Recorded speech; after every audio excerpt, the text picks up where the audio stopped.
Yo, what's going on, everybody? Welcome to Protect the Show podcast. It's your boy Chris, where my opinions might not always be popular, but they'll always be authentic.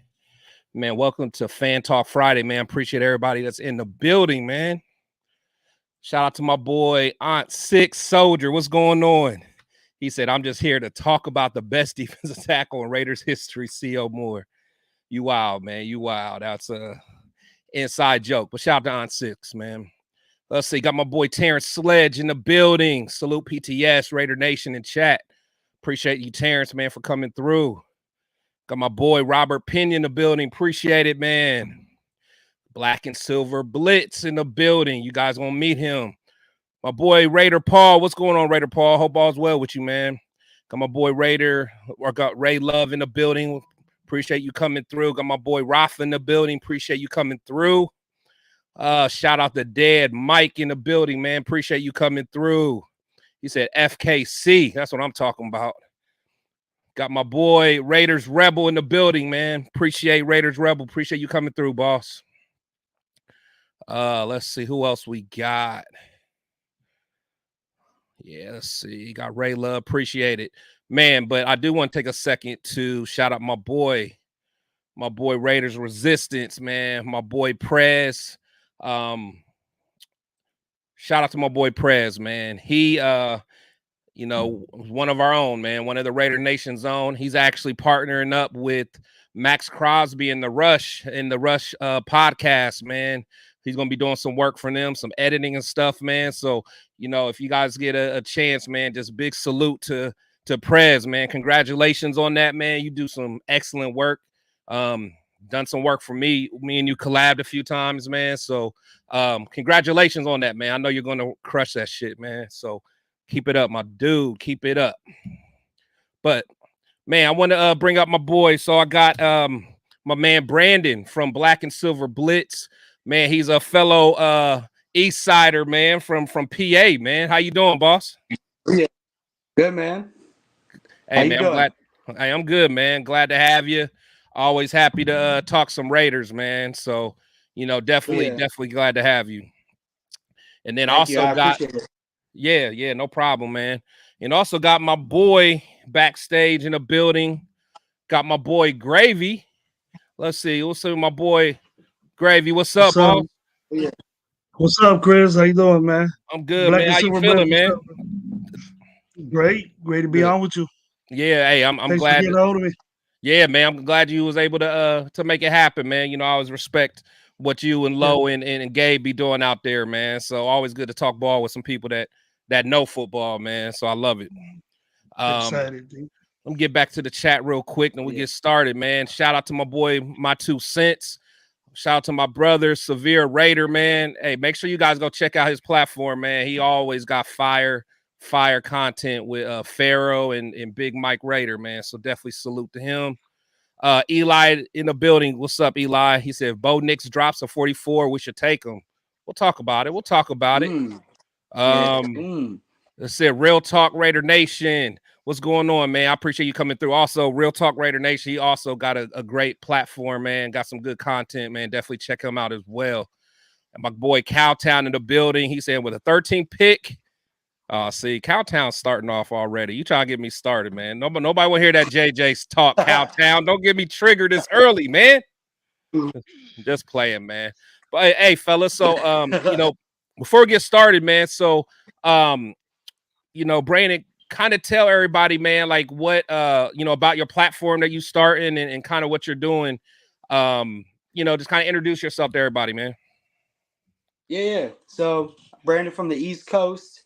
I just want to put my opinions out there, like on my own platform, because I watch everybody else have their own opinions on their own platforms, and I want my voice to be an opinion, and everyone else to hear it,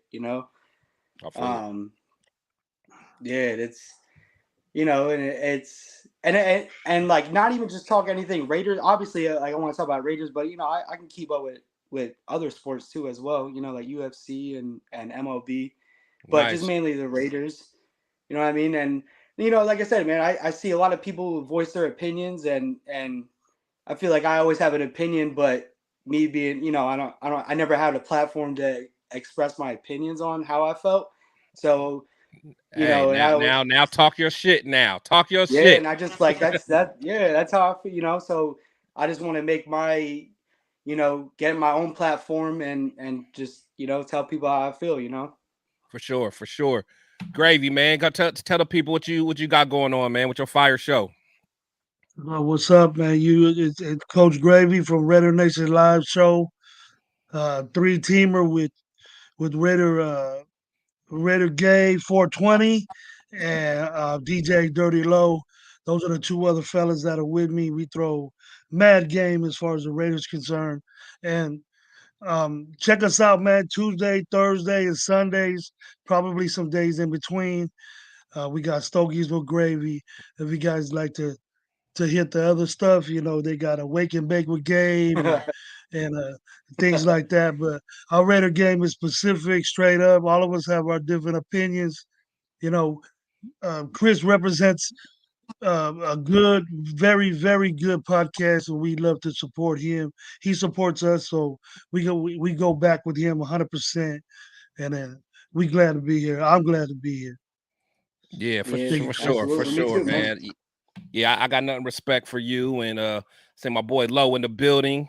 And Gabe, man. So I appreciate all what y'all got going on, man. Y'all definitely doing your thing. Got one more guest in the building. One of my one of my favorite guys, man. If you guys don't watch my platform, somebody that I respect, man, someone that's been through a lot. But every day is a gift for him. And it's my boy Angelo, aka Raider Transplant, man. So he's somebody that I truly respect, man. So what's going on, Angelo, man? Appreciate you coming through, boss. Thank you for the invite. I always appreciate coming on the best show on Friday nights, Fan Talk Friday. My man Chris of Protect the Shield. Gravy, I've seen you actually. I've seen some of your stuff, so thanks for coming on tonight too. And then I haven't met Black and Silver Blitz, so nice to meet you there. Nice to meet you, man. Yeah. Chris, I just want to start off by saying, so today, Friday, April, as you know, from when I did the Turf Show, April is Donate Life Month. So all of us who are transplant survivors, we're talking to everyone about organ donation and organ donation awareness. You guys already know I'm Raider Transplant for the obvious. I'm 20 months right now as a liver transplant survivor. Today, Friday of this April, is what we call Blue and Green Day.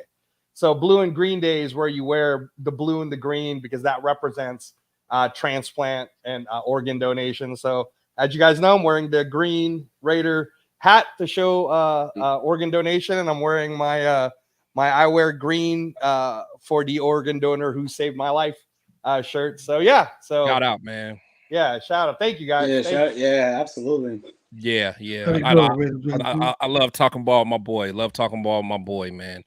But man, so let's get into this crazy team that we like, man. I don't know why we like this team. Sometimes they drive me crazy. I'm sure they drive y'all crazy. I got this gray hair because this damn team.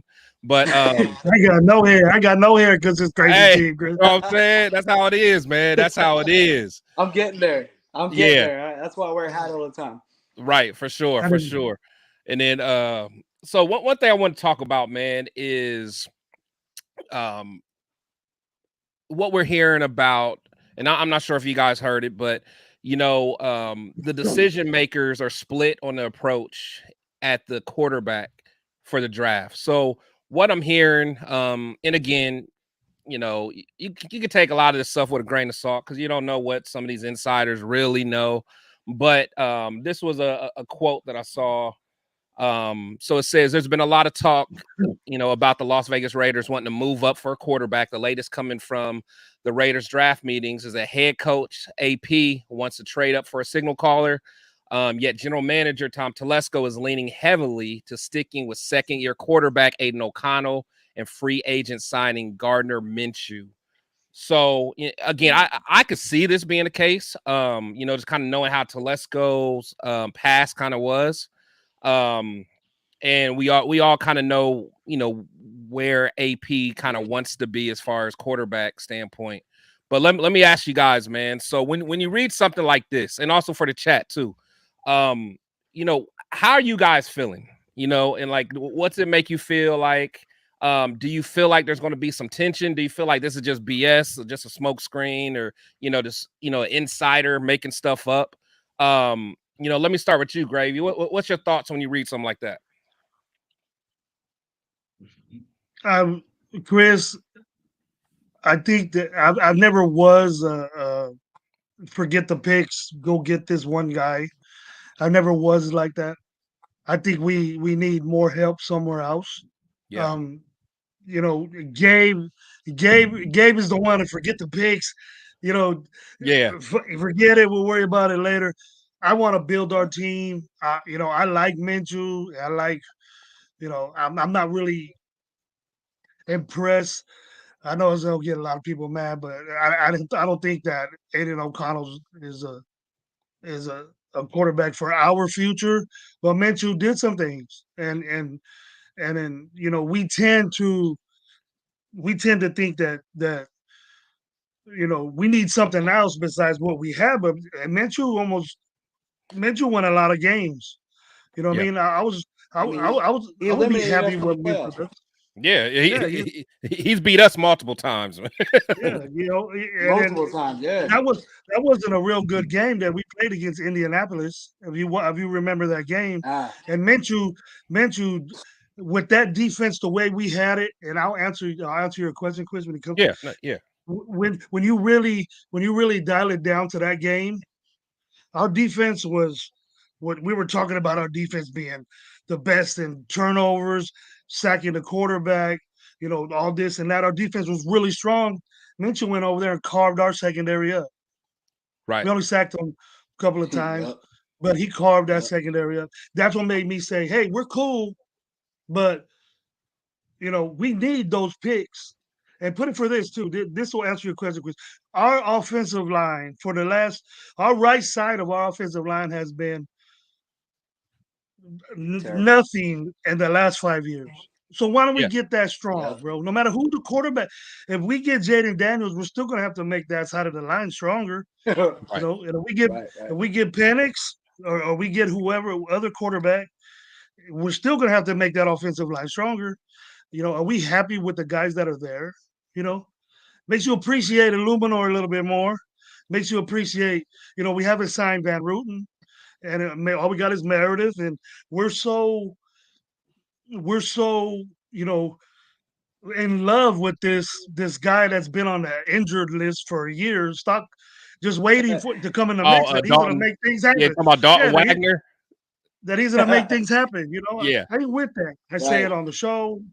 You know, people get upset with me because we almost exactly got the same chat, Chris. Yeah. And they're saying, "Oh, here comes Gravy again." But I've been saying it. I've been saying it, bro. I don't trust that right side of that line. And then whoever the quarterback is going to need that. Absolutely. Is going to need that. For sure. Brandon, what's your thoughts, man? So my thoughts, I'm feeling the same exact way, man. Like that right side of the line, man, that's huge.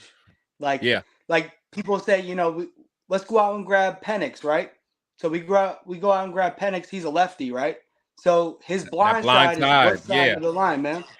The right side, right? Yeah. So I feel that way too, man. And like with Aiden O'Connell, like I just felt like he was thrown in the fire of things, man. Like, we just got rid of Josh McDaniels, you know what I mean?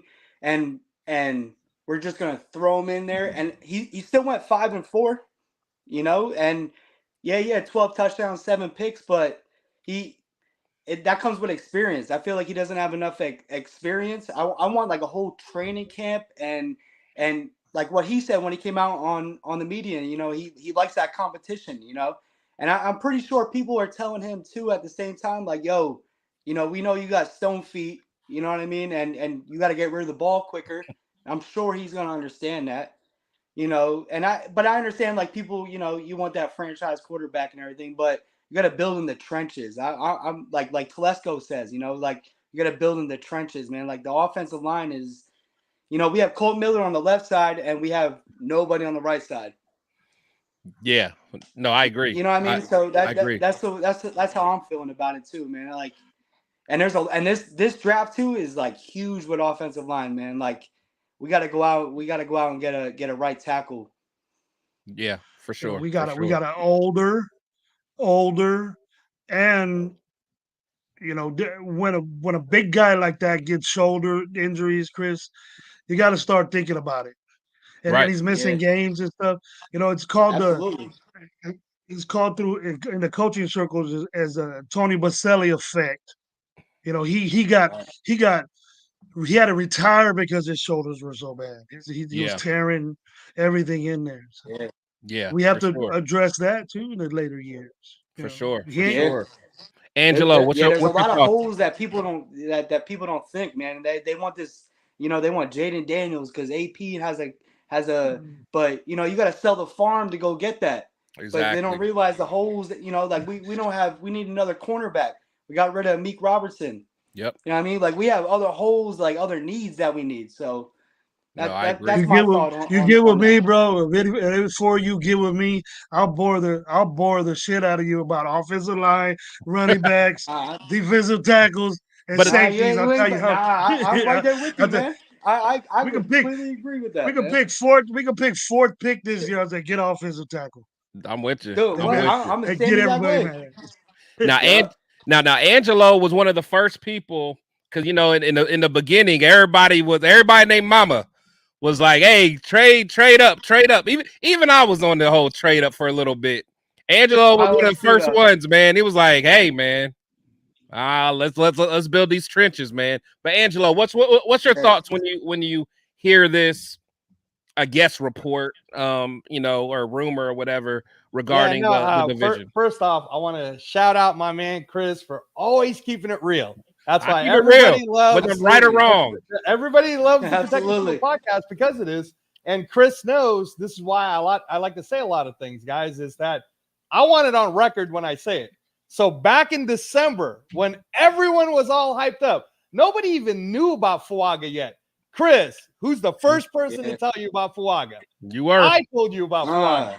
Nobody even knew about everybody's talking about Byron Murphy now. Nobody even, because everybody was looking at Jerzwan Newton. Chris, I was the first guy, was I not, to tell you, hey, man, we might get lucky. Byron Murphy might drop to the second because nobody even's talking about this guy, and I think he's going to be the next Aaron Donald, right? So, again, all I can do, and why Gravy, like when you said people probably hate on you for telling them how you feel, I try to tell people how I feel with facts. Yeah. So I'm just giving them facts, right? And if you guys have seen me in the last couple of months, whether I was hosting the Captain Jack Rackham channel for Captain Jack while he was away, or I was on the Protect the Shield podcast with Chris, right? Yeah, salute to Cap. He's out on a trip right now. Or, when I've been on the Protect the Shield podcast with Chris, I have always said, if you're a real Raider fan, like for real, not, oh, I like the color silver and black, or oh, I just want to be with the popular kids, right? Yeah, like cool. If you're a for real Raider fan, you got to go look at your history. And Gravy, I gave an entire history lesson like a month ago to everyone that the Raider way is building the trenches. If you really look back at the 60s and the 70s and the 80s, going into the 90s, we had the best trenches, but we didn't we drafted them. We drafted Gene Upshaw. We drafted Jamato. We drafted Art Shell. You know what I'm saying? And then we drafted Don Mosbar. We drafted Dave Dalby. Like, we had generational talents at the line, right? We drafted Henry Lawrence. Like, people forget. Right tackle when we needed to solidify the right side so that we could have that dominance in the 70s. We drafted Henry Lawrence. And then we ended up having Gene Upshaw. The left side was Gene Upshaw, Art Shell. Then we went from Otto to Dave Dalby, and then we had Henry Lawrence, right? So then we were so dominant that it was like, what are you going to do? And we were able to win that way. So now we're finally in the same position. We're finally at a point where we have a coach who wants to do it the Raider way, who grew up actually watching and being a fan of the Raider way, right? What I like about that talk when they're doing it is me and Chris, we just did a mock draft together 2 Sundays ago, and it was pretty fun. Chris did a great job, by the way. I'm about to say, I'm the best GM in the damn land. I don't care. All these people trying to do all their GMs, nah. My mock draft was fire, man. And I was just his assistant. So sent it out. You should have sent it out. But Chris had an opportunity to either take Fuaga, who he knew I wanted, or trade down. And Chris traded down, and I'm the boss, Angelo. That's what I tell AP. Telesco need to say, I'm the boss, dog. Yeah, and we're trading down. That's exactly what happened. It was what Chris Kimber playing Telesco. He traded down. He picked up an extra second. He picked up an extra first and third for 2025. And with the extra second pick, he got us Braden Fisk. So he traded down to the Tampa pick. He picked up J.C. Latham because we needed to address the right side. He picked up Michael Penix because he was like, you know what? I just addressed the right side, so let me just go get Michael Penix now. But with the extra second, he picked up Braden Fisk, and then he built around the team. And then I got Blake Corum. What we talking about, man? I don't care. You know what? I don't care nobody say. I'm the GOAT. He did. Like, that boy too small for me, Chris. You don't like Corum? But I won't mess up. I won't mess up your mock draft. I'm sure it was very nice. Yeah, man, it was very nice. I won't interrupt transplant. No, the main thing, Gravy, was that get me pumped up. What Chris did is what we both feel that Telesco is doing in the room. Yeah. What Telesco's doing is he's saying, okay, I'm going to hear all you out, but let me not let you all forget that if everybody in this room, the guy that's got the most GM experience is me. Right. I haven't. Yeah. I was there with the Bills and their head coach and Bill Polian. I was there when they picked up Peyton Manning for the Colts. And unless you guys want to recheck your facts, I happen to also have picked some really good players for the Chargers. Though it was my fault that I picked a shitty coach. Yeah, he messed up on the coach. Really good talent, right? Yeah. Well, on this scenario, we brought in Telesco, and I got to give that credit to Mark Davis. Mark Davis brought in Telesco to basically say, okay, dude, you're in charge, but you still got to listen to me because I'm really in charge. I'm the one paying the money, but I'm going to lean on you. So I think when you hear a conversation, what you're really seeing out of that, what was being written there, Chris, is AP saying what AP said from the beginning. He loves Jayden Daniels. He's known him since he was a teenager, blah, blah, blah, blah, blah, right? But we are also seeing that, Telesco's probably going, I hear you, AP, and I'm going to try. I'll try. Like Chris tried to trade up when we were. I was cheap, though. I was too cheap. Yeah, he did, though. He said, like, the trade I was giving up shit. We tried to do a trade to go up to the Patriots, and Chris was willing to give our first this year, our first next year, and our third this year and our third next year. Patriots said no. And then I asked Chris, I said, are you willing to ask if we can go first this year and second this year and first next year and third next year? And he was like, nah, man, I'm done. I don't want to trade no more. I don't blame him. Yeah, I honestly believe like that's gonna be the day, the day conversation between Telesco and AP. Guys, you know, if you're listening to this right now, Protect the Shield podcast, do not be surprised if AP is literally sitting there and Jayden Daniels falls to 3. If he's not going to Telesco going, let's just give our first and second of this year, next year, and let's give an extra first. Let's go get Jayden Daniels. It's going to take someone like Telesco to say, you need to calm down. Yeah, we're not giving up 3 firsts. We're not even coming close to this, and we've got other needs. So, wouldn't you agree with that, Chris? Wouldn't you agree that that's a real assessment of what's really happening? Yeah, I can see that. Absolutely. Go ahead, Gravy. And one thing off that, breaking off that, is that what I tell people is that if we do this, if it does happen, and we go get Jayden Daniels, and he's not there, you know, what if we make the move now, and he's not there? They won't do that. That's why it's going to be a draft day. It's got to be a draft day. Yeah. It's going to be a draft day trade. And I'm pretty sure they talked about it already. I'm pretty sure Telesco has talked from number 1 all the way down to the Bears' second first rounder, saying, what do you need to get, what do you need to all those teams, you know, besides the ones that don't need a quarterback? What opportunities and what type of job security are you going to have in your coach and your general manager when you're going to pick in the 3rd round for the next 3 years? You know, what do you expect him to do? What kind of job is he going to press you with? Yeah. You know what I mean? They're going to be gone. Number 1, number 2, going to be gone. So we're going to be watching the draft, Friday? Get all pumped up for the second best offensive lineman that is going to be there, or defensive tackle. You know, what is there to be? I'm not saying that we have to be excited, but what are you going to be excited about? And then that move right there can get AP fired. Yeah. Oh, it will. If it doesn't work, it will. If it doesn't pan out, and what the way. And I'm honestly saying this, Chris, the way this nation is, and it's always been this way, in the half a century and more that I've been alive, that we get so attractive to players. We fall in love with so many players. We're in love with Jayden Daniels so much that he can't mess up. But he's not a proven NFL quarterback yet. Right. Nor is he a failed quarterback yet. So that risk alone, I don't dig, bro.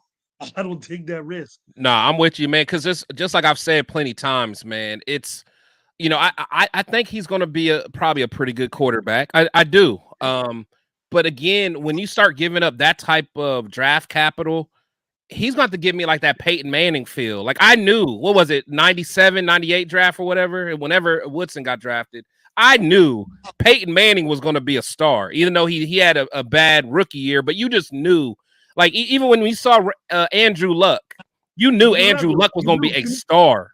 You know what I'm saying? Like, you knew that, you know, and honestly, I think to me, and I know it's a little too soon, but even looking at like Trevor Lawrence, like he was like a prospect that you knew like, oh, he's going to be a star. Like, okay, what do I need to go get him? Jayden Daniels, like I said, he might do well, but he might not. I don't know, but I just don't know if I want to give up a whole lot for him. Like if he fell in our lap, I'm with it. But to give up the everything for him and risk my job as a coach, I don't know, man. You better get ready. You better get ready to have your resume sent out by next year, because this dude, and you know, say like Minshew starts off, right? Jordan Daniels ain't ready. Now, I coach football, Chris, and if my dude ain't ready, if he's that high of a pick, he better start. You got he better beat out those 2 guys. And if he even if he doesn't beat him out, you have to give it to him. He better start because I don't want to get. Oh, let him develop. That's the thing that we do. Oh, let Tyree Wilson develop. Let this guy develop. Bullshit. He was a 7th pick in the draft. He should be dominating that line of scrimmage, not getting switched to tackle, linebacker, all this other stuff. But that's another subject that I get heated with. But all right, the first interception that Minshew throws, if he's starting, the whole nation's gonna be hollering out. Yeah, they're gonna be like, "Yo, Daniel, exactly." Daniel. Get him out. And then he's gonna throw fucking 5 picks, and we're gonna be good with it. We're gonna be good with it. That's true. We're gonna be happy about it. Give him another year to develop. He hasn't learned the playbook yet. Jesus, I've been around so long. I've been a Raider fan so long, Chris, is that I'm tired of hearing that shit. When are we gonna get it? When are we gonna get it right? When are we gonna get? Okay, we take this risk. I like it. It's aggressive. Fine. He better be what everybody says he is. And if he's not, you gotta coach him up. Coach him up. Make him that man. But I don't want to wait 3 years for him to develop. No, I agree. That's 3 years of sucking. Oh yeah, Brandon, what you think, man? I'm right there with him, man. Like, so my thing, I just want to ask him about the Tyree Wilson thing, right? Because he said that, right? So Tyree Wilson. You don't want that, bro. I just wanted to ask you though, right? So he was supposed to train behind who? Chandler. And what happened with Chandler? Yeah, he went crazy. Chandler went off the walls, right? So he kind of, but at the end of the day, right? Towards the end of the season, Tyree Wilson was improving, right? He's all right. He's all right. Yeah, Chris hates Tyree Wilson. I do not hate Tyree. I do not hate him. I get it. I don't hate nobody on this team. I don't hate nobody on this team. I'm just saying. Brady, I told Chris that if you he's give doing Tyree okay, a chance, if you give him a chance to truly develop and not have fucked up coaching around him and now that he's past the injury, I told Chris that you might see the ceiling. I was telling him this is the ceiling. Oh my God! Don't even say this again. Don't even say this again. Don't even say this again, man. I really did. I thought that Tyree Wilson, if you watch the Texas Tech tapes, I'm like, this dude is huge. He could play different positions, and right now you're putting him on the inside. But watch, he's now. What position? What position? Javon Curse, though. You talking about Javon Curse? No. I've said the ceiling. No way. That's what he said. He said Javon Curse. The disrespect you're giving Javon Curse for that, bro. Come on. Tyree Wilson. The disrespect you're giving Javon Curse. Look, you must have not seen Javon Curse. You must not seen Javon Curse. I see. I said the ceiling. The ceiling, if you give him a chance. His ceiling ain't even. The floor could be terrible, right? The floor could be awful, okay? But I know that Chris loves Jalen Carter, but in all honesty, had we gotten Jalen Carter at that pick, would Jalen Carter have been able to handle Las Vegas? No, I agree there. There. Or would Jalen Carter be like getting drunk all the time, driving hella fast? I agree. Crazy shit. Because look at Rasheed Rice. Look what just happened to Rasheed Rice. I wanted Jalen Carter. I did want Jalen Carter. But the thing is, if we wouldn't have got Jalen Carter, I wanted Gonzo, man. I wanted Christian Gonzalez. Okay, all right. That's a fair assessment. See, now, look, I'm going to talk to Shield Squad right now. What's a reach? Gonzalez? Where Tyree got picked, that was a reach. Look where he got picked at. Gravy knows what I'm talking about. See, but you know what? I don't think he was because they already took Weatherspoon because they already reached on Weatherspoon. I mean, Gonzalez was the next best guy. Look, all right. So here's 24th. Go ahead, Brandon. My bad. Hold on. Go ahead, Brandon. That I completely agree with that too. Like when the Seahawks took Witherspoon too. Yeah, that's who I wanted that's who I wanted from either one of them too. Yeah, corner. I was on the same boat as that. Mm-hmm. Yeah. So I was gonna say, Gravy. Like I'm with you on what Chris was saying about Gonzalez because during that time I was still kind of like in recovery mode, coming fresh off of the hospital, right? But I was hoping even while I'm recovering from this big transplant, I was hoping we were either going to trade up to go get CJ Stroud because CJ Stroud was here in Vegas for a fight. and they were talking about it, and I was like, oh, hell yeah, let's go get CJ Stroud. But then when we didn't get CJ Stroud, I was hoping we were trading down to go get more picks. So then when we picked Tyree Wilson, you got to do what all Raider fans should do, which is, all right, well, Raiders are going to be my team no matter what the fuck happens. So fall in love with this guy. I'm going to fall in love with the guy and say what?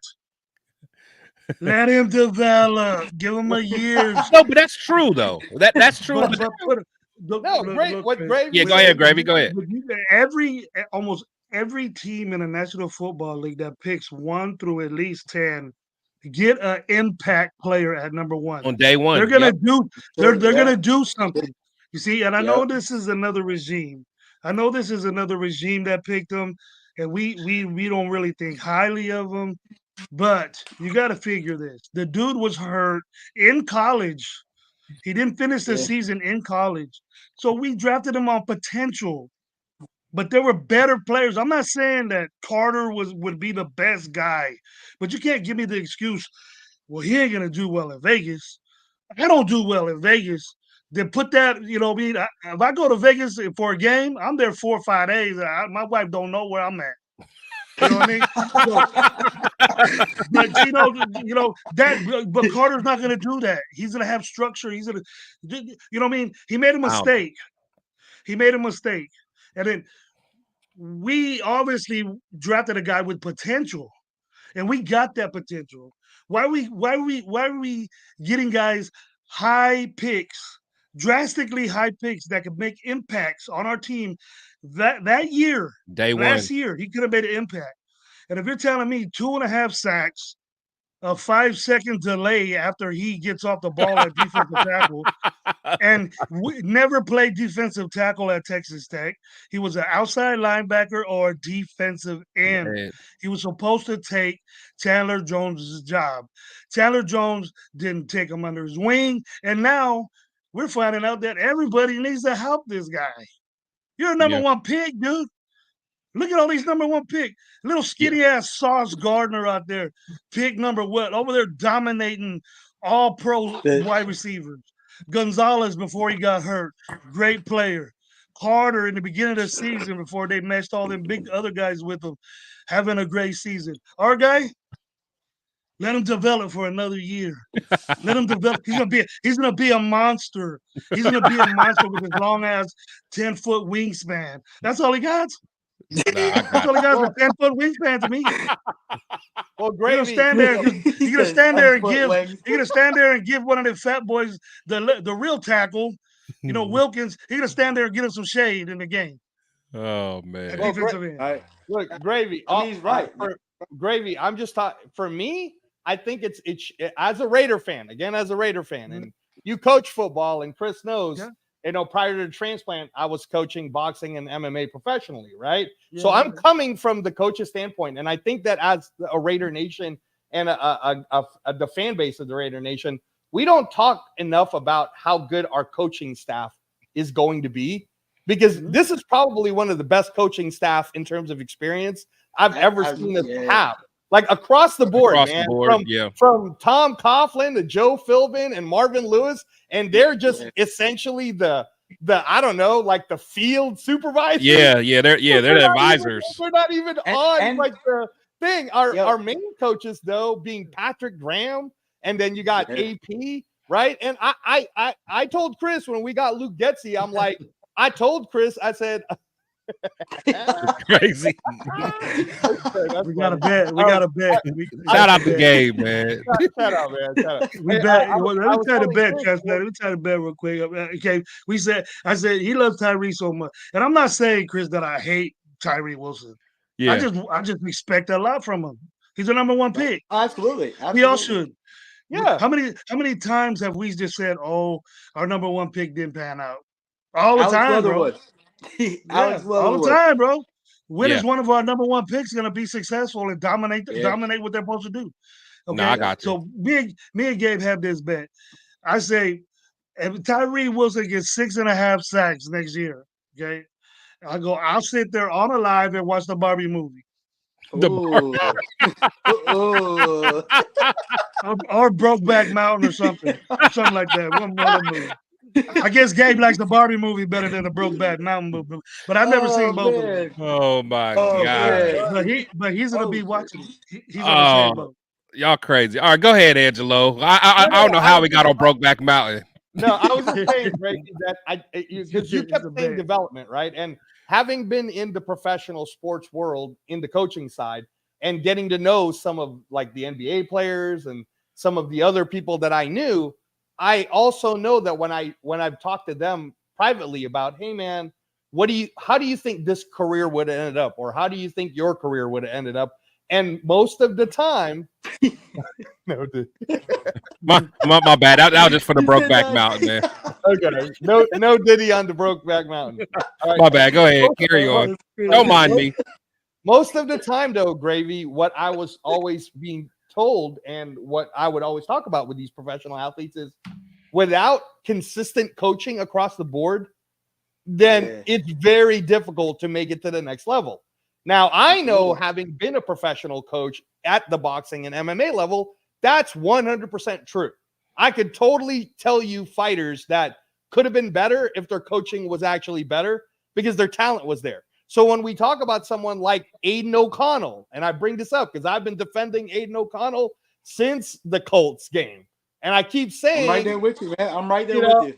I keep saying, thank you, Brandon. I even said to Chris, I'm like, man, y'all need to look at the 2021 Purdue tapes, because in that 2021 tape, if he had came out, here we go. He'd be top 15, first pick, first. Are we talking about the whopping 181 yards rushing that he had his senior year? Look, minus 181 yards, and then they picked the dude, Chris. Every year this dude was in college. He's been in college for like 8 years. Every year in college, he was minus. He was minus in rushing yards. Experience though. Because when he comes to the pros, you expect him to move around. All of a sudden, he gets coached up. My man right there. Look, Turf. Thank you, Turf, the Ultimate Raider Fan 32. Guys, I was just on his show last week. Check it out if you want to. On here. Get Turf on here. I've argued with Turf before. Okay. Same thing. But I'm just saying, look, a quarterback's job is not to run the ball. A quarterback's job is to throw the ball. And if we're talking about throwing yards and throwing touchdowns, throwing for over 500 yards in a game, like shit like that, I want a dude that can throw the ball. I don't want a guy. When did Aiden O'Connell do that? When did Aiden O'Connell do that? He's talking about college. Oh, he was the most accurate quarterback. Okay, Brandon, can you help me out? Because I did a whole show where I broke down the difference in a 10-game period between Aiden O'Connell and Russell Wilson, and Aiden O'Connell's stats were better. I'm saying, dude, So I look at it as So coming out of Purdue, he was the most accurate quarterback in Purdue history, right? Since Drew Brees. Shout out, since Drew Brees, right? So I'm right there with you, man. Both of you fell into the trap. Hold on. Go ahead, Brandon. Hold on. Go ahead. Hey, Gravy, I'm with you, but let them get their rocks off. I'm just saying, man. Like he's 5-4 thrown in the fire, right? Like as I said before, right? And like I understand, like he has stone feet. We understand that, right? But I'm telling you, I feel like that comes with experience, man. So the perfect example, right? To me, the perfect example is the Minnesota Vikings game, right? When we lost 3-0, right? The Vikings have a defense that blitzes all in crazy different ways, man. I'm telling you. You do know, right? You do know that they were one of the worst defenses in the NFL, though, right? I understand that, but talk, Gravy. But go ahead, Brandon. Let him go, Gravy. Let him go. Let him go. Because I want to hear. I like that. Though. But let him go. I'm talking about no. Brandon, hold on. Let Brandon get it off. Because Gravy was trying to tell you the Vikings were bad. During that time when we played the Vikings, they had just beaten the 49ers. They were actually pretty good until they started fucking around. But I'm saying, all I'm saying is, the Vikings had crazy blitz packages and like you said, we already had. So our left side of the line was good, right? And the right side, they already knew the right side. So you watch that game and the right side, and it's I'm telling you right now, man, Give this man a whole off season and bring in competition. There it let is. the best man win, man. There it let is. The best man win. There it is again. I heard that. And you know what? Brandon, it's this constant raven. It's this constant bird that hangs around the Raider clubhouse that says, "Give him another year to develop." When are we gonna stop saying that? Yeah, but Gravy have a whole year to even do that. No, when are we gonna stop saying that and say, you know what? Let's man up and be a real badass football team and beat Kansas City 2 times a year, win our division, go to the playoffs, and do things right. But what other team beat the Kansas City Chiefs with no touchdown passes, though? You know what I mean? So we win. We won with defense. That's how we won. I get that. And Zamir White had a lot of rushing yards too. I get that. But I'm saying though is like you're quick to be like, yo, he ain't, but he got thrown. He didn't have first team reps. Jimmy G had all that. Exactly, Brandon. Jimmy G had all that. Like Gravy. Okay, Gravy. We're gonna say different so you can hear us. We're gonna say different because no. Hey, Gravy. I'm with you though. I'm with you. But we're gonna say let him go. Let him go. No, we're gonna say this different because Gravy, what he's upset about, and I get it, man. I've been a Raider fan since mid '80s, right? So I get what Gravy's saying. Like, when are we finally gonna have people who are ready to go? I hear that. So let me say to you different. We had shitty coaching that had to get fired after a year and a half. So the question of when are we ever going to have it is starting right now. If we don't fire nobody and we just let them coach, we're going to find out. But we can't take out our frustration of the past on these players that just got hired. Aiden O'Connell just got hired. And I'm telling you, man, in 2022, he would have ended up top 15 first day pick. So I don't agree. Let me give him a chance with these coaches. Now, if he's shit, Gravy, I hear you. You tell me a quarterback that's going to run a 4.9, 6.40 and gets picked in the first round. Doesn't matter. Show me. Okay, I'll wait. 4.9, 6.40. In 100 some years in football, maybe back. He was slightly faster than that. Look, his 40 is actually faster than Gardner. Go, hey, Chris, what did Tom Brady run? I'm gonna look it up for you right now. Y'all think Patrick Mahomes must have ran a fast ass? No, he was slow. His ass was 4.8. No, I get it, but like that. It was but the thing is, Mahomes is different. Mahomes' arm talent has always been there.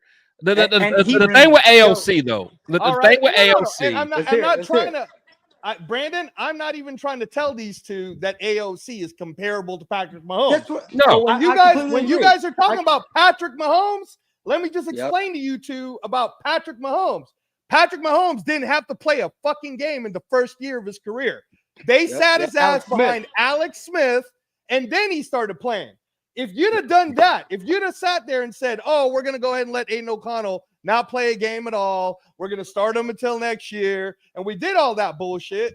Aiden's not that kind of prospect. He wasn't that Mahomes type of prospect. I hear you. Right. No, I hear you. But just like what AP always says, we don't know what we don't know. And I don't know. I don't know yet. Exactly. Okay, so Angelo. What kind of prospect? Brandon, tell him.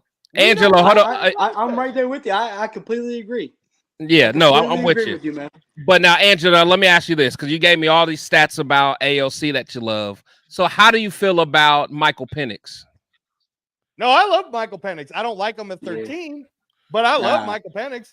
So I remember, Chris, I called you I think after the Texas game, and I was like, fuck, dude, Michael Penix might be the guy, right? And then it was the Michigan game that kind of showed us, the Michigan game was crazy. He could be the guy at some point, but he's not the guy yet, right? Yeah. So hold on. Hey, all I know, Spicy, is this correct? We got 60 in the chat, only 30 thumbs up. Oh man! Come on, man! Oh man! We about to end this. We about to end this, y'all. We about to end this. I can't even get some likes. Are you guys just mesmerized by the panel? It's my fault, bro. See, you guys want to bring up Tyree. That's what happened. Man, we about to cut this thing short, man. Dang. Come on, man. Check this out, though, guys. Well, hold on. Angelo, finish up, and then I got you, Gravy. I got you next. Go ahead. All right. So, no, we're talking about Penix, right? Yeah. So the thing about Michael Penix is, if we're going to go off of what would we like to see a future quarterback be able to do, I ain't gonna lie, man. Penix spins the ball the best. He throws the best deep ball. He could place it anywhere he wants to. I'd be fucking worried as hell about him getting sacked because our right side's shitty. But I would love Penix. Do I want Penix at 13 over Fuaga? Hell no, I don't. Nah, hell I'm right there no, with I you, man. don't. I completely agree. But if we had a chance to get Penix, and we had a chance to get Penix to trade back up to the first after we address the right side, I would totally go get Penix, man. I would totally go get him, because here's what you can't teach. You can't teach that toughness and experience. And if I was scouting someone for boxing or for MMA, the fact that Penix twice in 2 seasons could have already ended his career, and he chose not to, and he fought his way back to almost be the Heisman Trophy winner, that's the type of quarterback mentality I want in the room. I want him in the room just to show everyone what internal toughness and belief can do. So, no, I like Penix. I'm big on Penix. I like him better than Nix. I like him better than McCarthy. And I know you hate that, Chris, but I like Don't get me started. McCarthy. See, I'm just facilitating this show. You know, y'all ain't about to get now on Sunday when I'm with my brothers. I'm gonna argue up a storm and then my blood pressure will get up. But today I'm just facilitating. That's the show I need to get on. Oh yeah, hey, because man, arguing with Turf is my boy. That's my big bro. But arguing with him, man, you talk about oil and water, man. That's me and him. It ain't gonna work. Hey, go ahead, Greg. But honestly, you and Dirty Low be having some legendary back and forth too. Hey, Gabe, I'll be seeing it. That Gabe, you know how hard it is. Yeah. You know, Gabe don't change his mind on this. Forget the picks. Yeah, he's set. Yeah. He's F the picks.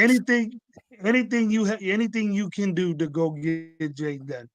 Yeah. But on the Penix thing, but I just wanted to tell you, if Aiden was so good, and we have all these ambitions about him, and he's going to do this with development and all this and that, why are we reaching so high to get another quarterback? Answer me that question. Is Jayden Daniels coming out of college better already? See, and so I must say. Go ahead, Brandon. I will say this. If it was Michael Penix, Aiden O'Connell, and Gardner Minshew battling out for whoever gets the starting job, right? I'm gonna say Michael Penix is gonna win that job. And Aiden's gonna come in third. Yes. Aiden throws. Gardner is better than Aiden. Gardner's gonna be better than Aiden. And the only reason I say that is because Gardner Minshew is already established. I think Aiden might start for. I mean, I think Minshew might start for this team. If we don't get a quarterback, he's gonna start. 13. If we stick at 13 and don't get Penix, and I'll get to my Penix. I think Gardner Minshew gravy is good enough to definitely compete, and I think it's going to be a hell of a competition between. I think that's why they brought Gardner Minshew in, is to they're basically all inning. They're saying to Aiden O'Connell, we're pushing you all in. So you either beat Gardner Minshew or you don't. Don't say Minshew and Aiden O'Connell is a competition, because it's not for me. It's a competition, man. Yeah, I ain't about Minshew wins that. Minshew won games. Minshew won big games. Established. He's an established quarterback in the NFL. One drop. He got one drop and one play that kept him from being a backup. I like Minshew a lot. I like Minshew a lot. But if we're just talking about actual pure talent, who can throw the ball deeper, who could throw it more accurate, like Minshew wins a lot of times, kind of like gritty. It's like a gritty. It's like Baker Mayfield grit. He wins off of grit. To win, right? But he doesn't really win because he threw a big ass bomb or. But you know what he does do. I mean, but you know what he does do? Throws better balls than Gardner. He gets out of the pocket. That's what he does. Yeah, no, what he does do is he don't give up on plays. He doesn't give up. Like he reminds me of like that Baker Mayfield that Mahomes does. Yeah, you know, he don't got that type of arm talent. But I'm just saying, it's just like I know one. If I don't know nothing else, I know that Gardner Minshew is going to leave it out on the field every single week. He's going to leave it all out there on the field. And plus, you know, I think he's going to be. I mean, he's proven to be a good leader. You know, like he seems to have command of the huddle. He seems to get respected by the locker room. And I'm not saying that Aiden doesn't have that because he is young. He seems very soft-spoken, which, you know, some quarterbacks can be that. But it's like, you know, when the game's on the line, like you need somebody that's going to get up in. Oh man, it's gonna sound crazy. Get up in their ass, but you know, you know what I'm saying? They have to get up in their ass.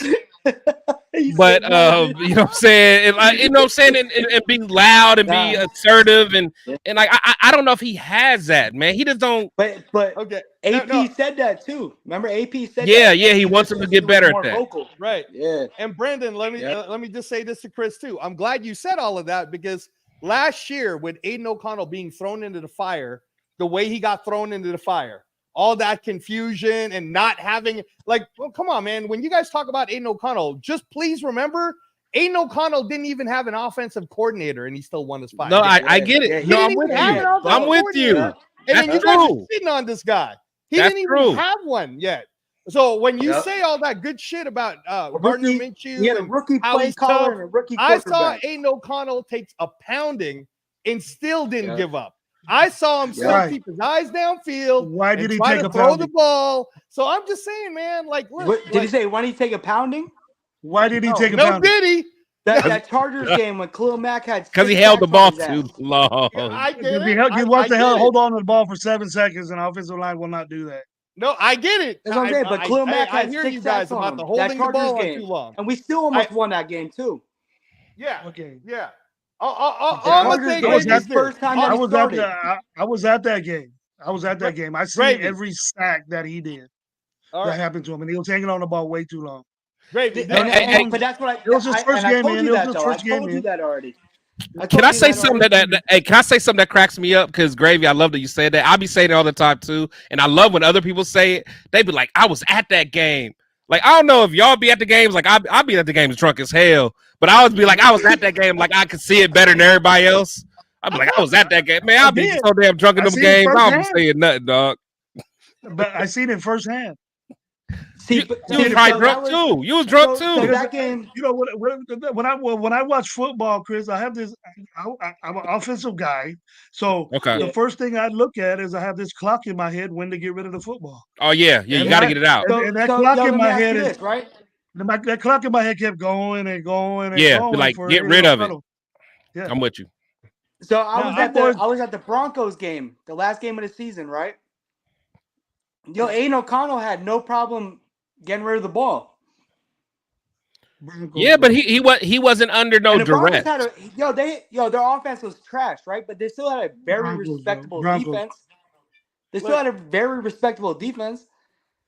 Were they? Hey, Chris, see, that's what I'm saying. That's all I gotta say, They Broncos. still had a very respectable defense. Their defense was. They had Stidham out there. They had Stidham out there. They had Stidham out there throwing the football. And you know the crazy thing is, right? So we had Stidham, and he almost beat the Niners. Look, man, look, Gravy. I like Stidham. Chris, me too. I agree too. He almost beat the Niners. Look, Gravy, Chris. All I always say is when you guys are like, "Oh, Aiden O'Connell's not that good." Just remember that Aiden O'Connell statistically did better than Bryce Young, who was traded for and was the number 1 pick last year. Come on, Angelo. Come on. That's not apples to apples. I mean, we talking about somebody that has talent around him. I disagree with you on that part. Yeah, he got offense than the Panthers. Hey, Chris. Yeah, he got. What's the question you get all the time? I don't know if you get it in your chat, but Aiden O'Connell was the second best quarterback out of that draft class. That's what I always say. He had the first best weapons. There was only 2 that started. There was only 2 that played any games. It was Aiden O'Connell and C.J. Stroud. Yeah. Right. And Will Levis. Will Levis did, but later. Anthony Richardson played, then he got injured. That's what's going to happen to your rookie running quarterbacks. That's what happens to him. That's what happens to rookie running quarterback. Jayden Daniels could run his ass all around Washington or Patriots. I'll guarantee you he'll get injured next year. They better sit down. They got no offensive people on that team, if he is successful at being mobile, you're gonna be on your couch or wherever you watch your game at, going, "Yeah, that motherfucker's bad." No, that's great. I hope so. I hope for Speech, you ain't lying. That Jayden Daniels, balls out and is amazing. But try to remember in the last 10 years who was a first-year quarterback that balled out and was amazing. First year. Mahomes doesn't count because he was a second year. Cam Newton. The only one I can think of is CJ Stroud right now. That's Cam Newton did. The only one. Cam Newton. Stroud's it. Everybody else. Cam Newton. Was handed to him. That's a good one right there. Including RG3. Cam Newton. That's what I'm saying. I'm glad you said. Oh. I'm glad you said RG3. No, but I'm just saying. I just answered your question. They were great. They had good rookie years. Chris, you said RG3. So no, I know what you're gonna say because now you're gonna talk about his injury. Did amazing. Took Washington to the playoffs and gets. Don't be trying to back me in the corner. Don't be trying to back me in the corner, Angelo. Boom! It wasn't Lamar's draft. It wasn't Lamar Jackson's fault that they weren't successful in the playoffs right now. They're coming up. It was a bonehead rookie wide receiver that couldn't hang on to the football that did stupid stuff. That's the reason why Baltimore didn't go, and his defense let him down. Yeah, he talking about rookies. But anyway, you know what? We're an hour in, and I ain't even talk about nothing I really wanted to talk about yet. But it's all good because I know whenever I got Angelo. And then now I know Gravy a talker too, man. You can't have all these talkers, but I love it, man. I love y'all, man. But look, so one thing I do want to talk about though that drives me crazy as a fan is a lot of us other fans, we get caught up in the smoke screens. We let these insiders say something and then we just run with it. So like, for instance, it's just an example. So, we see one day, according to an NFL insider, Raiders would like to trade up amid Aiden O'Connell draft rumors or whatever. So, you hear that one day. And then later the day, you hear another insider tell us that the Raiders are not eyeing a quarterback at 13. They're focused on an offensive lineman or a cornerback in the first round. So I'm just saying, like, I don't know about you guys, man, but I just feel like as fans, this is my little rant, we just need to just be fans because we do not know what's going on in the back rooms. The stuff that honestly that we hear in the news, all that stuff is planted news for that the team is just leaking, from a strategic standpoint. The only people that know what's going to happen, like on draft day, is like Telesco. It's like a very small inner circle. I'm sorry, but the guy from ESPN does not know. They're not going to leak that to that fool and let him know, hey, by the way, Mark Davis said, Mark Davis just sent a text message to AP to say, hey, go get no. Like, come on, man. We got to be better as a fan base, man. We can't be this slow, man.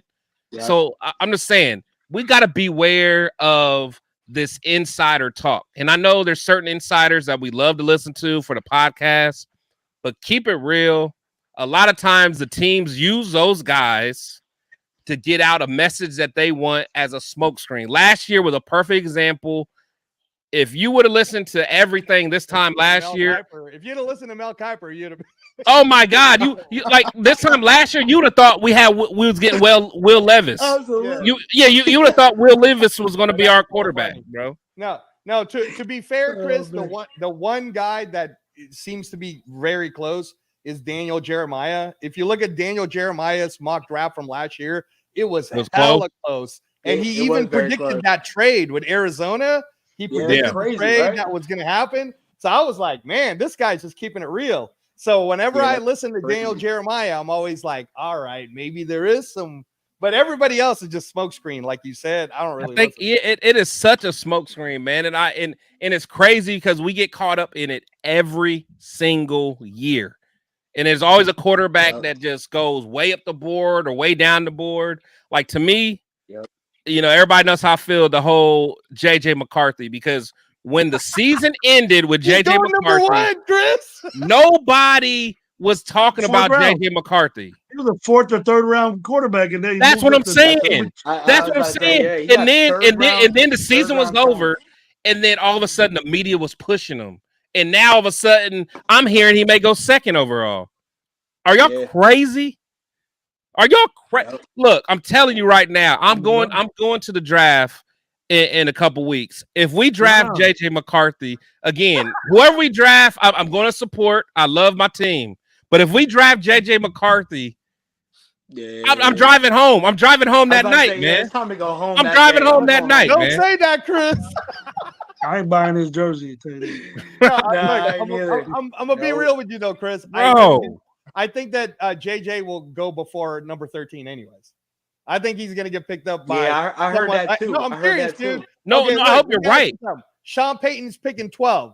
I would love, dog. That is a dream come true if he goes there. That is a dream because I don't have to worry about them for the next. Doing that. Huh? I can see Sean. Let him suck for the next 10 years. Drops to 12. I can see Sean Payton going, "Oh, okay, great. We'll take him right now." They could, or to be all the way honest though. I would almost, I know it's going to sound crazy. I almost think he would take Bo Nix. I was thinking that it's crazy that sound at 12. 12 sounds crazy for Bo Nix, but he got that experience.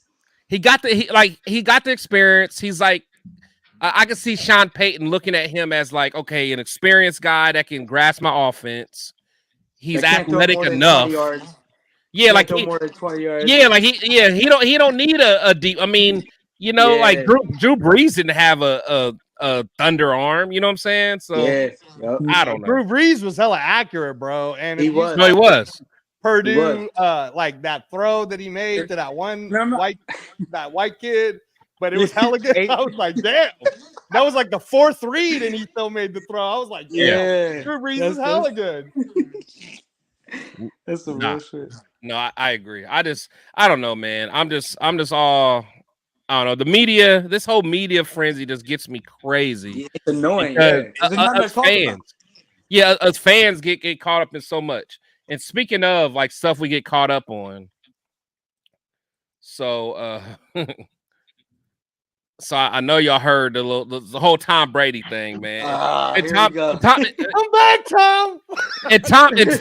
And Tom Brady be trolling. Tom Brady is a troll of trolls, bro. So New England put just a little off the top. Tom Brady replies, 50K likes and I'll unretire. Come on, and then grow it back. And then, of course, you know, the reason we even bring that up was, you know, the little video that came up. He was getting his haircut. Yeah, big. You know what's bad, Chris? You know what's bad, Chris? Yeah. You know what's bad, worse than that? The 50,000 likes or whatever, he'll come back. Is that if Tom Brady came back, he would be the best quarterback on that room. He would. Hey, no, 58 years old, Tom Brady. That's some real shit. He would be the best quarterback in that room. You know why though, Gravy? You know why? Because they're taking away tackling from football, dude. That's why. That's you true. Can't even touch, That's true. You can't even touch Tom Brady now. That's true. That's because of him. Because of him. Yeah. Nah, I'm with you. Tom. Come Hold on, where's the video? Hold on, let me get the video, man. It was on his Instagram when he was saying it. That's hella funny. He was getting a haircut. Yeah, he was getting a haircut. Yeah, I'm like, bro, what's like, yeah. For y'all that didn't hear it, man. One day there's a situation, right? It's 49ers, head to the playoffs, offense is great. Patriots, somebody Raiders could be, you never know. God forbid somebody goes down. He said the Raiders. The Raiders. If they were the Bears, if I become an owner in an NFL team, but I don't know if I don't know. I'm always going to be in good shape. Always be able to throw the ball. So to come in for a little bit, like MJ coming back. Like MJ coming back. I wouldn't be opposed to it. All right, talk your talk. I'll take Tom. I'll put Tom in the room. Hell yeah. Why not, Chris? We pick up Fuaga. We got Colton Miller, Fuaga, guarding both sides now. Oh, I'll do it. I'll do it. Hey, you know what? Hey, here. You know what? Here. I got one for you. So if y'all want to clip it, I would take Tom back. He would have to take the vet minimum. Yeah. Let's go ahead and draft my boy Jordan Travis. the whole rest of the draft get offensive linemen. Every other pick get fucking offensive linemen, bro. And a running back. And Blake Corum. Blake Corum. You know, you don't like. Hold on, Gravy. You know what? I gotta hear. Why don't you like Blake Corum, bro? That's my trade of coaching is running backs, and I tend to personally feel that the bigger the running back, the better. I think he's a little bit too small. Very strong kid. Strong as hell. 27 reps, 250. He's hanging with the defensive lineman, offensive lineman. But believe it or not, sometimes that doesn't mean nothing.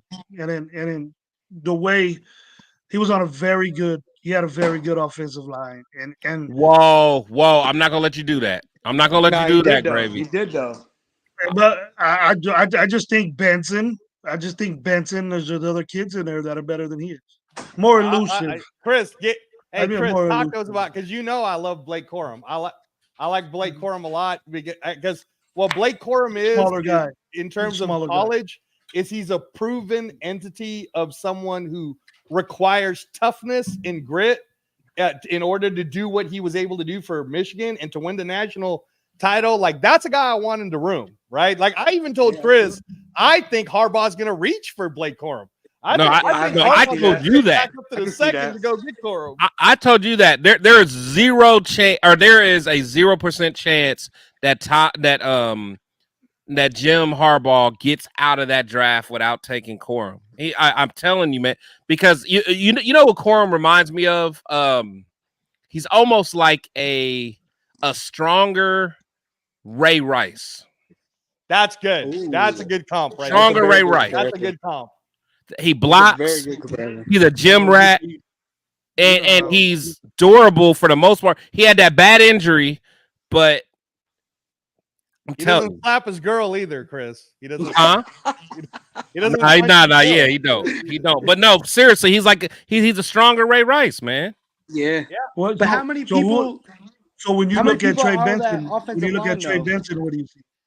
Now, so Trey Benson is a bigger back, and I know you say you like the bigger backs, but I think Trey Benson's more like a Chris Johnson from Tennessee back in the day. Nah, Trey Benson. Benson's bigger, right? No. Yeah. Benson's more like a cause he's tall. Isn't he like six? What is he? 6'2" or something? Benson's fast. 6'1", 225, 230. Yeah, I'm about to say he's damn near like a Latavius Murray. When I see him, I see like a LaDainian Tomlinson, elusive like that. Vision wise. I know you didn't say LT. Outside speed like Marshall. Outside speed like Marshall. The first round. Dude, I seen LaDainian Tomlinson and I seen Marshall Falk. This guy is just like both of them put together. Well, come on. Wait. I can see that, though. Come on, Gravy. I rock with you a lot, Gravy, man. Come you got on, some bro. weed in that cigar, don't but you? LT? He's what's in that stogie? What's in that stogie, Gravy? I've been rocking with you all night, man. I've been rocking with you all night. You just watch. Just watch. Hey, chat. Okay, chat. Here, hey, chat. Chat. I got a question for the chat. Who sounds more crazier? Angelo saying that Tyree Wilson is a comp to Javon Curse, or Gravy saying Trey Benson is a comp to LaDainian Tomlinson? I think both of y'all crazy with that. I want to hear this right now. Which one's crazier, chat? I can't wait. Gravy or Angelo? Which one's crazier? I can't wait to see this. Yeah, he said Gravy. Countdown said Gravy. Look. Rudy said, "Hey, man, Gravy. They say you sound crazier, man." He said, like, if Gravy would have said someone else, like, but you can't say. Hey, but hold on, Angelo. You're not. Hey, Angelo, I'm not letting you get away with that Javon Curse, though. That's crazy, that's bro. A crazy comparison, right? That is crazy. The freak. We talking about the freak. Man, why? Man, watch crazy. What happens now that Christian Wilkins is there. Watch what happens. He's in the same boat as me. He's in the same boat as me. but you got everybody saying Gravy. I plan on Trey Benson being successful. So I can see if that. he is successful, you can put him in that category. Just watch. Okay. Yeah. Dude dominated games. No one snatched him up. Hey, Rudy said Trey Benson is comp to Cedric Benson. Cadillac. Go. Oh no, that was Cadillac. No, damn, that was in Cadillac. Yeah, Cedric Williams, not Cedric. Yeah, everybody. Trey Benson runs more similar to Adrian Peterson, just not as good. Yeah, that's even worse than what I said.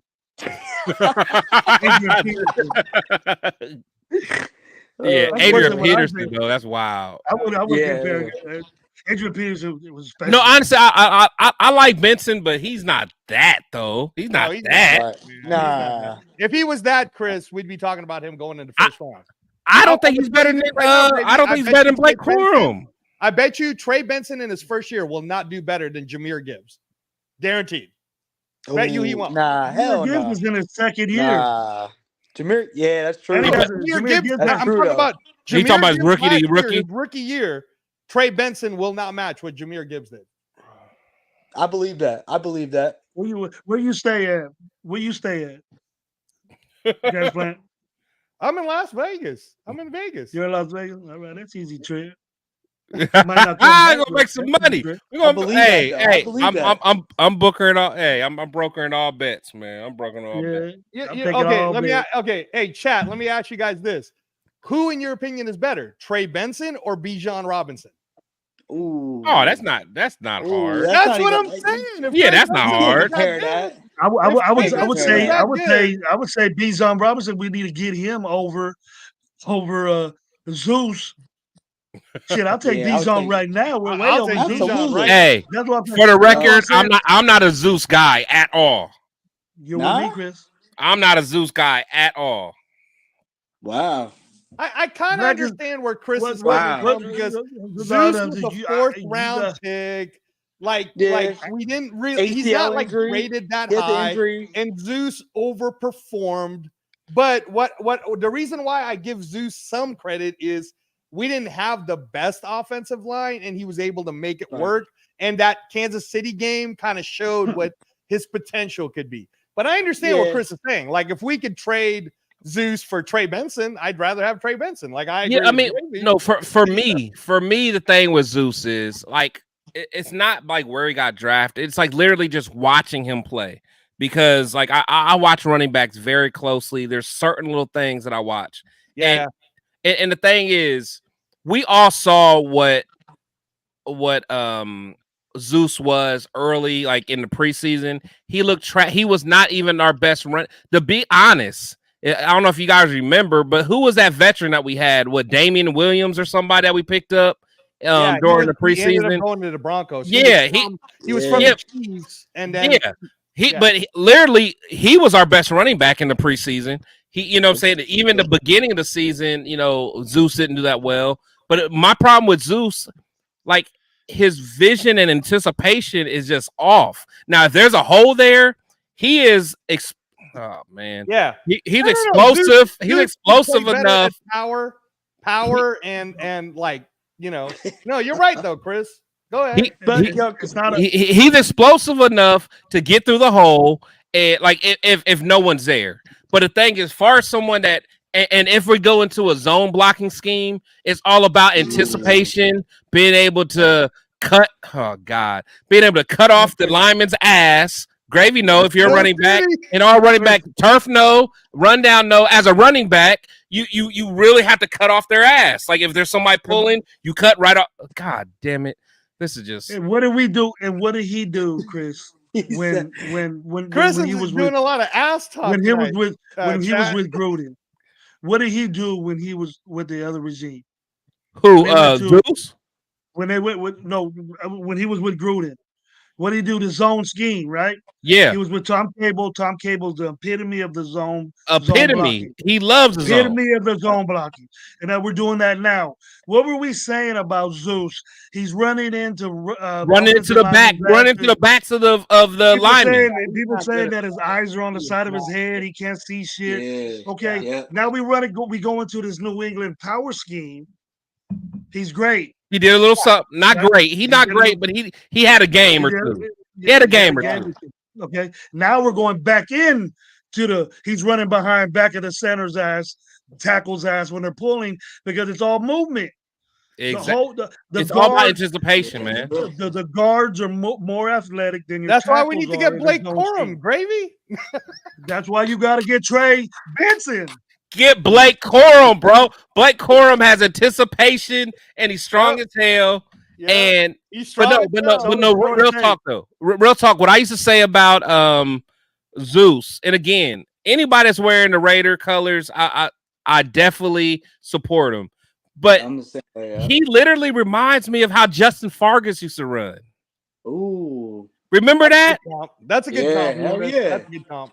I love. Hey Chris, I'm glad you. No, we love Justin Fargas because of who he is. That's a good comparison, though. I love Justin. Every time I see Justin Fargas run the football, I thought he was about to die. Yeah, because he's just like about to die. That he be flipping over, his legs be all crazy, but no vision.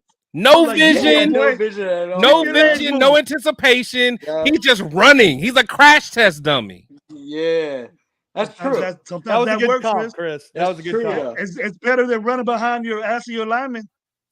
You know what I mean? No diddy. Get no yards. Everybody is so annulled and happy.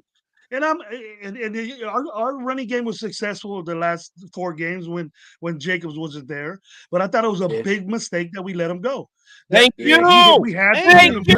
Talk, Brady. There's nothing like that. We never had anything like that. You played with homeboy's money.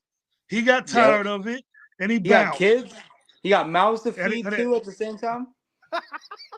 He got mouths to feed too. Talk that talk, Brandon. He got mouths to feed. He's like, man, fuck that. I'm trying to go after the money. What are we gonna do? What are we gonna do to protect our quarterback? That is very important. That's why I became what I am. In the 25, almost 30 years that I've been coaching football, everybody leans on that guy one time or another in the game. It dictates field position. Man. It dictates time. No, I'm with you, Gravy. You win football games. You win football games when you run the football. If you don't, you ain't gonna go a lot of places. Your quarterback's gonna get hurt unless your quarterback your quarterback's a running back too. Gravy. In fact, I'm glad you said all of that. Well, hold on, Brandon. Go ahead, Brandon. Go ahead. I just want your opinion on Alexander Madison. What do you think about him? I'm not a big fan of Alexander Madison. Smaller guy. Y'all gonna hate what I'm gonna say. I'm not think about Madison. I'm gonna fill up my cup before I say this.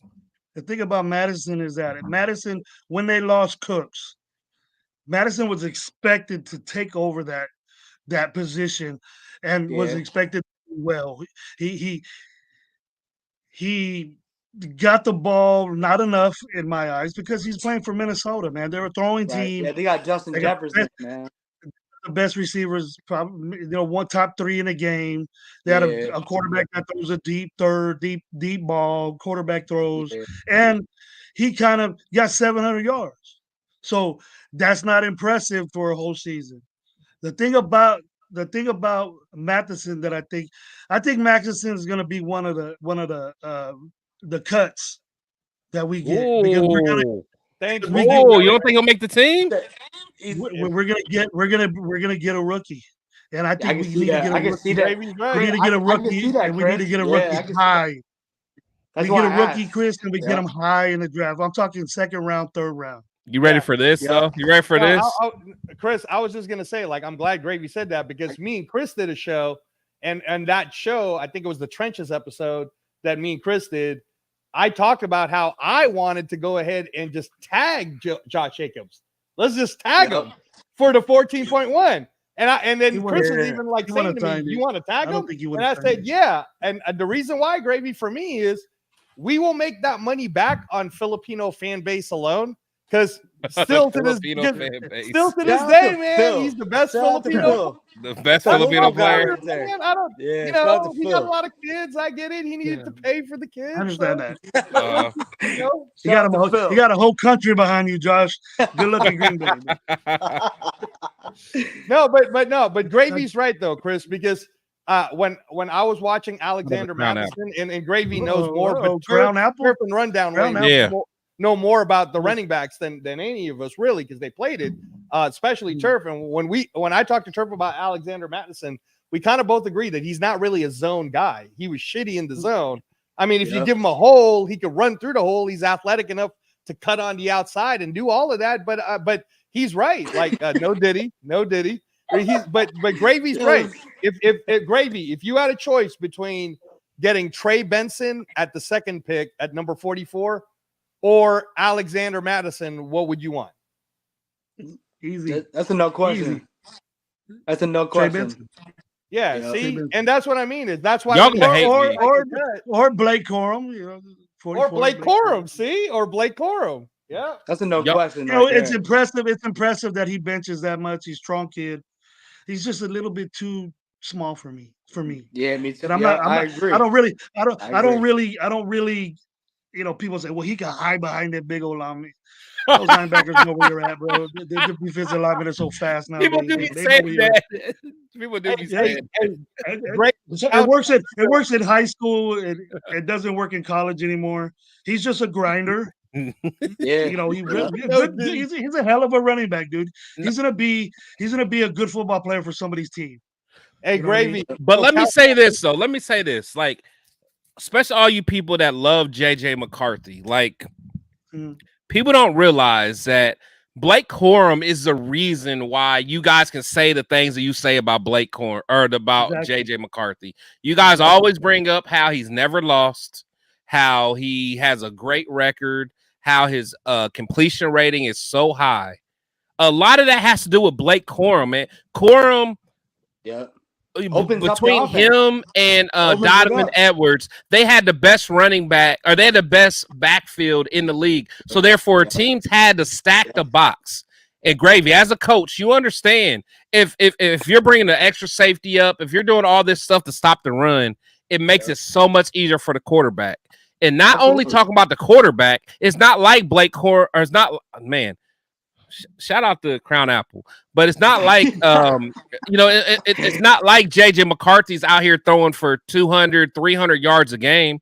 40% of JJ's games he threw for under 150 yards. So therefore, the reason these guys were winning the football game was because they had a dominant elite running game, which was Blake Corum and Donovan Edwards, and they had a top 2 defense in the league. And that allowed Harbaugh to be conservative. If it's 3rd and 9, 3rd and 11, hey, we're not even going to risk JJ throwing it up. We're just going to run the ball, do a draw, and punt the ball if we have to. Blake Corum hid so many of JJ's flaws. You guys don't even understand, man. I'm off my high horse. I understand. And when he did throw, Chris, everybody was looking for Blake Corum, whatever he did, or Edwards, whatever he did on play action pass. Play action pass. You don't know what play action pass does to linebackers and defensive linemen. That's what I'm saying. They're defensive linemen are so undisciplined nowadays. You go by what you see. That they look at their eyes, they don't play their position, what they're supposed to do, and they look and see Blake Corum going this way. Oh, here goes JJ on a bootleg, bone wide open to his tight end touchdown. That's easy. Thank easy you. Football. See, they do that in Pop Warner. They do that in Pop Warner football. Gravy, I'm so glad. That's what I'm trying to tell everybody. Because if I agree with that. Yeah, because the thing is, a lot of these people, they didn't watch JJ for his highlights for the last year. Like, I've watched him mature and grow up as a quarterback. The thing is, if you watch the guy play, almost all his passes are based off of play action. Yeah. That only works when you have a good running back. So if JJ goes to Denver, what the hell you think's going to happen? No one's going to respect that play action. So, they're not going to respect that. They're going to be like, okay, JJ, we're not even respecting that run. Now throw the ball. The linebackers aren't going to creep up because they're not scared of what's his name, Williams for Denver. They're not scared of that. You know what I'm saying? It's like, I don't know, man. Like, I hate to say it, but it's like you almost had to put on that helmet before to understand. If you're a linebacker and you really believe that bomb ass running back can get the ball, you're cheating up to go hit the dude. And then when you find out it's a play action, oh shit, I am out of position. Yep. So guess what? That line or that tight end is right in the seams, right behind me. Well, it's an easy pass.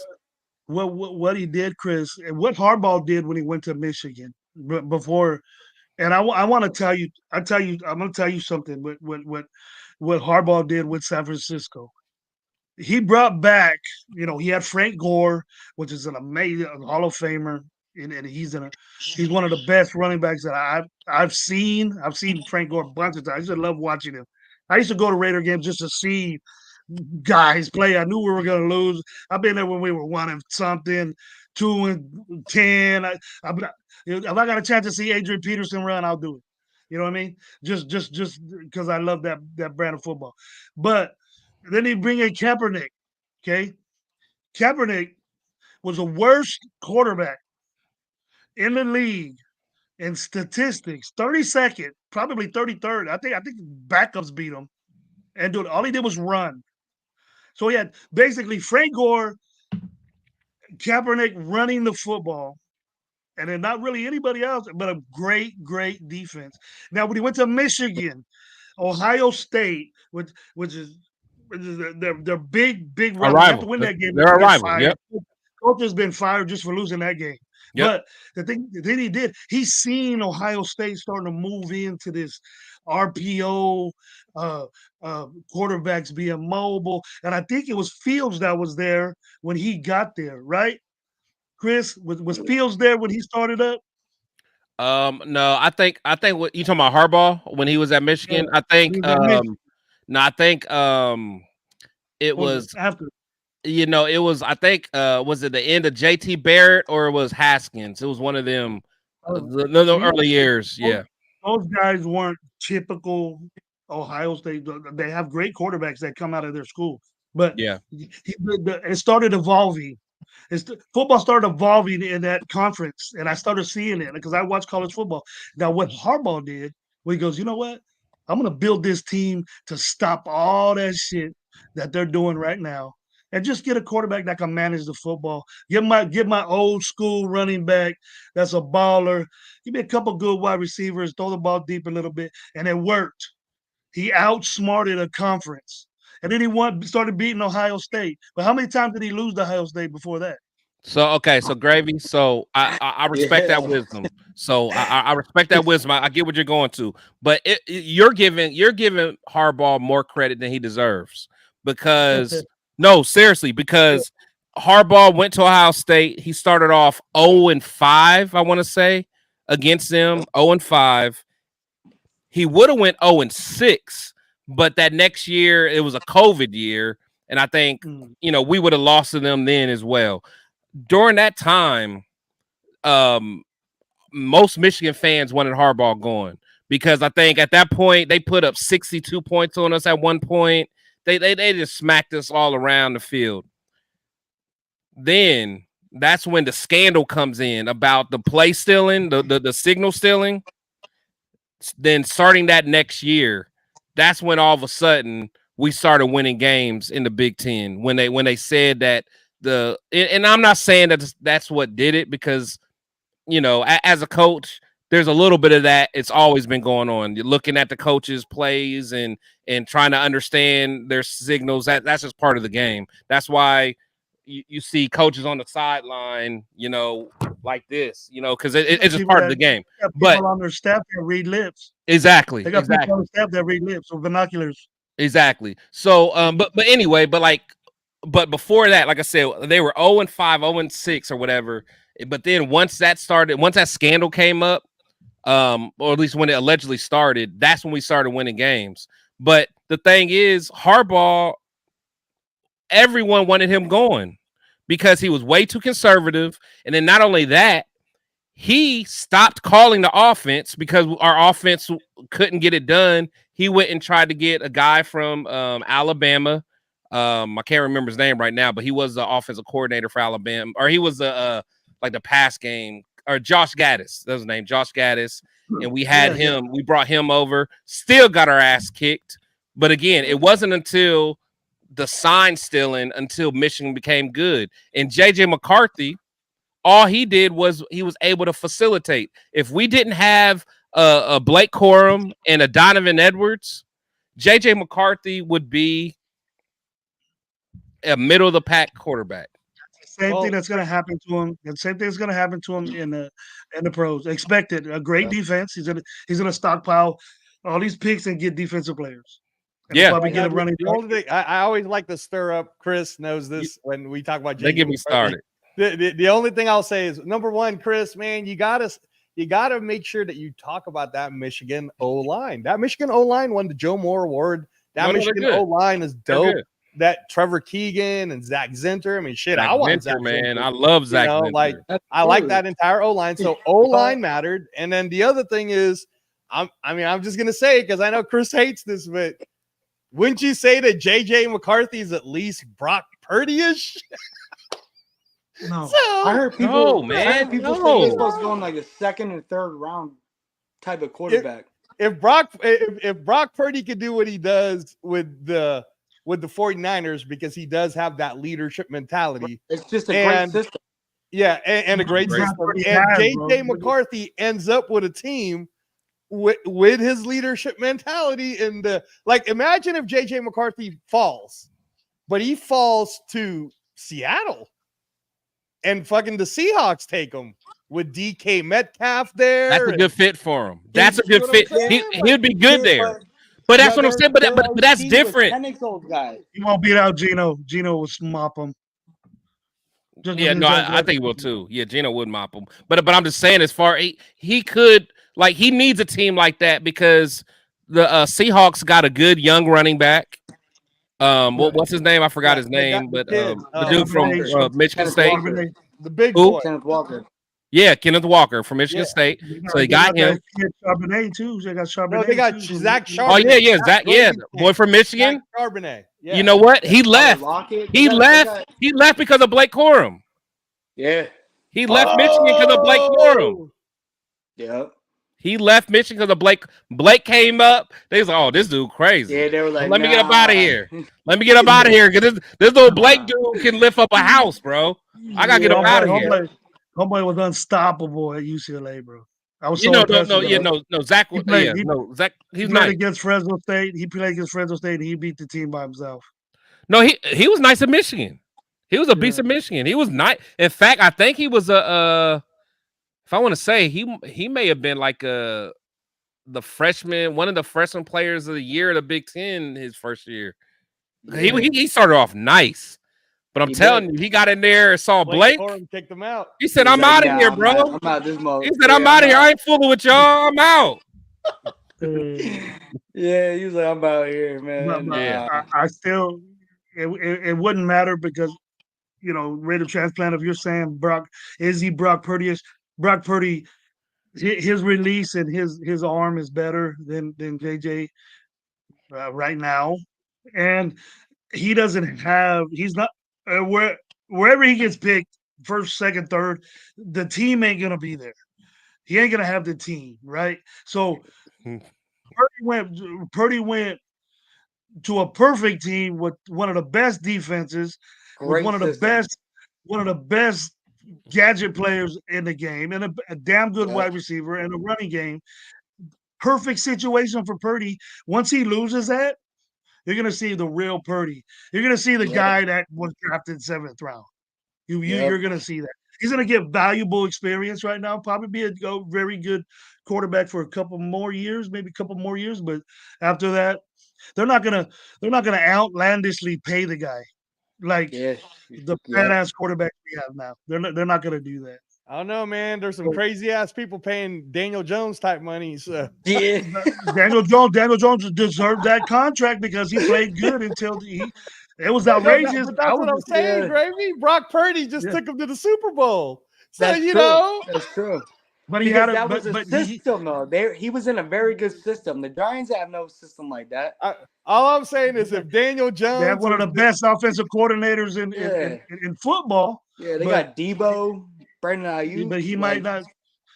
They got a lot of they have a lot of weapons, man. See, I like it when Gravy talks like this about Brock Purdy because that's what I'm saying about Aiden O'Connell. Why don't you give him one of the best offensive coordinators? Why don't you give him a good line? It don't matter. It don't matter. It won't matter. It won't matter. You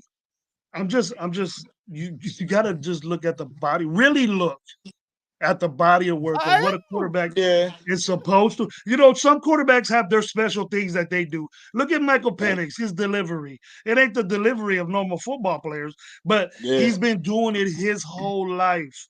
So the way I coach people, if you've been doing something your whole life, like you'll see a chat on here, Chris, that'll say, you'll see a chat on here, Chris, that'll say, well, we could just Aiden O'Connell. We can move Miller to the right side and like it's gonna happen real quick. You know that Miller, it ain't gonna work out. It ain't gonna work out. Do that. You know Miller's gonna be this ain't Madden. This ain't Madden. This ain't Madden. You know, it's like the Penix thing. The Penix that we know, you have to know that Penix is a better player than O'Connell right off the gate. He'll beat him out right off the gate. All right, hey, Brandon, I'm gonna ask you this question, Brandon. All right. If in 2022, right? Okay. Aiden O'Connell gets drafted, and instead of Brock Purdy, you put Aiden O'Connell with that 49er team, would Aiden O'Connell do terrible, or would Aiden O'Connell come out of that 2022? So I would say this about my difference between Aiden O'Connell and Brock Purdy is right. Brock Purdy knows how to get out of the pocket and extend plays, right? Because you've seen that how many times, right? And you know they have Debo, the Brandon Ayuk, George Kittle. You know we have but I'm just saying the only thing I think the difference between them two is like Brock Purdy knows how to get out of the pocket. He feels that awareness when the pressure's coming. Aiden O'Connell just holds on to the ball, take that sack. He had like 22 sacks, 24 sacks. Like Brock Purdy didn't do that. He got out of the pocket. You saw. I mean, look at this. He could get better at that. Now, I will admit, I'm not an ALC. I'm not the biggest ALC fan, but that could be taught. Right. But go ahead. And that's why I said about not giving up on the AOC is because that could be taught. But right now, as we speak, if we had to take either Brock Purdy or Aiden O'Connell, I'm taking Brock Purdy. Just because of that factor, the reason he can expend the plays. He's accurate. Aiden O'Connell's accurate, but just Aiden O'Connell throws a deeper ball. He does. A more accurate deeper ball. But you know what though? He does. Spacebe's crazy. Spacebe's crazy. I really think I'm still taking Brock Purdy over Aiden O'Connell right now as we speak. I really think Aiden O'Connell's deep ball is overrated. A little bit. I almost think we just want to give it to him just because he's a slower quarterback. So we're just. But if you really like, he missed some big deep throws last season, wide open, could have been touchdowns. He needs to develop though, Chris. Just wait, just wait, bro. All right, but he said just wait. But I don't know how we're having a discussion with a rookie that took their team to the Super Bowl to a guy that's soon to be a third quarterback for the Las Vegas Raiders. Look, I don't understand that. Look, all I'm saying is I get it. I get what you're saying, Gravy, about Gardner Minshew, and I'm not going to hate on Gardner Minshew because I like Gardner Minshew. I'll buy into the Minshew mania and all that.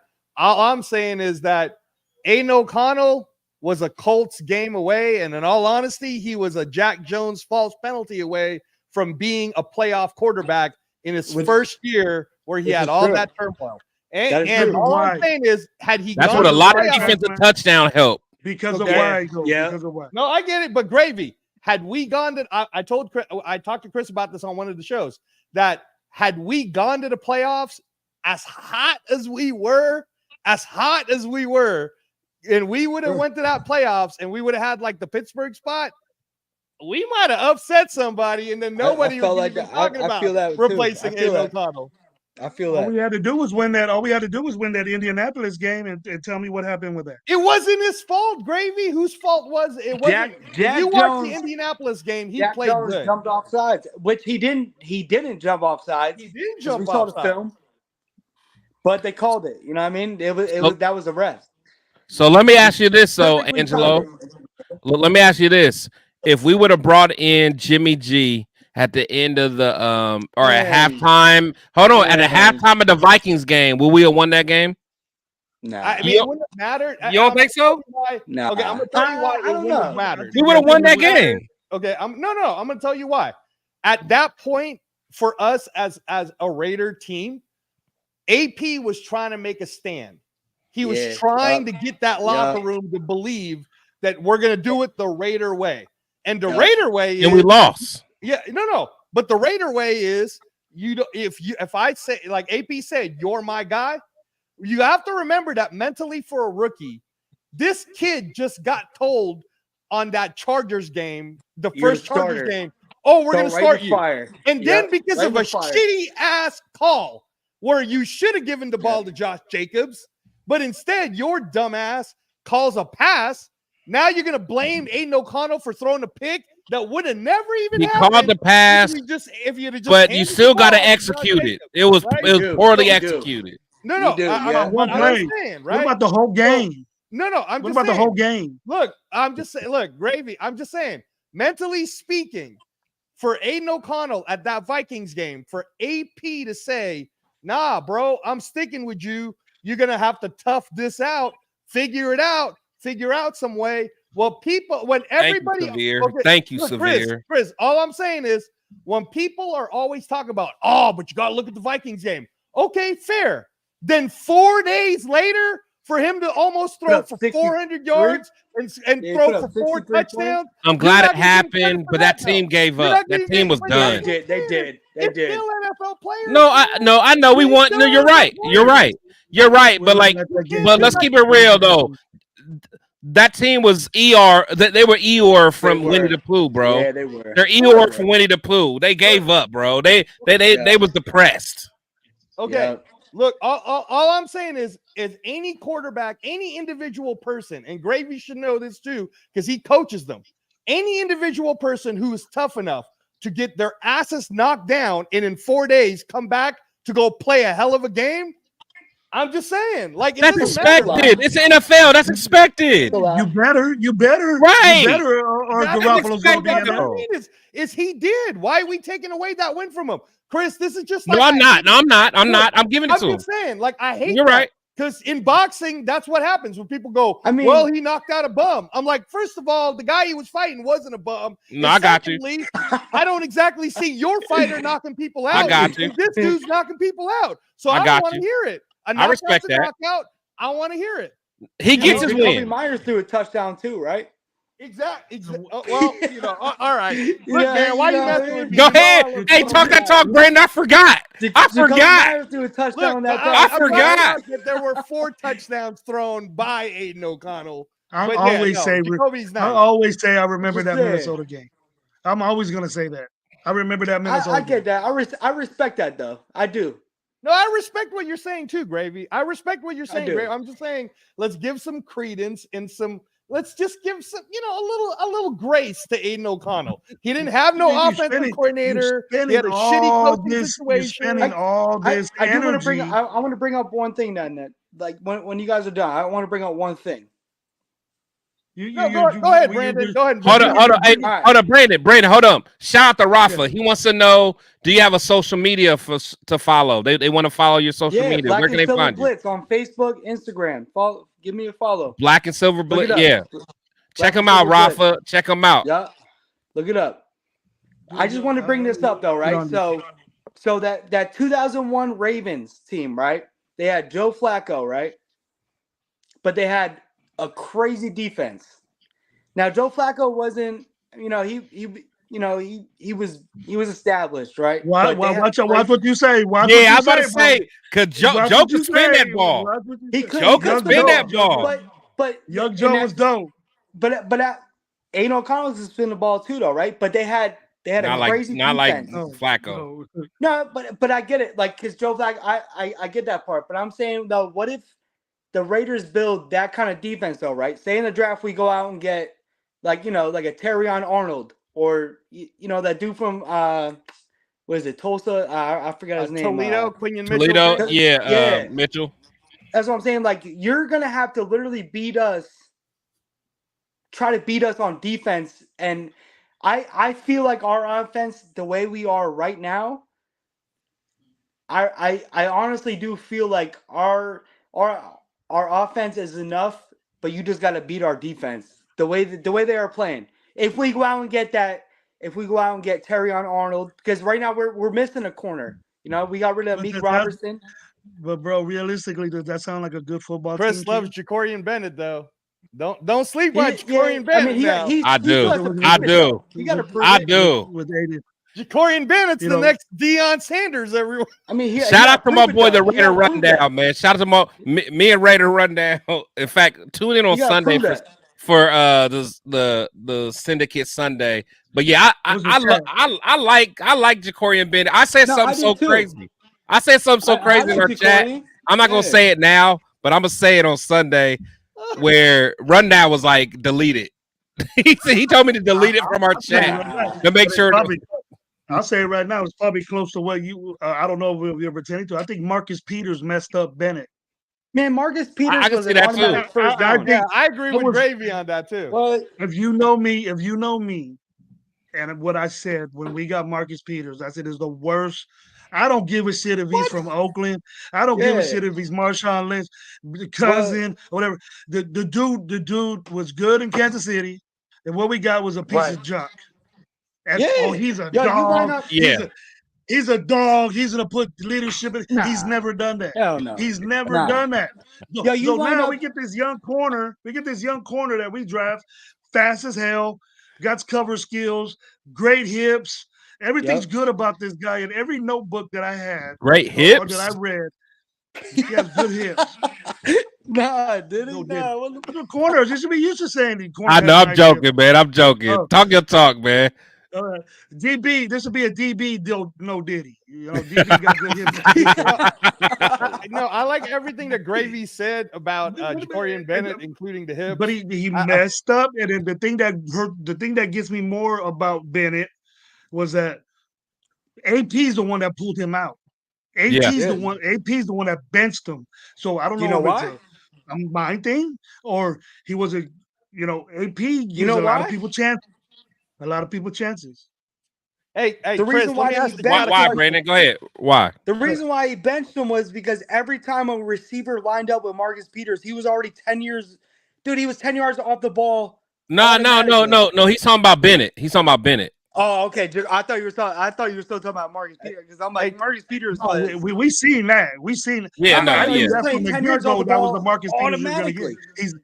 He's always been that way. He's always been that way. But look. My thing is, and Greg, like I said, and I keep saying it, man. Like people forget, man, where we were at, like during training camp last year. Jacorian Bennett was the talk of the camp. People forget that, and it's not only like people in the media. We're hearing Devontae Adams saying, "Hey, man, this dude's gonna be a dog." After every rep, he's talking to me, he's studying, asking, why'd you do this? Why'd you do that? Like people, again, you had to really play the game to understand. Like besides quarterback's the hardest position in all sports. But I would argue with anybody that I think the cornerback position is the second hardest position to play. And the thing is, Jacorian lost some confidence at some point during the crazy season as a rookie. But my thing is, give him a whole season to show that he can play in this game. Because he has all the physical skills. Chris, I'm so glad. Hey, guys, hold on, let me finish. I'd have let all y'all overtalk me all day. Damn it. I'm going to use this mute button. But let me finish. Hold on. I don't want to cut your wisdom. I know you got it, but hold on. So, but what I'm saying is if you look at what Jacorian did in college, if you even just watch his tape very closely compared to what Mitchell did in college, for one, Mitchell, if you look at any of the quarterbacks Mitchell played against in the whole conference, Mitchell had the best quarterback on his team. All the other quarterbacks in the MAC conference were trash. There was no good receivers that he played against in the MAC conference. They're trash. Jacorian Bennett played good ball for multiple years in the Big Ten. He played against C.J. Stroud. I think Olivier was there. I think Garrett Wilson was there. I mean, he played against Aiden O'Connell, a.k.a. Joe Montana, according to Angelo. You know what I'm saying? He played against all them dudes, man, like in a good conference, man. Like, put some respect on his name, man. Nah, I like Jacorian Bennett, man. Hey, Chris, look, can I just say this real quick, Brandon? So I love how Chris just loves Jacorian Bennett, because I agree with him. I agree with Chris about Jacorian Bennett. I agree with Gravy about Jacorian Bennett. I like Jacorian Bennett too. But it's just funny to me how if I start talking about Aiden O'Connell, y'all think I'm crazy. But then you hear Chris talk about Jacorian Bennett, and somehow he's a genius. I'm just saying, because Gravy. Nobody think I'm a genius, though. Everybody think I'm crazy. I'll tell you the reason why. Because we're expecting Aiden O'Connell to take over the most precious position on our football team. We're going to depend on him so much. You win or lose games with that guy. You know, Bennett not being in the game, we ain't going to lose the game. You know, we got someone else in there to fill out. And then, especially if we get this defensive line stacked up, all we expect is a mediocre play from Bennett and Jack Jones. You know, Jack Jones, I shouldn't say mediocre. They should play the way they play, you know. Right. Good football. They're not going to need to cover that. You're not expecting your corners. We expected so much from our cornerbacks because our defensive line sucks so bad not getting to the quarterback that our corners need to do extra work. They need to cover. Right. Now that situated that defensive line, our quarterbacks don't even cover as much. You're not even going to hear about Bennett or hear about Jack Jones. He's like, that defensive line. Bring the face on. And get some good reps now. Brandon Faison, that's a good one right there. Picking a corner high A for me. Picking a corner high A for me. Unless he's Sauce or freaking Dion status. You know what I mean? I got it written down right now. Gravy on not picking a corner in the first round. I was just going to say to the chat, Chris, I got a question for the chat real quick, Brandon. So to the chat, what is a crazier statement? Tyree Wilson is the next Javon Curse? Trey Benson is LaDainian Tomlinson? Or Jacorian Bennett is Deion Sanders? No, hold on. I never said. See, now I ain't saying he Deion Sanders. I didn't say. But you know what? Fuck it. Hey, fuck it. I'm gonna say it because I believe if I can say something once, I can say it twice. In my chat this morning, I told my boys in the syndicate. It was so crazy that Rundown didn't even entertain it. He was like, "You got it, bro." But but honestly, I'm standing by this. I'm saying that I think that Jacorian Bennett is in 2 years is going to. He said the next Willie Brown. I did not say that. I didn't say that. Shout out to Rundown. No, but I said that.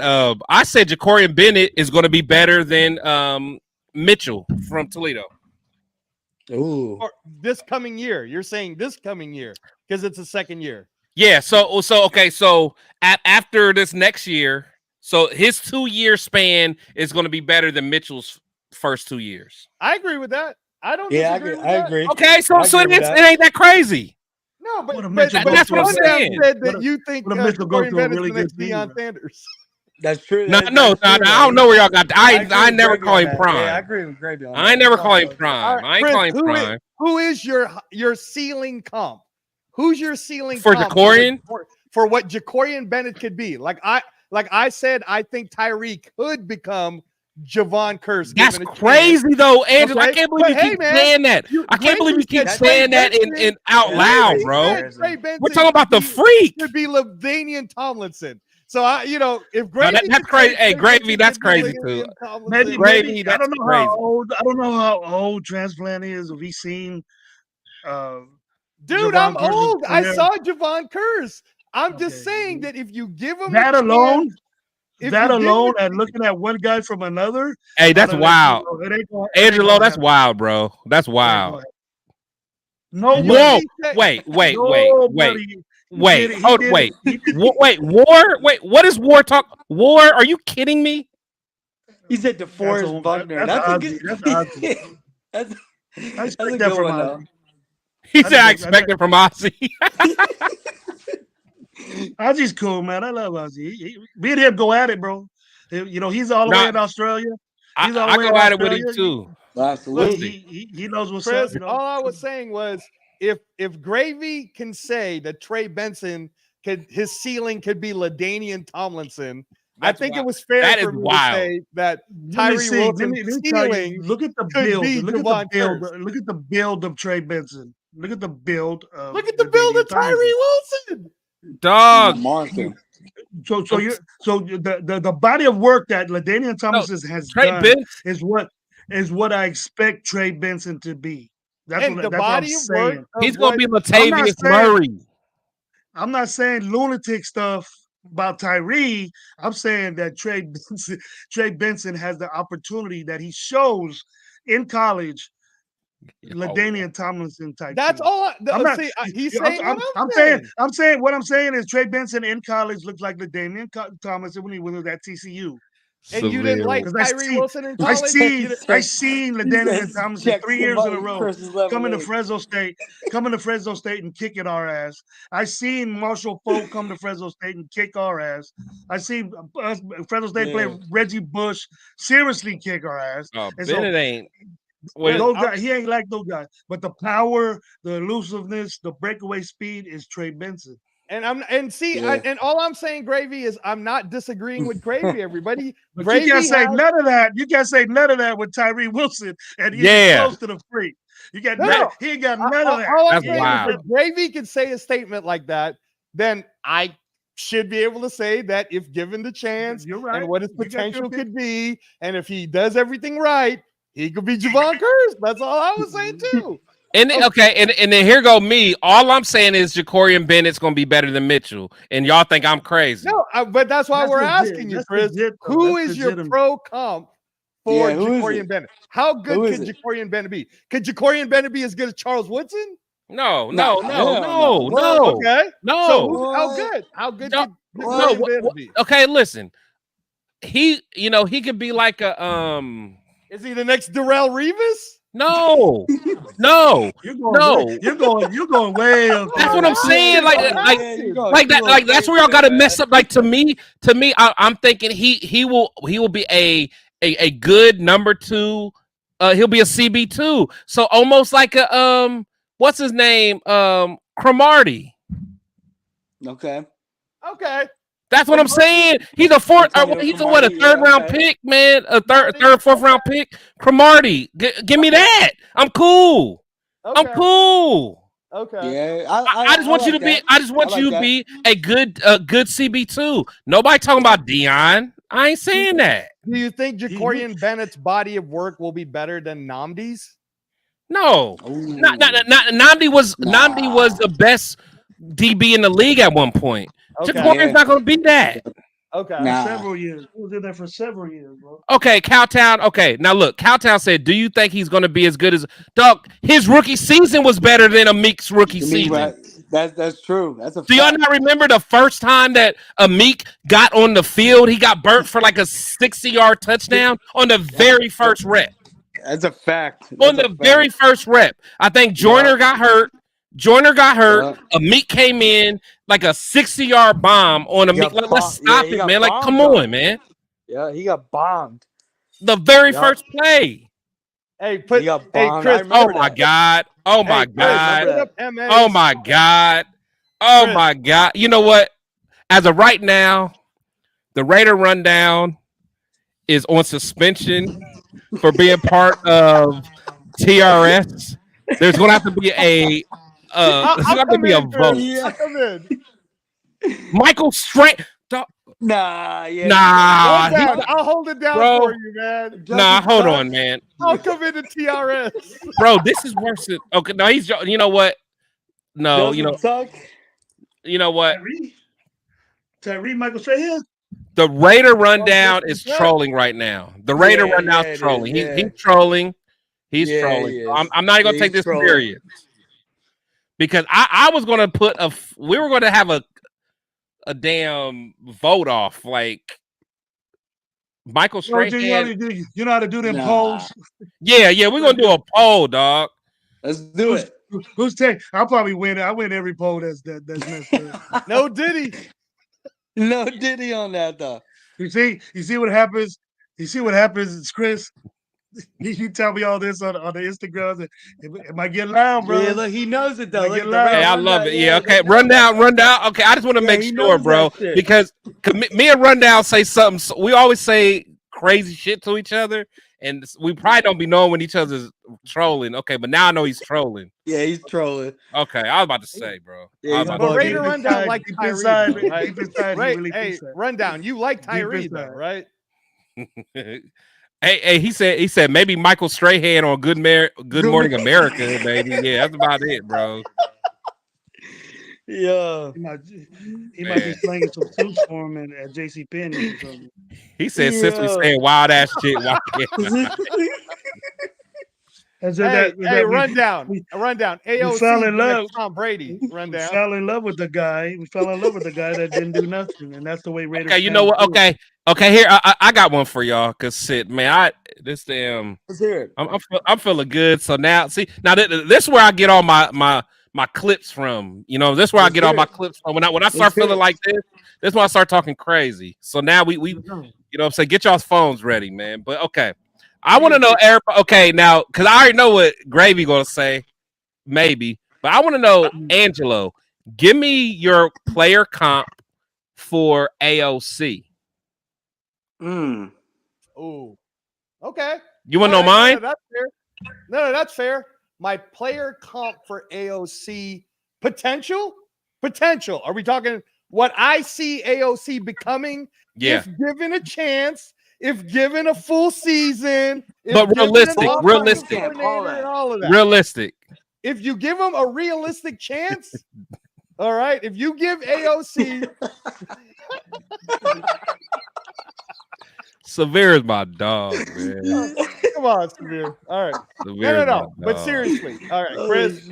If you give, I got so many guys in my head. If you give AOC, if you give Aiden O'Connell the same chances as the guy I'm about to say, Rundown said it for me, Jared Goff. He's Jared Goff.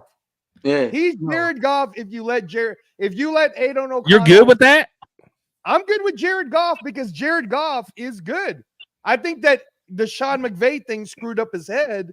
And now with Dan Campbell, who believes in him, like that's the type of coach. He believed in him so much that he went and drafted a quarterback last year. And then Hooker's like drafting Jordan Travis. You keep him on a red shirt until he's ready. Jared Goff's still the quarterback that's going to take him to a Super Bowl, dude. Yeah. If Detroit's going to the Super Bowl, it will be because of Jared Goff. I got it. Okay. How about you, Brandon? What's your AOC comparison?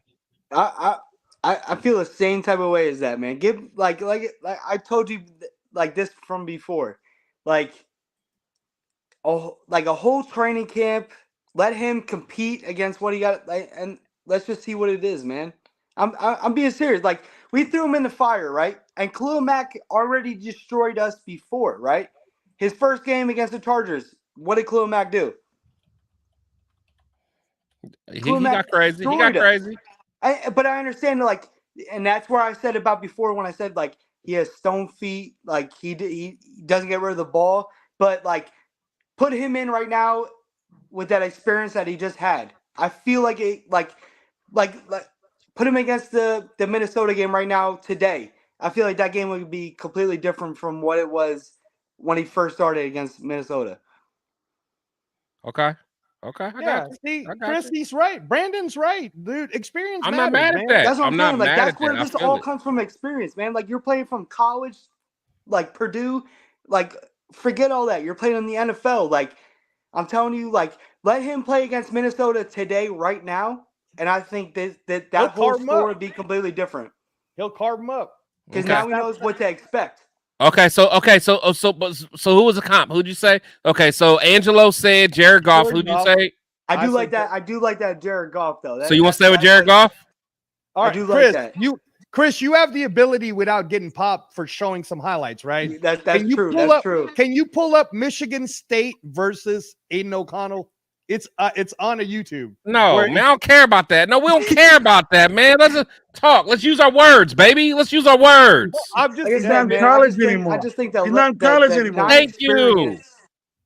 Danny Werfel. Danny Werfel was very good in college. Bobby Hoying. That's college, though. That's my point. All right, okay, Gravy, it's on you, big dog.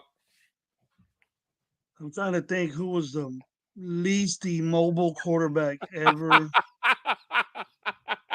The least immobile. But you don't think that Gravy, comes while with... you're thinking, let me ask you this question, Gravy, because Gravy's old enough to have seen these games. So, all right.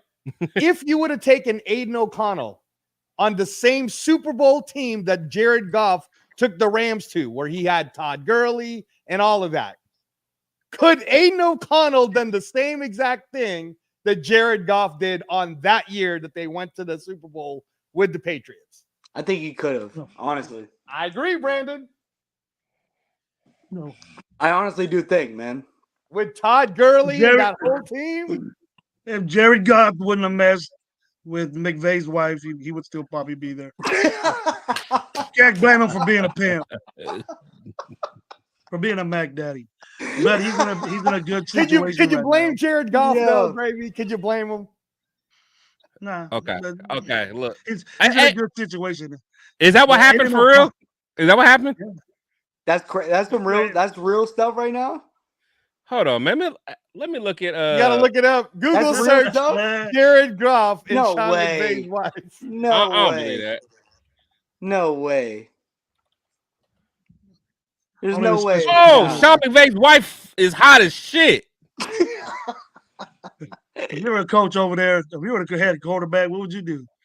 God damn, dog. Have y'all seen his wife? Marcus Allen. That's all that happened. Hey, I'm going to meet Marcus Allen Sunday. Oh, are you really? That's cool. I don't care about none of that. Have y'all seen Sean McVay's wife, bro? What are we talking about? Why don't you show everybody a picture, Chris? Why don't you go ahead and show everyone a picture? Yeah, if you don't know, now you gotta know. Let's see it. There it is. There it is. Aiden O'Connell is Chris Winky. Chris Winky. If we want to sum it up. All right, man. All right. All right. She bad. She bad. Look, Brandon, like, yeah, all right. I don't care what y'all say. She fine, whatever. Braden. She almost became Mrs. Goff. That's fine. Y'all wow. So you say Chris Winky though?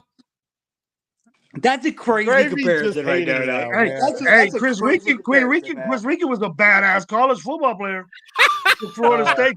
All this shit, right? Tim Tebow. He was a beast in college though. He was Florida State was the bomb when Chris Winky was there. Yeah, they were bad. He got picked pretty high. He got picked higher, I believe, than Aiden O'Connell. Had a lot of expectations. Needed a body of work to get better. Okay, can I go? Can I go then? Okay. Well, hold on, Gravy. Is that your real answer though, Chris Winky? Or you just trolling? That can't be. You're making me compare. You're making me compare Aiden O'Connell to bad quarterbacks. I don't think Aiden O'Connell's a bad quarterback. I think our expectations of Aiden O'Connell are. Do you think by means out of this earth, we expect so much from this dude that he's the one-all be-all and is gonna be the one-all be-all of this team, and he's not. See, that's crazy though. Do you think because Aiden of the blessings, because of the God-given blessings that he had, and I've heard many a time, you could teach somebody to be fast. You could teach somebody to be mobile. It doesn't happen that way. Gravy, do you think either got it or you don't? O'Connell, do you think that Aiden O'Connell is at least as good or better than Trent Dilfer? Don't let him back you into that. Don't let him back you into that. Don't let Aiden back you into that. Yeah, don't let him back you into that. Trent Dilfer has a Super Bowl, and he's don't let him back you into that. Don't let him back you into that. You can't talk about a guy. You can't talk about a guy that was 5-4 in a division and be happy about it because it's barely 500. So then that's what I'm saying. I mean, so then he was 4-2 though, right? So you can't not say that Aiden O'Connell couldn't become Jared Goff. That's all me and Brandon are saying. Why? Because he's not going to get the opportunity. Like I'm already asking him, is he at least as good? When Trent Dilfer was coming out of college, going into the pros, that's not a good comparison. That's not a good comparison because Trent Dilfer had Ray Lewis. He had it was different. It wasn't because of Trent Dilfer that they won. Everyone knows that. Chris, he didn't have a defense like the Raiders. It was beyond the defense. That's just like Brad Johnson from Tampa Bay. That's just like Brad Johnson from Tampa Bay when that's a team that Gruden had. It wasn't because of him. Right. Don't expect this defense to save Aiden O'Connell and then have your judgment on Aiden O'Connell is going to be a good quarterback because of that. Can I get mine? Can I get mine? Aiden O'Connell needs to get out of this. It's known facts. You want to go back to college so much. Look at his stats in college.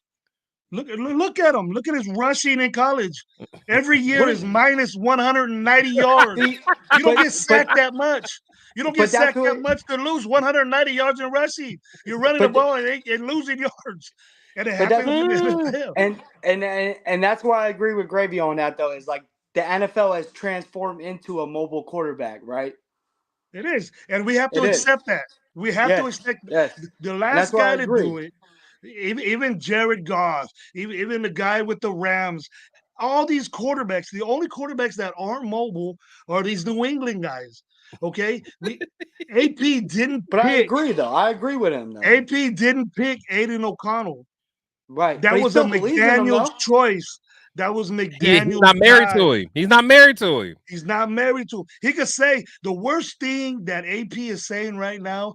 Aiden's our guy. Aiden's our guy. Right. Knowing as a he coach, has to say that. As a head coach, Mitchell's gonna beat his ass out. Y'all gonna think I'm crazy. Go ahead, Chris. What's your comp? And then I'm trying to go and give up valuable picks for the future to save my job for a 21-year-old kid playing at LSU that's 165 pounds to come over here, and you're not even going to hear about Aiden O'Connell anymore. Yeah, no, but we have with no offensive line, with no right tackle. I agree with Brandon. You're going to have to get it anyway.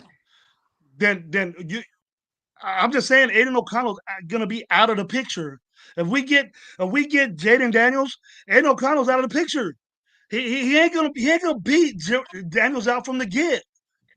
Just by athleticism alone. People are going to watch this dude run around, and you're going to look at that old number 4 with duct tape on it that say O'Connell. You're going to say, damn, who was that?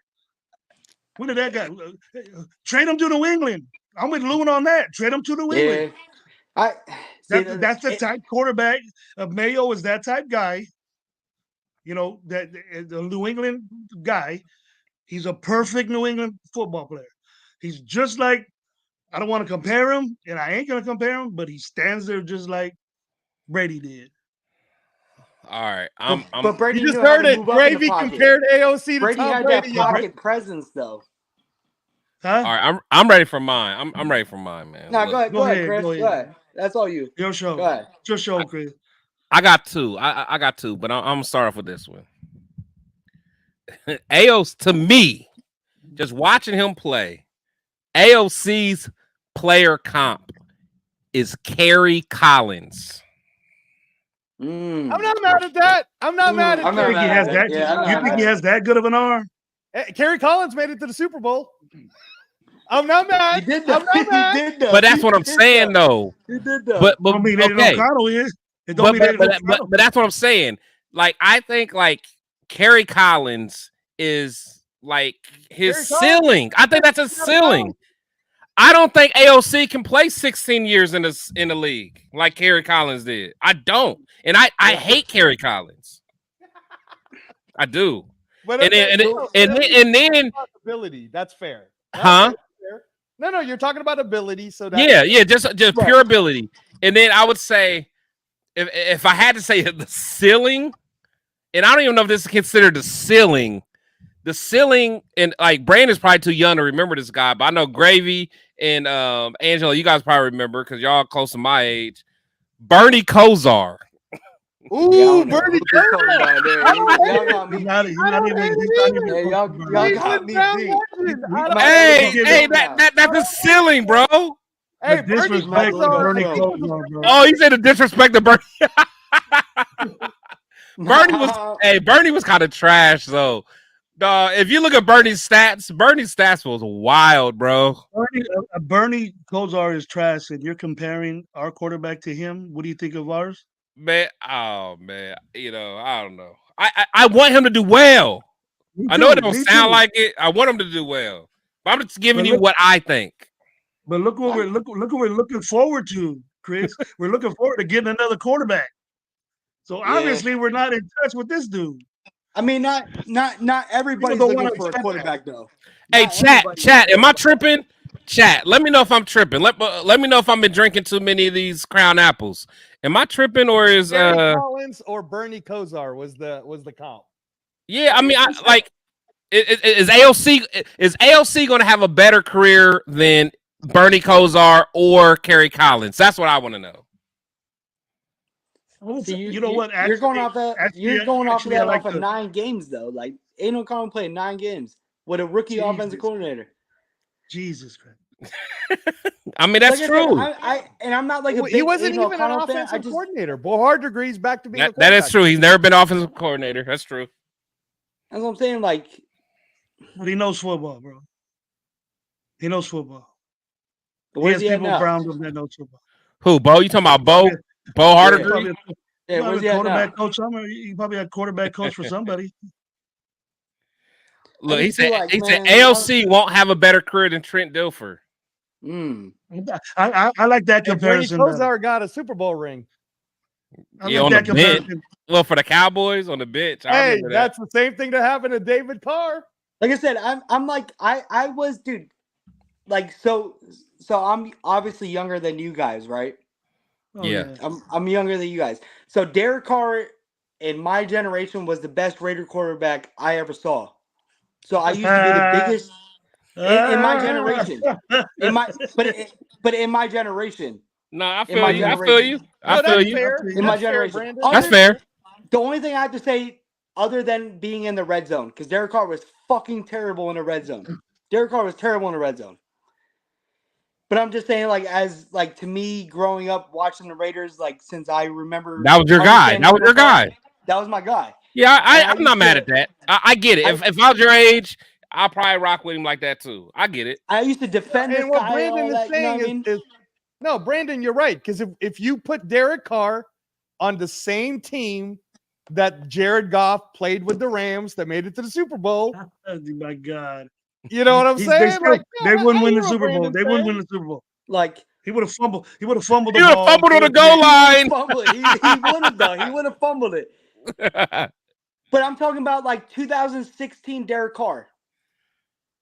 Yeah, before 2016 Derek Carr when he was a dog. 2016 Derek Carr was nice. Yeah, he was when nice. he was running for 2016 Derek Carr was nice. Going for the first down in your face. You know, then he broke his leg. You know what I mean? Then we understand what Derek Carr became after that. That's true. Brandon's making some good points, guys. I mean, like I'm just saying, like that because that was know, like I'm telling you, I'm waiting for somebody to tell me that I'm a liar about AOC being Kerry Collins and Bernie Kosar. Or Bernie Kosar. Kerry Collins or Bernie I think Kosar? Kerry Collins. I think Kerry Collins had a bigger arm than Aiden O'Connell. Oh yeah, Kerry Collins had a gun. He had a gun. He did. He was a bigger dude, man. That guy was like 6'5". Yeah, he did. I remember when he was at Pitt I State. remember He was Kerry bigger than Collins. our Kerry Collins. Yeah. Okay, Yeah. just to settle this age thing. What year did you graduate, Chris? What? High school?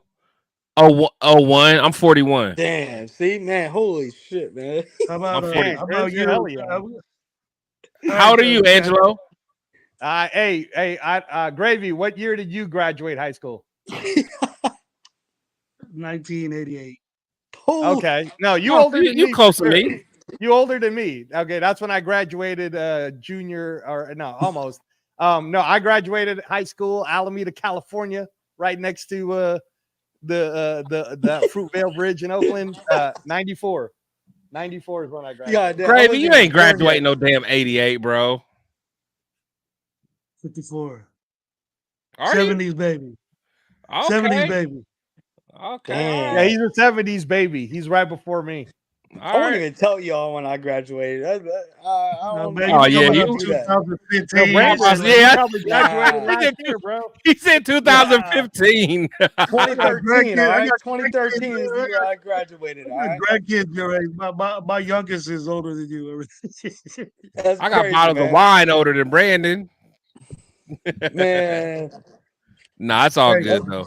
But no matter how old you are, you know the facts and the knowledge about football, just the basic facts. Oh, absolutely. Maybe the NFL or college or whatever, you could just about win every argument if you just know that. Yeah. Yep. That's what you do. You're never wrong. Everybody can have their own It's just opinions. opinions, man. That's why I dig Chris's show. And then that's the three guys that I work with on our show, we always disagree. And I love it. I love See, but y'all I like show, that. man. Yeah, I love that, man. Just I like love that. this, bro. It's just like this. We say, well, look at this stat. Look at this stat. I bet none of you guys knew about Aiden O'Connell's rushing. Nah, I didn't. That's wild, bro. Like I said, That's wild. But like Look I at said, it. man, like, yo, how do you know Aiden O'Connell next season won't be that record this year? He might. You know what I mean? Look, Like, you can't speak on that because you don't know. but that's any argument. That's any argument. Do it, bro. The thing is, look, But you're saying that because I'm just saying, like, I'm not.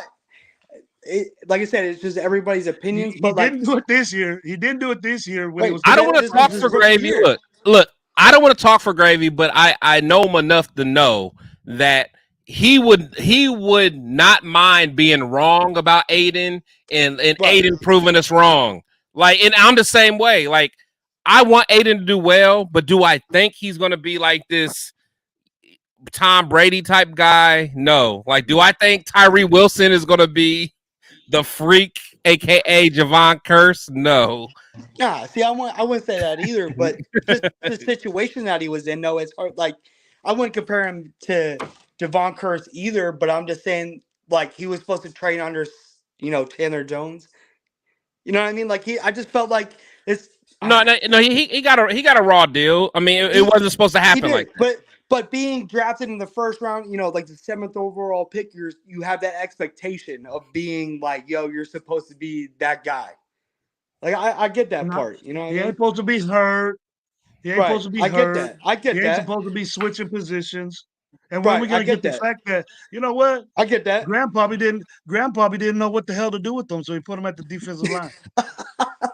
See, Hey, Chris, if Aiden O'Connell next year wins us 9 games, he's not going to start next year, though.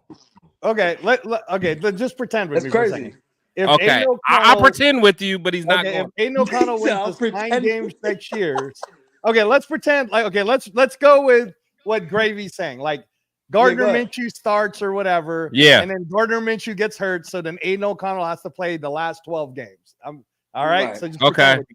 If in the last 12 games, Aiden O'Connell wins us 9 games, loses 3, he throws for 2,500 yards, 14 touchdowns, 9 interceptions. Let's rock. We're in the playoffs. Let's rock. Let's rock. Let's rock. You're okay with it, right? Let's rock. Okay. Yeah, let's go. That's Kerry Collins' second year with Carolina. You said what? Record on his second year for Carolina. All right, now, no, hold on, no, because I'm just gonna give him. He's going from the early '90s to now, bro. How many rules have changed since Kerry Collins?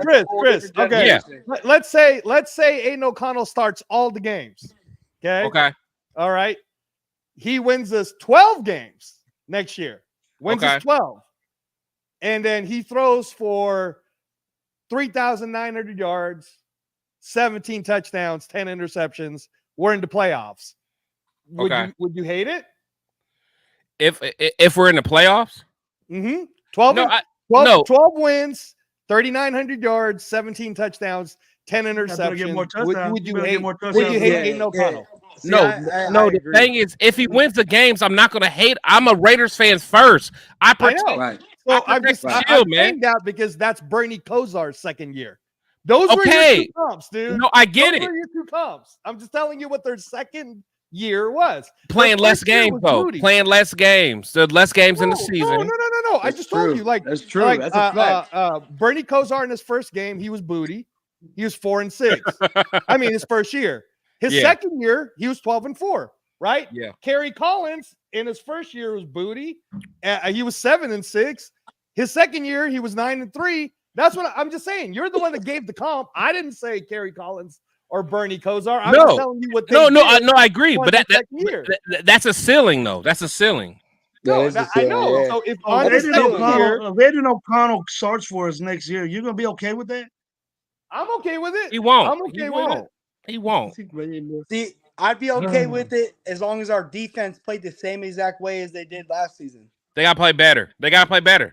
They do, yeah. But if they played better and Aiden O'Connell was starting, how would you feel? No, like I was just gonna ask Gravy. I would be upset. I would be upset if Aiden O'Connell was starting. Gravy, you're a Raider fan. We know this. So, do you like the coaching staff that we have? Yeah, all of it. Joe Philbin, everybody. Marvin Lewis, Tom. It should have had you Jackson though. Should have had you Jackson. He has a lot of people. AP needs that. I like. Okay, so you like that. You like the coaching staff, right? You like the coaching staff. Do you like the coaching staff and their experience enough to know that whoever they pick as a starter must have done pretty good? Okay, I do. So Aiden's gonna be thinking he's slick, but Aiden O'Connell's not gonna be in that mix. Yeah, Aiden's gonna be thinking he's slick. Gardner Minshew, you look at the body of work that is in our room right now. No matter if it's a guy with another team or not. Yeah. Look at the body of work. Come on, Eli, relax. And then you could say, oh, he only played 9 games. That's the comeback we have. Oh, he only played 9 games, and he didn't have an offensive coordinator. He's been playing quarterback his whole life. Played 8 years in freaking college. He got the most games ever played in college. I know, but if we're going to say that, 61. But college, you bring up college NFL, though. Bo Nix played 61 games in college, and then Aiden O'Connell probably got 151 games in college because he played 8 years of college football. You better be a damn good quarterback. Yeah, we don't, Gravy, we're not disagreeing with you. Me and Brandon aren't disagreeing with you. What we're saying is, if you believe in what you just said, then you got to agree that Aiden O'Connell was better than Bryce Young. And no matter what, doesn't matter. Doesn't matter this. Doesn't matter that. Bryce Young got hurt, bro. You suck. Bryce, it's a different team. It's a totally different. I agree. That's exactly they're moving up the pick. I agree. Look, we made the mistake. And we make this mistake all the time. That Bryce Young was the number 1 pick for Carolina for a reason. And then through his college years, he was a good quarterback. Bryce Young is still a good quarterback, bro. Don't. Yeah, Bryce Young, and I even reached out and said this on my own show. I reached out and said this, that Bryce Young, I wouldn't be surprised if Bryce Young has a better year than CJ next year. We'll see. Because people are going to figure this kid out. That's called that sophomore slump. We'll see. I think that we got into this CJ zone so bad that we think it's going to happen to us. You know what I mean? That we think we're going to get a CJ Stroud. And what if it doesn't happen? I agree. And what if that doesn't happen? Whoa. I completely agree on that. Eli, I completely bro. agree with that. I agree. Me and Eli, bro. Eli, calm down, bro. Eli. See, the only reason why I say that is because Aiden O'Connell has the Raiders have a better offense than the Panthers. Yeah, better everything, dude. They're a sorry team. That's what I'm saying. You know, Aiden O'Connell was in that predicament. Aiden O'Connell was in that type predicament, right? Right. He was. The Panthers defense was pretty decent. That's why their defensive coordinator's a head coach now. So Carolina sucks. They're gonna suck for a while. If AOC starts, because they and traded flop up to get that motherfucker, they gave up a lot. I like G Code's question. If AOC starts and flops, we blaming him or Getsy?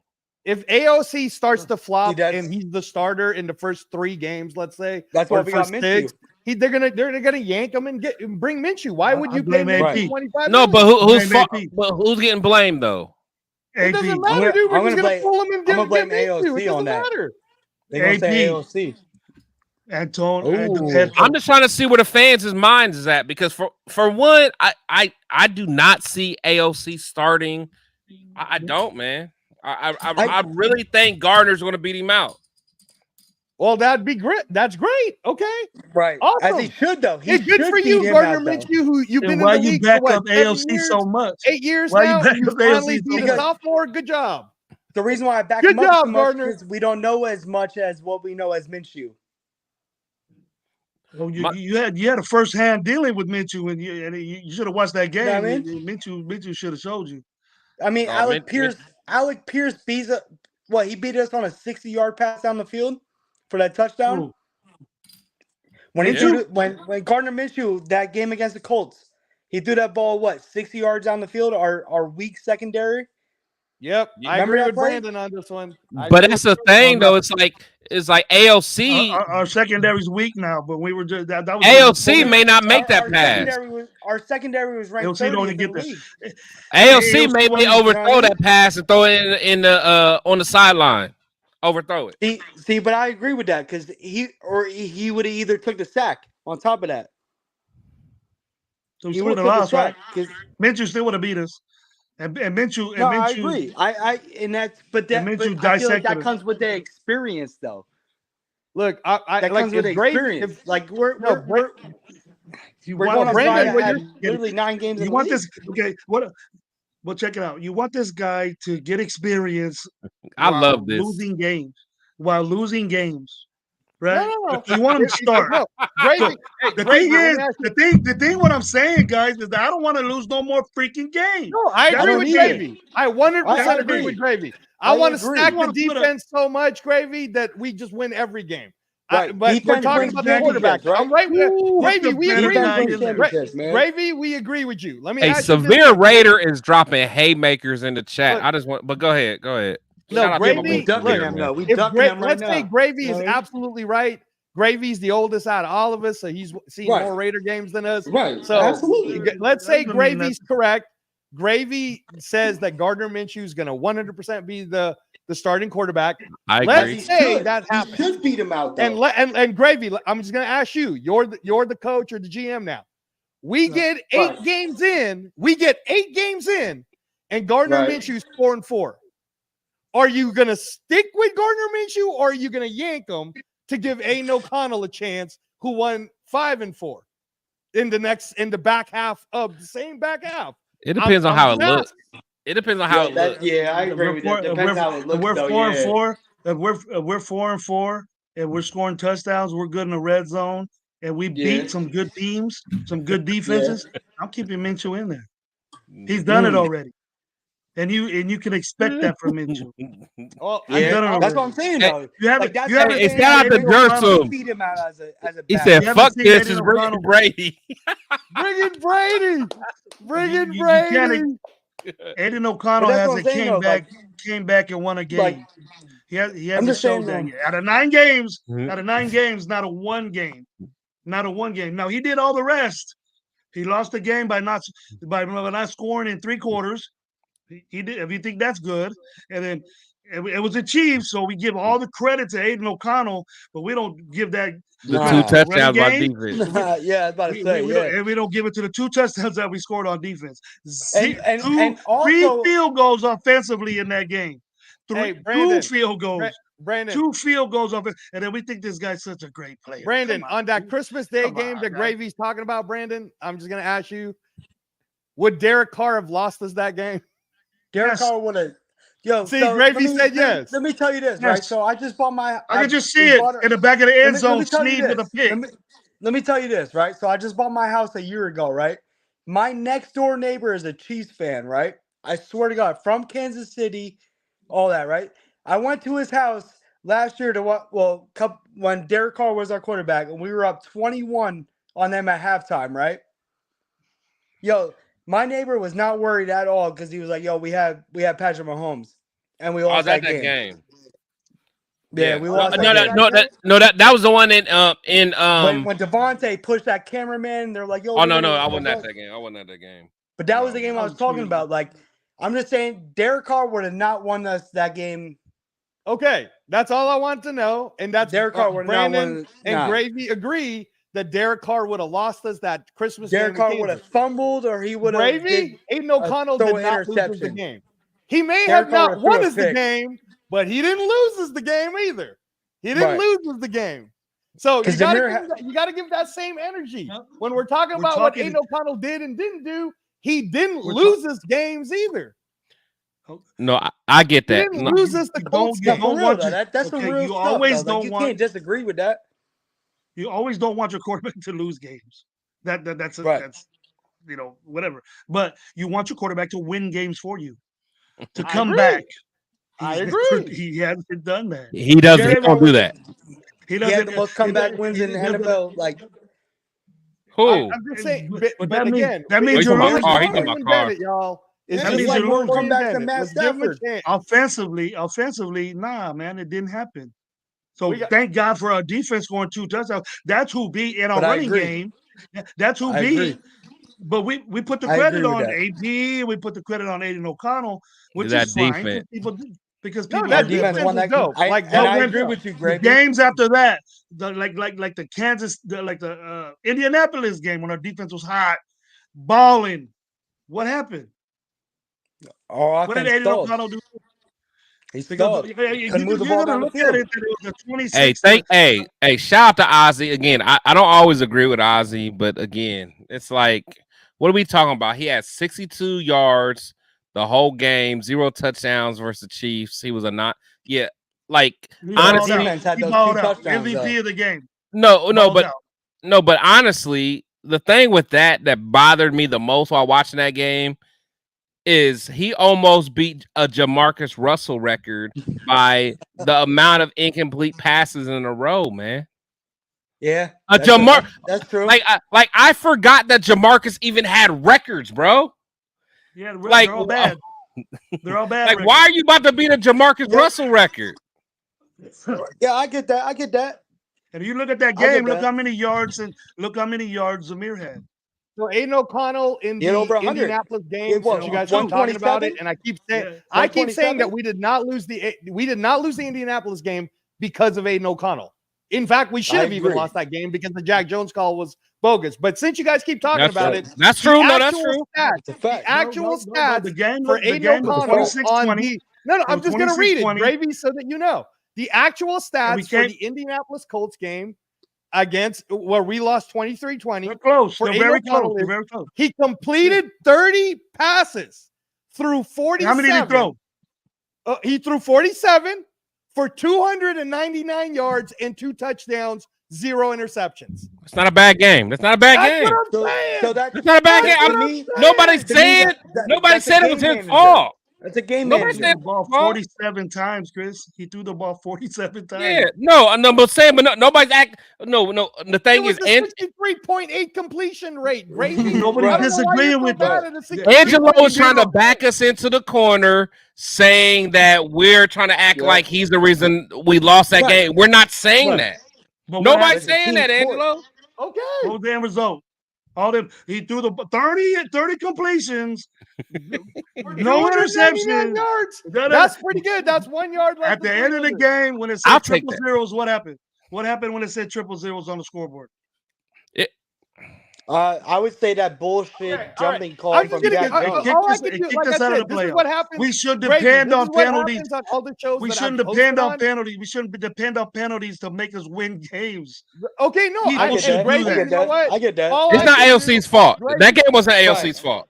Okay, Gravy. All I can do, and this is what happens when I'm been in that predicament. Gravy. All I can do is give people facts. All I can do is give people facts. Man. So Gardner Minshew, who you love so much. All I know is how many likes do I got on this. I didn't know how many likes I got, because if I don't got enough likes, I'm gonna cut this thing off. Okay. And Chris, so I'm just gonna read the stats so that we could, since everybody likes Gardner Minshew so much.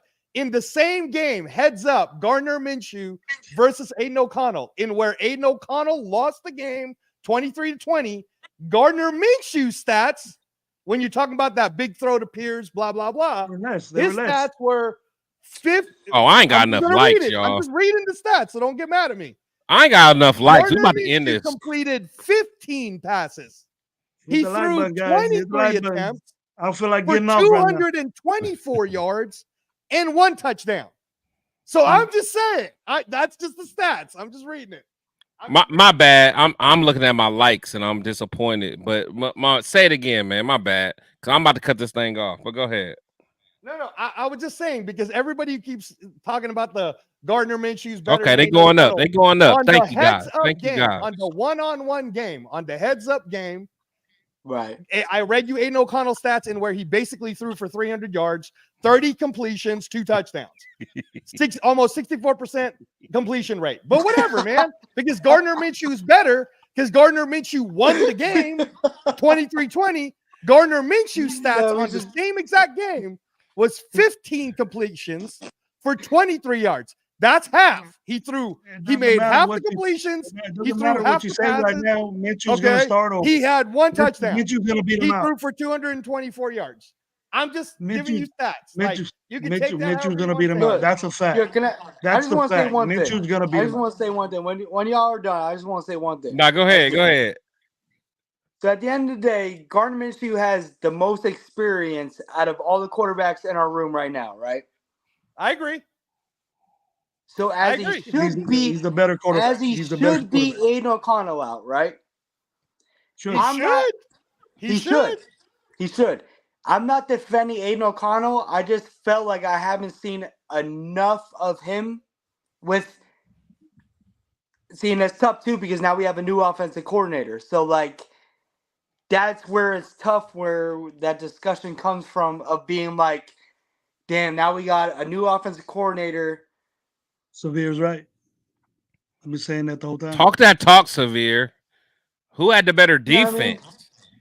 We did. Supposedly. Yeah. You should have stopped him. But what happened?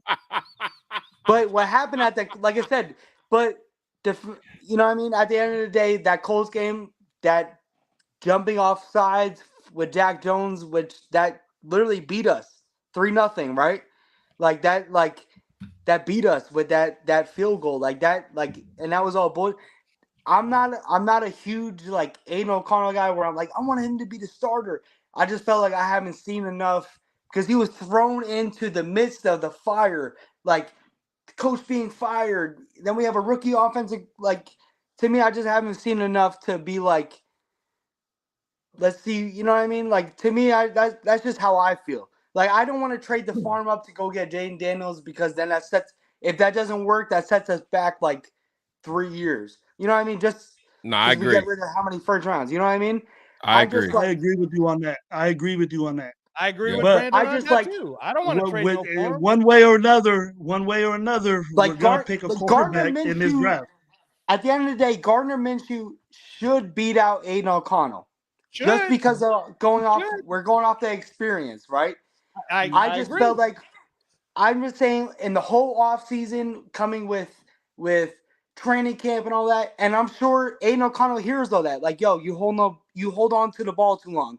Yo, you got stone feet. Yo, let's work on extending plays. Like, and that comes with the coaching staff of. So now we got AP's guys coming in, being like, "Yo, let's work on this and that."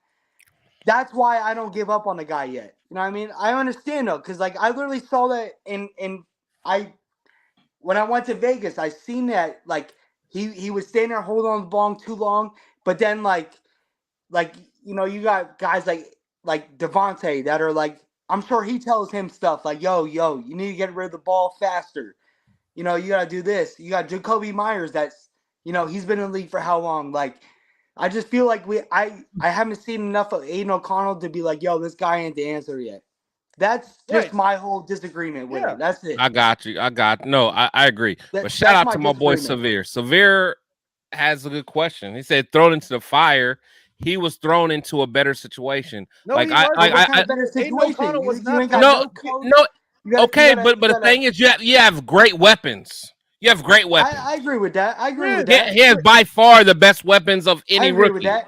And the crazy thing is, I agree with that because when Derek Carr did that shit with Rich Bisaccia, he had Zay Jones and Darren Waller and Hunter Renfrow.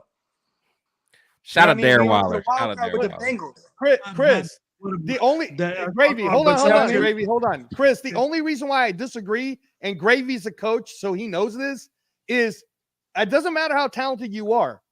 If a coach fucks you up in the first half of the season, like Josh McDaniels was doing to our guy, to Aiden O'Connell, was messing with him. He didn't fuck Aiden up, though. How did he fuck Aiden up? Mentally, no, dude. He didn't, though. Go ahead and start the Chargers game over Jimmy Garoppolo. Oh, let me take you out for Brian Hoyer. You're fucking the kid's head up. Yeah, that was crazy. That was crazy. When we put Brian Hoyer you're messing up his head. Like one day you're the bomb diggity, and the next day you're no Diddy. Like, come on, nah, that's a bomb. That's true. Aiden O'Connell would have been 5-5 then. Instead of 5-4. All I'm saying is it's not a better situation when the coaching is bad, and the 5-4 that me and Brandon are talking about, the second half of the year where he finally had a head coach say to him, "We're gonna roll with you no matter what. I believe in you. I believe in you no matter what." Antonio Pierce believed in him, but didn't give him an offensive coordinator. If you'd at least hired the guy from Purdue, that's what I'm saying. Like that's my only argument, honestly. Like that's what I agree with Brandon. Let's give him a chance. Let's just give him a chance. Poor babies. We're not about. Look. The thing is, if we don't draft a quarterback and he wins the quarterback position, we're going to support him. But all I'm saying is, like, but he shouldn't win that starting position. Like, no, he shouldn't win that. I don't think he will. But you guys are telling me that we shouldn't go draft a quarterback because of this guy, and you guys don't even think he'll beat Gardner Minshew out. I didn't say we shouldn't draft the quarterback. Like, to me, the only reason why I wouldn't do that because we have other holes in different positions. And quarterback is one of them. Quarterback is one of them. The main one. I get that. See, so why do we love? Why are we so hyped up for number 4 over here? Then, and we're going to get another quarterback to potentially start for the Raiders. I get it, but that's what I'm saying. Like, I'm not hyped up for Aiden O'Connell. I'm just saying, like, he didn't have first team reps. Like, we had Jimmy Noodle Arm Garoppolo throwing under passes. How do you know that? How do you know that? Every quarterback gets OTO reps. Every quarterback. Yeah, but I'm saying who had first team reps in that locker room? That was Jimmy G. That was right. Josh McDaniels wasn't getting the same reps. No, that's true. That's true. No, that's true. That's true. That's true. That's what. Now, I will say, like I said, my high school quarterback, he got drafted by the Ravens. I had a show with him. That was Josh McDaniels guy, man. He was a quarterback that made Urban Meyer's offense big back in the day. But anyway, I had a conversation with him because I wanted to understand as a quarterback, like, what is it like going through training camp? Like, what is it like? Again, he played for team reps, man. Yeah, like he played for, and he told me he was like, man, honestly, those reps are everything. He was like, honestly, during team practice, he was like, I started off as the third string quarterback. Yeah, he said, you already know Brian. The whole practice, I might only get 5 reps at quarterback, and 3 of them are handoffs. Right. So it's like I don't even have an opportunity to even work my way up. So like I get it. Right. So like like if you're not the top guy, you really don't get the reps. You a rookie. You come in. Yeah, you really don't get the reps. So I will say that. So I will say that to y'all's point, Aiden during the whole Jimmy G thing, he didn't get the reps. But you gotta remember, Jimmy G started late though, didn't he? Because wasn't he hurt? So like Aiden had a chance to sling the ball. Like all mini camp was Aiden. Aiden had the whole mini camp now. And so let me what happened during preseason, right? Aiden O'Connell cooked the whole preseason. Yep. He sure did. He did. He did. No, he did his thing. He did. Right? So then what happened with the regular season? He was playing B-level guys, though. He was playing B-level, C-level guys. Yeah, I agree. But, what happens if Aiden O'Connell played against the Steelers, our home opener against the Steelers, who, like, to me, I just think, like... He would have got... I ain't going to say the word. Why did AP become the intern and was like, we're rolling with Aiden O'Connell instead of Jimmy? Yeah, and what Brandon's saying. So when AP became the interim head coach, why did he become? He was like, we're gonna roll with Aiden. Because honestly, I'll tell you why I think it's because he wanted to push away anything that Josh McDaniels stood for the sake of building the morale for the team. So I think Jimmy was all in his head with all the injuries, and he has a fucking noodle arm. Like he ain't had the arm that Aiden. I think Aiden has a better arm than Jimmy Garoppolo. Absolutely. I agree there, but I still think that Jimmy would have gave us a better chance to win on some of those games down the stretch. And because of that, any game the AOC won, I think Jimmy would have won, and I think Jimmy would have won the Vikings game. I do. But what Brandon's talking about, Chris, so you're going off just because of the experience that he has.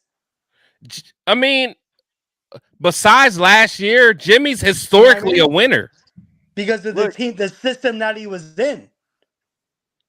No, I mean, not only, at the 49ers, he was a winner. I feel like at the Patriots, he was a winner. Man, that fucking system with San Francisco is so good, man. But he was a winner at the Patriots too. You're taking a lot away from Jimmy on the 49ers.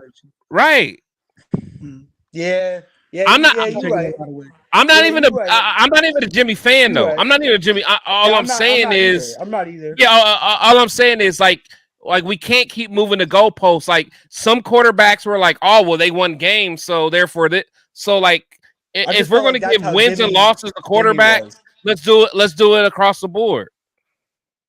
No, I get that. What Brandon is saying though, and which a lot of us people that do back AOC up to give him a chance, is when AP became the head coach, AP's goal was to show everyone the Raider way. It was like, we start. So he picked the quarterback that would not lose his games. So Brian Hoyer would lose his games. Jimmy G would lose his games. How do you figure that though? Hold on. How do you figure that part though? You got to explain that. Like how does Jimmy lose his game? Because think about it. What was Jimmy's record as a starter for the Raiders? Okay, I'm gonna give you direct stats so that you get it. Yeah, so I'm gonna pull it up. But I need to hear that. I need to hear Chris. I'm gonna give you the direct stats. But Chris, I'll say this before I give you the exact stats of it all. I need to hear when Jimmy G got pulled out and when they said, "Hey, start Aiden O'Connell for the Chargers game," I was one of the first people to say, "Please just let Aiden O'Connell be the guy for the rest of the year because I need to know if we're drafting a quarterback or not."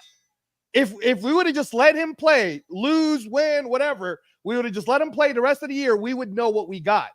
The reason why we're having this conversation is because we didn't even know what we got in the coaching until the second half, which was 5-4. We still don't know what we got at quarterback because we never even got an offensive coordinator. So that's what Brandon's been saying this whole time. He's just trying to just tell us the truth. But I'm a go ahead, Brandon, because I know you agree with this. I'm gonna pull up the actual stats. I didn't get the notations. Like I said, I don't know. Like I don't like. I'm just saying is like I felt like he got thrown in the fire. You know, like he got thrown in the fire, and it just wasn't like I felt. But I like, and that's a hard position because like I understand both of your guys, like Chris and Gravy. I understand both of your guys' thing. I just felt like we haven't seen. So can you imagine Aiden O'Connell with an experienced offensive coordinator and have a whole offseason training camp with an experienced offensive coordinator compared to Bo Hardigree, right? No, that's so true. Like obviously, and like honestly, when this might sound crazy, like you probably would be like, yo, you need to go after this, but yo, when I would have took Justin Fields. Y'all don't want to know. Everybody who knows me knows what I want to do this offseason, so I ain't gonna go into. No, I'm not mad at the Justin Fields. I'm being dead serious because I felt like Justin Fields. I wanted Russell Wilson. See, and I would have took Russell. I would have took Russell too because I would only pay what $1.2 million for him. That's what I'm saying. Yeah, yeah, but that's neither here or there. That's neither here or there. You know what I mean? But I'm just saying, like, to me, I'm like, I haven't seen enough of Aiden O'Connell to just like I understand, like, yeah, we have Devontae, Jacoby Myers, Trey Tucker, Michael Mayer, like we have all that. I just felt like he, dealing with a first-time play caller, like I just. Yeah, Space is wild. He just like me. He just like me. Chris, so that you, because you were asking for stats, and like you know how I do it, man. Yeah, give them to me. Give them to me. Let's go. Let's talk. Everybody can get mad at me all they want, but this is let's talk. Happened. Let's talk. So when me and Brandon are talking about how Aiden O'Connell won 5 games and 4, we're talking about the back half when he finally got told he was the starter. So that's why we don't include the loss with the Chargers when they were fucking with his head. All right. Yeah. When Jimmy Garoppolo was actually given the starter job, his record is he won 3-3. He was 3-3. Yeah, 3-3. Okay, he won 3-3. Yeah. All right. And then in terms of actual things that he did, he passed for 1,200 yards. He threw 7 touchdowns. He threw 9 interceptions. True. In that whole time. True. He would have lost us games, dude. He would have totally lost us games. But hold on. Games. Okay, would you agree or disagree that the Green Bay game, should we have won the Green Bay game? Oh no, we did win the Green Bay. My bad. We won the Green Bay. Our defense won that game. My bad. We lost the Chicago Bear game. Yeah, should we have lost the Chicago Bear game at home? Should we have won that game? Wait, say it again. The Pittsburgh game. In the Pittsburgh game, when we were at home and we were playing Pittsburgh, it was like a Thursday night football game or some Monday night, something like that. I'm trying to remember that game. That was a home opener. The home opener. We lost that game. Yeah. We couldn't probably. Okay. I don't remember either way. I'm not gonna lie. I don't remember. Game. All right, the September 24th home opener, we lost to 23-18. Jimmy G was our starter. Okay, yeah, that was week 2, right? That was week 2. Should we have won that game? Should we have won that game? I think we should have. Yeah, I think we should have. If we had Aiden O'Connell, I think we would have. No, man, no. Because look, you know why though? What you guys are forgetting though, what you guys are forgetting is because do you remember how Aiden looked under Josh McDaniels? What do you know? Because I don't know anything about when he was under Josh McDaniels. Who, Aiden? No, we saw him at the Chargers game. The first game 6 times from Khalil Mack. Okay, that's what I'm saying. Now, what I'm trying to get to is we've only saw Jimmy under Josh McDaniels, and again, I thought Josh McDaniels was going to be with that system before. See that like. Come on, man. That's a New England system right there. No, hold on. See, now, honestly, I think that's where the problem is because and that's where Josh McDaniels messed up at. He thought that, hey, since he was in my system a long time ago, he's going to pick it up and hit the ground running. But the thing is, he was in Kyle Shanahan's system longer than he was in McDaniels' system. Yeah, that's true. So, like, that's true. You just don't. I mean, those are two different philosophies, man. Absolutely. Like, you can't just pick it up. And the thing is, Jimmy wasn't even his number one guy. He wanted Brady. Brady probably would have been able to pick it up and would have hit the ground running. They wanted C.J. Stroud, and Mark Davis said, "Nah." Well, no, I'm not even saying that. But like before that, like if Brady, oh my bad. Before that, if Brady would have, if he wouldn't have retired, Brady would have been a quarterback. We wouldn't have been worried about no C.J. Stroud or nothing. And Brady probably would have picked up that system, remembered it, and he probably would have hit the ground running. Right. But my thing is, I think Josh McDaniels underestimated what Jimmy could do because we're talking about 7 years removed from a system. You know what I'm saying? It's a complicated system. True. That's true. Plus, he got hurt. Plus, Jimmy G was. Yeah, I think those injuries. I think those injuries got to Jimmy's head where Jimmy just like he. I felt probably was. I felt like Jimmy just lost a step because of his injuries. No, you're right. But the thing is, one thing about Bo Hardegree that we can all admit, though, compared to what Josh McDaniels did, I think Josh McDaniels was so stubborn. He had a system. He wanted to stick to that system no matter what.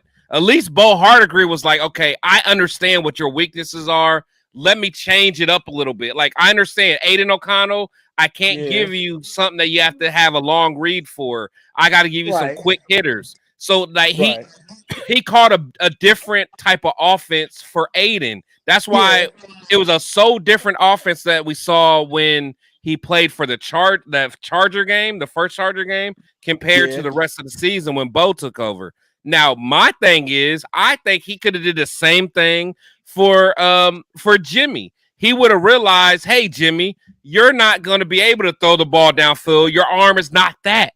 But, hey, I can do some more play action stuff. I can get because you notice Bo Hardegree got Michael Mayer involved. He got Trey Tucker involved. All this stuff that McDaniels didn't do. I think if Jimmy had a chance to do all that, I think he would have had a better season and one more game. But you don't think that playbook when he got fired was still Josh McDaniels' playbook?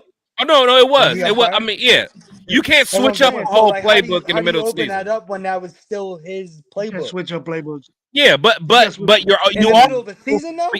But you are able to pick and choose what you want from it. It's like a cookie jar. You can put your hand and take what you want.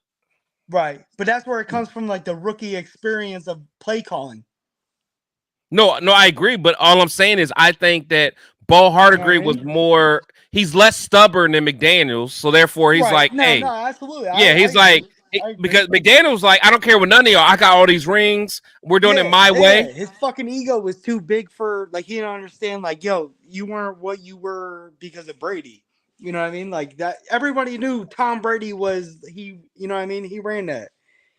He ran that. Chris, so that I could just bring up this stat because again, man, all I can do is bring up stats. So I want you guys to hear this. When McDaniels put Aiden O'Connell in for that first Chargers game, his first start, how badly do you think Aiden O'Connell did in that game? Because I know we always talk about how he did trash, regardless of what the stats say. He did trash from the eye test. Aiden O'Connell on the first game that he started, he did trash, where he got sacked 6 times by Khalil Mack. One. You thought he was trash, right? Trash. Yep. Trash. Yeah, right? Absolutely. Okay, that's on record, y'all. Shield Squad, you heard it. Yeah. Ain't no actual stats for that game in where he lost 24-17, to which I kept saying, if Josh McDaniel hands the ball off to Josh Jacobs, you probably win this game. But anyway, I agree with that. His actual stats, Chris, his actual stats, 24 completions for 39 attempts, 238 yards, 61.5 completion rate. He didn't play good. One running touchdown. He ran for a touchdown. He threw one interception, which was the one that was at the end zone, which was the bad call. Okay, that's better. That's literally better. That's a better stat line. You gotta watch the game, though, Angelo. You gotta watch the game. Right. You can't just go by the box score stats. When somebody says to me he played trash, I expect to see 4 interceptions. Angelo, he held on to. He got sacked 7 times. He got sacked 7 times. Was worse than that. Okay, I agree with. I'm just saying. Okay, no, I'm making this point so that we can talk about Josh McDaniels as the guy in charge of Aiden O'Connell versus Bo Hardegree, who is a quarterback coach, not an offensive coordinator, being over Aiden O'Connell, calling plays for Aiden O'Connell. Chris, when you watch the Kansas City game at home for us, the one that we played here, where we were winning 14-0 in the beginning, do you believe Aiden O'Connell played trash in that game? I got to remember back at that game. So that was the first game we played them? Yeah. So we were up 14-0, and then we should have smoked them. Patrick Mahomes came back, and then we lost 31-17. So okay, I remember it was like a 4th and 1. It was a 4th and 1. It was a 4th and 1. AP should have went for it, and he didn't. We kicked a field goal. We missed it. I'm trying to. It's coming back to him. I'm trying to remember. Nah, you're right though. You're right. Honestly, I don't remember. I don't remember all of it right now. But would you say though, Chris, that during that game, because even AP already admitted the reason why they lost the game, but is Aiden O'Connell the reason why we lost that Kansas City game? It's never one person's fault. So no matter how many times you ask me that, I'll never say yes. Okay. I'll never say yes. No. I'm glad you're saying that, because I'm just telling you that the actual stat line for what Aiden O'Connell did in that first Kansas City game that we should have won, his actual stat line was 23 completions for 33 attempts, 248 yards passing, 1 touchdowns, no interceptions. Angelo, see, all respect. No, I love you to death, man. You know it, but it's beyond stats. And the thing is, and I'm gonna put it in your world. You're mixed martial arts. You're a boxer. Sometimes you cannot just go by the how many punches we're laying. Like it's an eye test, man. You know what I'm saying? So it's like I agree. I think you get caught up too much on what the stats say, but like anyone that watched that game in the Chargers game, they'll tell you Aiden O'Connell did not play well at all, regardless of what the stats say. Like Derek Carr was literally the king of stats. Yeah. He's the king of stats. Like if you go back, you're like, oh man, Carr threw for 267. He had 2 touchdowns, 1 interception. 79% completion rating, but then when you watch the game, he's throwing 8 passes that Alec Ingold for 3 yards, and then once you get into 20 yards, he's fucking throwing it to the stands, man. Chris, I totally agree with. I agree. So I'm just gonna say back to you what you just said 5 minutes ago. You said that it's no one person's fault because it's a team game. So if you rewatch that first rookie game for the Chargers, go watch any other rookie's first game and then compare it to Aiden O'Connell's. And I'll guarantee you're going to say, even though Aiden O'Connell lost the Chargers game, he's top 2. Top 2 performances as a rookie quarterback same year last year. Whether it was for his first game ever. What is that? CJ Stroud's first game ever. Bryce Young's first game ever. I got to hear what Gravy has to say about this. Yeah. So that'll make you happy. That will make you happy. We're looking at the stats. Okay. We lost a football game, right? And Aiden goes for 300 yards, 3 touchdowns, and 1 pick. But he's 33 for, he's 40 for 60. You know what I mean? And we end up losing the game. But you look at that stat line, it says almost 400 yards passing, this and that. That's a win to you? No, that's not my point, baby. But you're telling me, what's the point though? What is the point? My point has always been. What is the point of giving us stats when we lost the game? Look, if there's a better quarterback as a Raider fan, of course I want a better quarterback. What I'm saying is, and what I've always said from the very beginning since December is, given our current situation, we're not picking top 3. So why in the world would we give up anything to go get Jayden Daniels or whoever? We all agree there. We all agree there. Okay. So since we got to stick with what we got, if Aiden O'Connell does beat out Gardner Minshew. I'm just giving you the stats he actually did. And none of the stats that I'm pulling up says he threw so many interceptions that's why we where lost. it's tough. Angelo, did Aiden play well last year? Let's just start there. Okay, I think that Aiden O'Connell, if we're going to count the back 9 games that he had to play, for his rookie year, he was one of the top 3. No. I'm not talking about top. No. Did he play well? Don't compare him to anyone else. Did he play well to your standards? Yes, I thought he played. I did not think that Aiden O'Connell was the reason why we lost. I didn't say that either. See, now look, you're moving the goalposts. You're moving the goalposts. Angela, you know I love you, man, but I'm not saying that. Like I don't want you to compare with anybody else. I don't want you to. I just want you to say, as someone that watches football, that studies the game, can you tell me that Aiden played well last year? For a rookie, given the scenario that he was given, I thought he did. 5-4 with no offensive coordinator. I thought he did good. Brandon, am I wrong? Am I lying? If you put, I mean, again, no offensive coordinator, dude. No offensive coordinator. Hey, Chris, I love these guys. I love these guys too. These are my boys. I love them because you can prove them wrong at the end of the midseason. Right. No, I agree. Yeah, Chris, would you have rather have Derek Carr? No. I'm gonna make it fair. Would you have rather had Derek Carr last year in Derek Carr's last 9 games, where the Saints were trying to get rid of him? Basically, Saints fans wanted to hang Derek Carr. Would you have rather had Derek Carr's last 9 games last year, or Aiden O'Connell's last 9 games? Derek Carr. Derek Carr. You'd rather have Derek Carr? I'm gonna pull up Derek Carr's last 9 game stats and compare it to Aiden O'Connell's for you. What's that gonna do? And what's that gonna do? That's gonna tell you that I'm not the biggest Derek Carr fan, bro, but I'm just saying. Pull up 9 years of Derek Carr shit, and he's always gonna be better than Aaron O'Connell. Yeah. Always. He's playing on a different teams, different situation. Yeah, he had how many different head coaches? You can't sit there and say if Eddie O'Connell played for the Rams, and they would have won the Super Bowl, or they would have won this. Hey, game. Shout out to Real Talk Raider Nation. He said you guys are still alive. Commitment to excellence. Y'all should be drunk by now on a Friday night. I'm already drunk by now. Absolutely. Look, I done drank this whole bottle, y'all. I done drank this whole bottle. Look, Gravy got a stogie. I don't know what's in his stogie because he said that what's the name's better than LT. I love the enthusiasm of this panel and the drive of one player, but the thing is you just the fat guys, I'm not calling you fat. It's facts. I'm fat. I'm hungry anyway. Hey, shout out to Severe Raider, man. Severe Raider know I got that Wendy's sponsorship coming.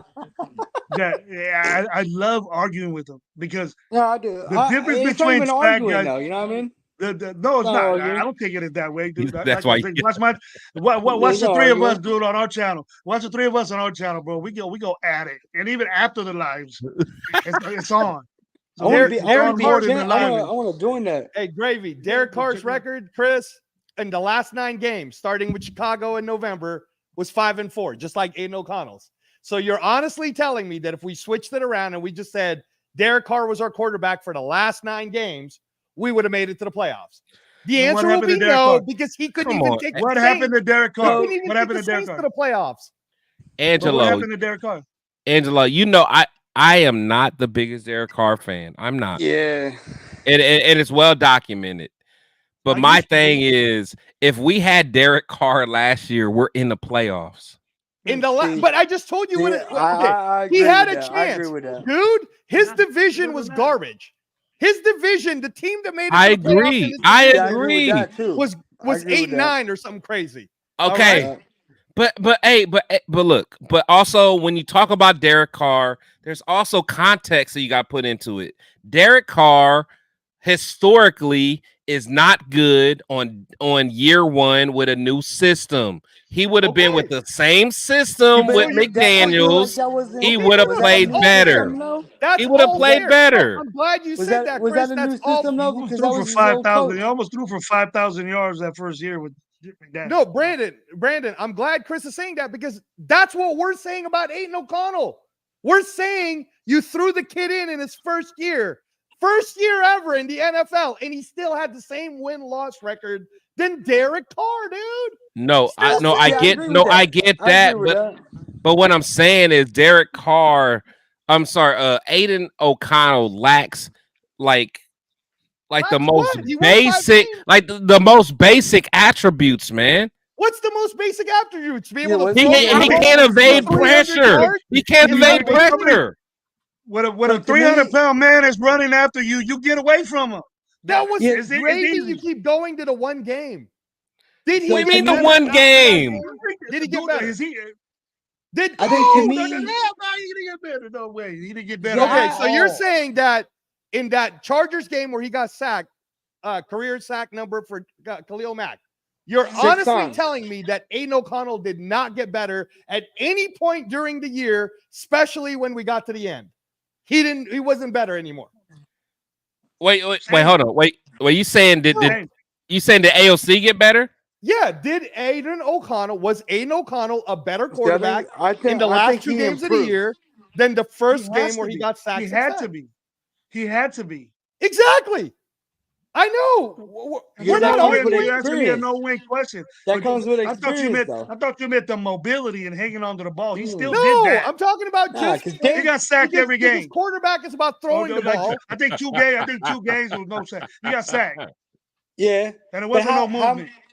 But how mobile was Derek after 2016?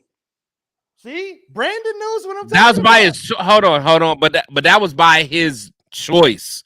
Like Derek is very athletic. People forget Derek is very athletic. Yeah, but after he got injured, though, he wasn't though. But look, okay.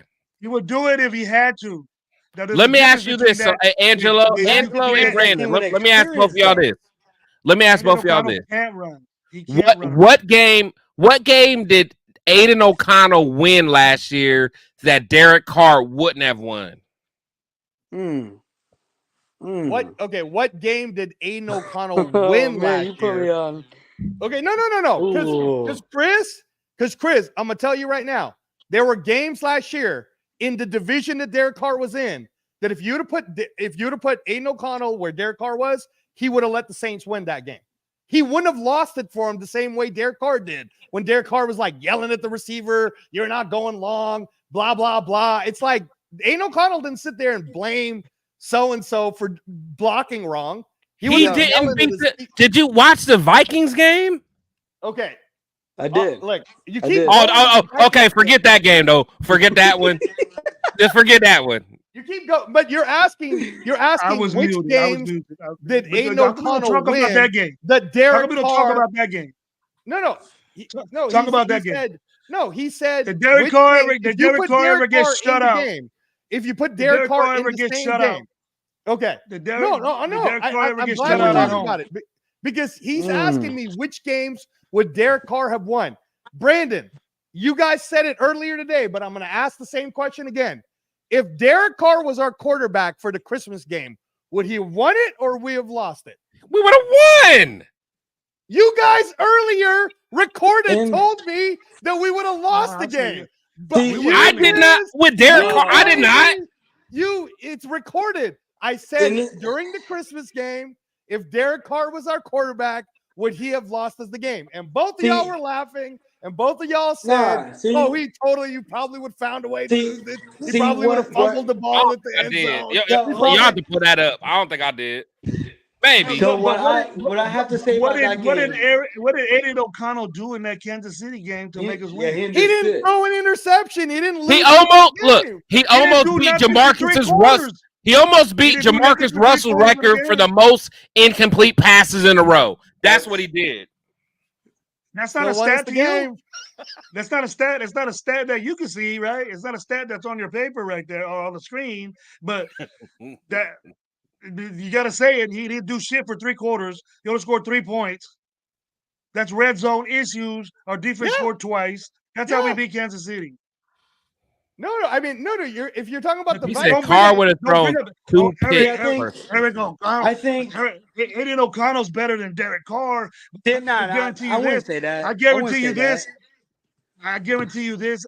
I know Derek Carr, as much as I don't like him, Derek Carr would have probably scored in one of those quarters or throw a pick or something. Easily. Had some kind of stat. He would have had Easily. some kind of stat. No, I agree. You know what I mean? But I think Derek Carr would have scored in that first half. Hey, my bad, John Parker. I am screaming, man. You know, hey, it is what it is, man. But go ahead. Is John Derek Parker Carr talking about me? I'm sorry, John Parker. Oh no, he probably talking about me, probably because I'm screaming. But Derek Carr would have Shout out scored in to the you. first half. Derek Carr would have done Derek Carr would have did what he did in the first half, right? Derek Carr would show out in the first half and not show up in the second half of the game. Nobody even. Hey, shout out to Junior Flores, man. I'm glad you like. I'm about to say, yeah, he gave a little Raider transplant, a little love. Okay, yeah, you know what? And I don't. I'm being dead serious though. I don't want Aiden O'Connell to fail. Yeah, I want everybody on our team to be the same successful. exact way. That's why I think that But way. I think there are things that we could do to make our quarterback room better. So there's a reason why. And we didn't have a problem at quarterback. And if the coach really was so confident in Aiden O'Connell, we wouldn't be trying to trade away our future to get another guy. And why don't you guys say that? Why don't you guys say that instead of giving me stats of somebody that sucks in games? No, I get it. Gravy, I hope that we get Jayden Daniels, you're not going to see any more of Aiden O'Connell. No, ever. But then we're not going to see that. I hope we don't give away the farm. I really do. I'm the same way right there. I hope that. But I'm not with that. Telesco, I'm not with that giving away all these picks. No, my boy Gabe is, my boy Gabe is, and he comes up with really great shit that, well, we could get a guy doing this. We could go in free agency. We're going to have a bunch of money. And we start talking about that. Great moves for the defense. What are we doing offensively? We're waiting for these young boys to come through. And if we definitely give away 3 years of our future, that's what I'm saying. For another team, our team is going to be the same way. I agree. The same way. I agree with that. Everybody in this panel all agrees with what you've been saying, Gravy, about we don't give away the farm for nothing, which is why I keep just saying let's give the quarterbacks that we have a chance. Because you're right. If we can improve the quarterback room, that's all I want to see. But it doesn't matter what Minshew did last year in 9 games. Or what did last year. Here we go. Here, I got a question. So okay. It doesn't matter. I want to know what everybody wants to do with their first, in the first 3 rounds of this draft. Okay. I want to know what everybody wants to go. I want to know because that's going to let me know how you really feel about Aiden or how you feel about whatever. So I'm gonna start with you, Angelo. Just pull up a mock draft right now, Chris. I know. Yeah, honestly, hey, the way I almost feel like doing a mock draft right now. We did it hella fast. Remember, Chris? That second time we did it hella fast. Yeah, you can do it. You're only doing up to the third. You're only doing it up to the 3rd round. Hold on, man. Let me see how many likes I got first. Let me see how many likes I got, man. Don't get mad at me. Hell nah. We ain't doing no damn. No, I ain't got no damn likes on this thing. But go ahead, Angelo. Talk your talk. Let me know what you want to do. No. I was just gonna say, Chris, if you wanted to, so we can see Gravy and Brandon's, you could pull up PFF, the actual one, because they'll do the first 3 rounds. I don't care about none of that. I don't got enough likes right now, so I ain't doing none of that. Yeah, what's wrong with you? Shield Squad. Now, yeah, my Shield Squad. I don't know what's going on. Shield Squad ain't Squad's whack. Yeah, nah. You ain't gonna talk about my boys like that. Come on now. Why don't y'all touch them like buttons like? There we go. Okay. There we go. Let's go. Let's hit them like buttons. Okay, I got it, guys. Okay. All right. Okay. But Angelo, tell me how you feel about just. Okay, first 3 rounds. What I'm doing, you already know what I'm doing. Okay, if it falls the way I think it's gonna fall, and Fuaga is still there, 13, I'm taking him, no questions asked. 13, Fuaga. No matter what. No matter what. Because if the Jets, okay, look, I actually think Fuaga's getting taken before number 13. He's that good, dude. He's a generational right tackle. Really? That he's good. He's good, bro. Bro, I was watching Fuaga. Stuart Schwager didn't even know about Fuaga really the way I knew about him. And that night where we were together till 4 a.m. watching tape, I said, Stu, just watch Fuaga for me, then tell me your professional opinion. And Stu said, I fucking like Fuaga. He said Fuaga is a mean mother. Fuaga is the type of guy that we should get. Fuaga, first round pick, absolutely.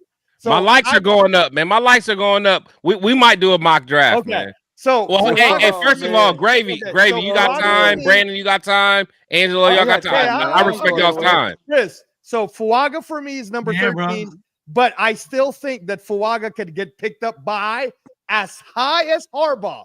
I could see Harbaugh doing it. If nobody gives him a good enough trade, I could see Harbaugh saying, I'm taking Fuaga. I could see Harbaugh giving up number 5 to a team like the Vikings, trading down to 11, and he'll still take Fuaga. That's how good Fuaga is. Yeah, man. He's getting taken. He's getting taken. I've been even Sean Payton's dumbass, he'll take Fuaga before he takes a chance on someone.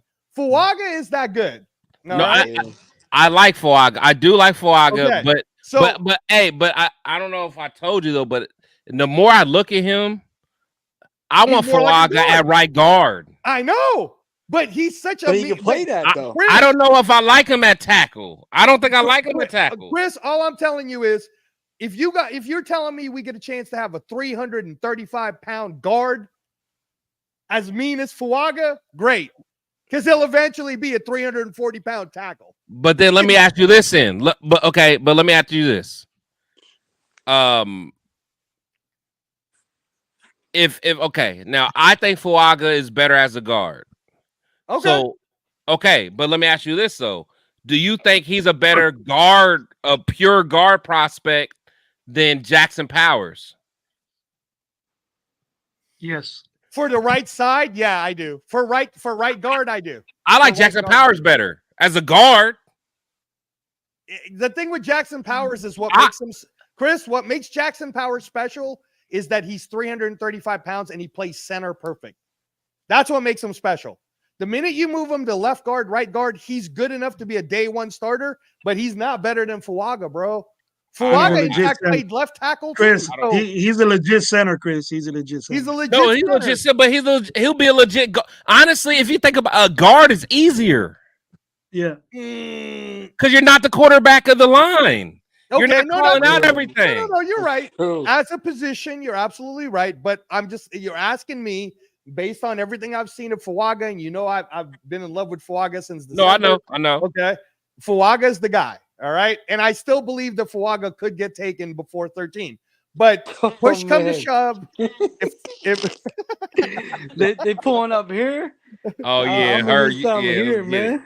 Chris, push come to shove. If Fuaga is available at 13, it's a no-brainer. Telesco takes Fuaga at 13. Just like you took Rashawn Slater, you take Fuaga at 13. Then we get the number 44. Honestly, for me, you're asking what I would do. I would probably trade number 44, number 7, move back up to the first, and I'll go get Penix. That's what I would do. I like that. Exactly I like that. I would do. That's exactly what I would do right there. Because I'm picking up Tyree Jackson in the 4th round anyways. Or best running back. I'm just saying, and I told you, Stu loves Kyrie Jackson. Kyrie Jackson could be a Namdi type player. I agree exactly where that's a reach. That's a reach, but I get it. He's long like that. He's long. Yeah. But that's what I would do, Chris. I got you. No, I'm not mad at that. I'm not. Gravy. What you got, man? I'm with the getting a quarterback first. Wow. You said we say corner or quarter? Corner. Wow. Who? Which one? Say names, baby. Say names. Yeah, we need names. I want some names. I don't know who it is. If we need a quarterback, and I'm with transplant too on a offensive lineman, Fuaga, Lathan, if they're there, and Penix is still there, and it go our ways, I'll get Lathan or Fuaga. I'll change my mind. I can't go. I'll get the offensive lineman at 13 if we stay there. I don't think 13 is going to be our pick. personally. I think we're going to go down a little bit. Not as much as everybody thinks, but I think we're going to go down a little bit, get more picks, move back up, and then get our quarterback. And then I think third round, we got to get a running back.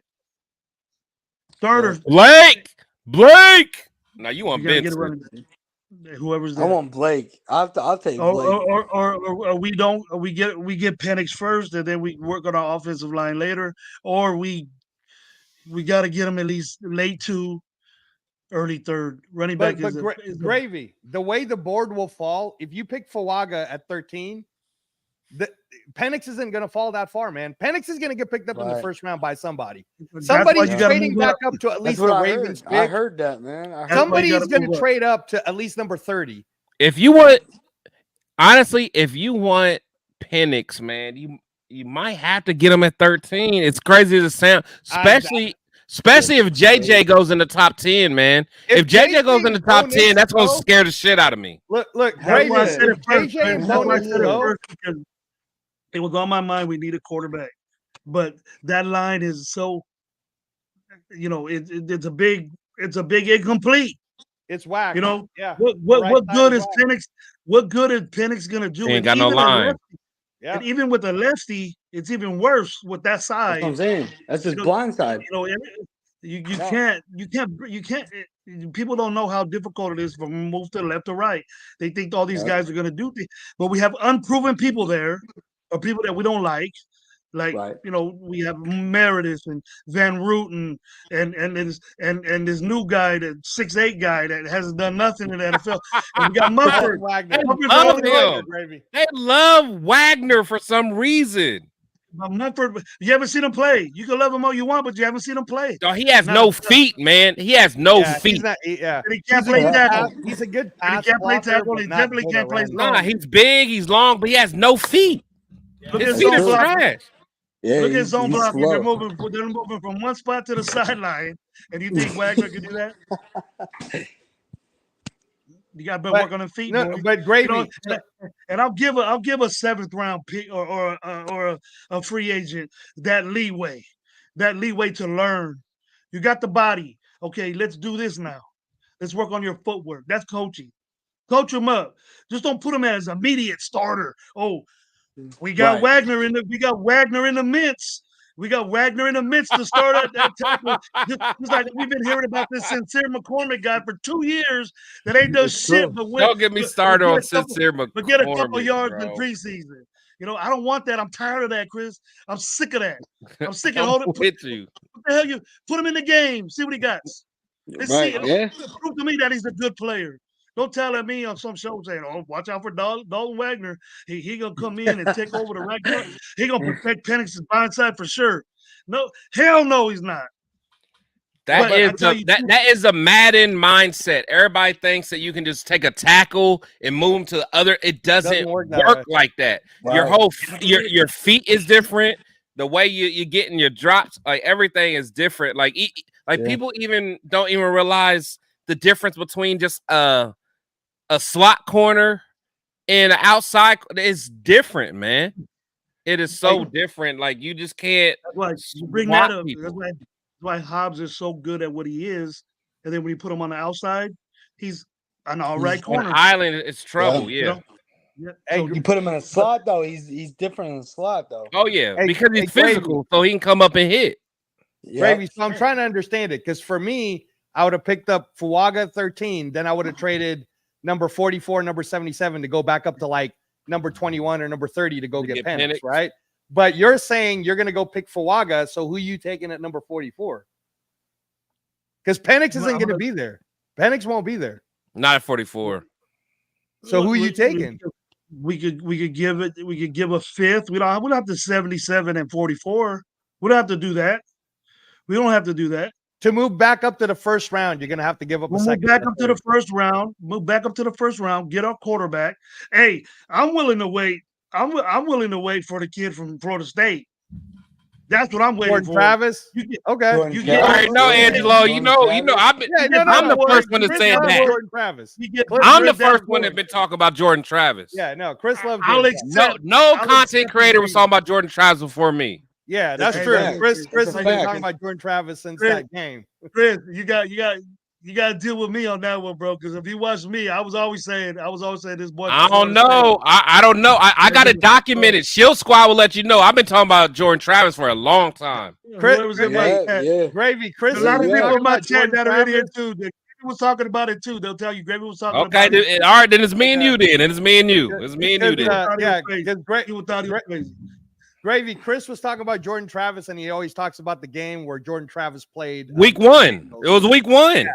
Yeah. Week 1. I'm like, and the only reason I knew about him because I bet money on that game, and I'm like, who is this dude? Yeah. Chris is willing to take Jordan Travis in the 4th, which is pretty early for a hella injured dude, but he's willing to take Jordan Travis in the 4th. We're picking guys that are injured and won't be able to play the next year. Number 7 in the first round. Why do we get a guy and reach for him a little bit in the 4th round? And red shirt him, yes. Thank you. That's a legit red shirt year. He's not a first round pick, and you know that when he comes out, he's going to play the same. He doesn't have a ligament injury. He doesn't have a ligament injury. He was going to win the Heisman. He was on his way to winning the Heisman. His team didn't get put in the national championship series because he got hurt. They got dogged out of that. Florida State was a totally different. He still went undefeated with their team. Just think of that. Travis and I disagree, Benson. Severe. I disagree. Not you. I'm talking about Severe. But go ahead. We get Travis and Benson. Shoot, boy. He loves some Benson, bro. He loves some Benson. Las Vegas Similos, bro. He loves Benson, bro. Gravy, I was going to ask you. Yes, sir. If you pick Fuaga in the 1st and you get to the 2nd, and you're going to take, in the 2nd round, you're going to get a chance to go take people like Tavondre Sweat, Braden Fisk. There's probably going to be some corners available. Are you going to use your 2nd round to go get Trey Benson? Because I don't think he's making it all the way to number 77.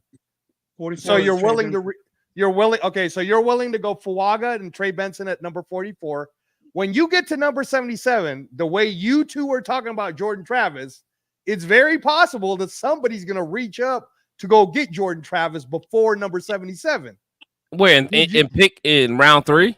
Yeah, because you guys keep talking about how amazing he is. So let's say somebody. But that's us, though. That's us. Because honestly, especially if Rattler's still around. That's another one. Okay, Chris, so there's no difference between talking about Jordan Travis than there is talking about Aiden O'Connell. There's no difference. No, but that's what we can say that. We can say that. No, Gravy. So that's what I'm asking you is if you went Fuaga, then you went Trey Benson in that 3rd round. Are you willing to take Jordan Travis that high at number 77? Because if you pass up on him, he might be gone at number 79, at number 80, at number number 90. I'm getting Jordan Travis and pick 4, like round 4. That's where I'm. But Chris, your 4th round pick is 112. I would more look defensively. Okay, so that's Kyrie Jackson. Number 77 is Kyrie Jackson. That's tall, lanky kid out of Oregon. I like Kyrie. I keep saying Jordan Travis might not make it all the way to pick number 112. I'm thinking the bigger guys. I'm thinking the bigger guys. The bigger guys will probably be for me. Okay. So it's been done to me so many times. Me being coordinating a football game, that a good defensive line disrupts your flow. It disrupts your play calling. It disrupts your timing. It disrupts your quarterback. It disrupts everything. So we can't get enough quality good defensive linemen on the Raiders. So that should be the defensive lineman for number 77. We should look at who the best available defensive lineman that we have. That's on the board that we have on the board there. Then after that, the Jordan Travis issue comes up. A good corner would come up, and then we could go down the line. I'm not a Sweat guy. He messed up, bro. He messed up. He got a DUI. I don't need him in Vegas. Yeah, and not only that issue that they say he's a big partier at Texas anyway. I don't. No, you know, don't want that. I'm a big partier, and I know how my mindset was when I was playing. So anyway, Brandon, give me what your 3 rounds will look like. Hey guys, and again, whenever y'all want to get off, we can, because I usually just like doing a hour, but every time I get with Angelo, every time I get with Angelo, I'm over here doing a few hours. Next thing I know, I finish this whole bottle. And now my shield squad getting mad at me for yelling in the thing. So whatever. Hey, we gotta do a store run then, bro. You got somebody gonna do a store run for you. We'll get another. Hey, but here in Ohio, it's 12:45 in Ohio, so a store run. I only got 15 minutes to get more, so I just got to just deal with this, man. Close at 2. Nah, no, you can't buy no beer after 1 o'clock here, man. So it's 12:45 here. Man, but luckily, before I got on this show, when I knew I invited Angelo, I knew I had to get the stuff beforehand because this might turn into a 3.5 hour show. Me and Chris's first show, Brandon, 5 hours. Me and Chris's first show was 5.5 hours with Stu and Cam Jack. Yo, it's crazy. This is my first show ever. Oh, hey, oh yeah, it is. Yeah, shout out to Brandon. This is his first show. It's my first show ever, man.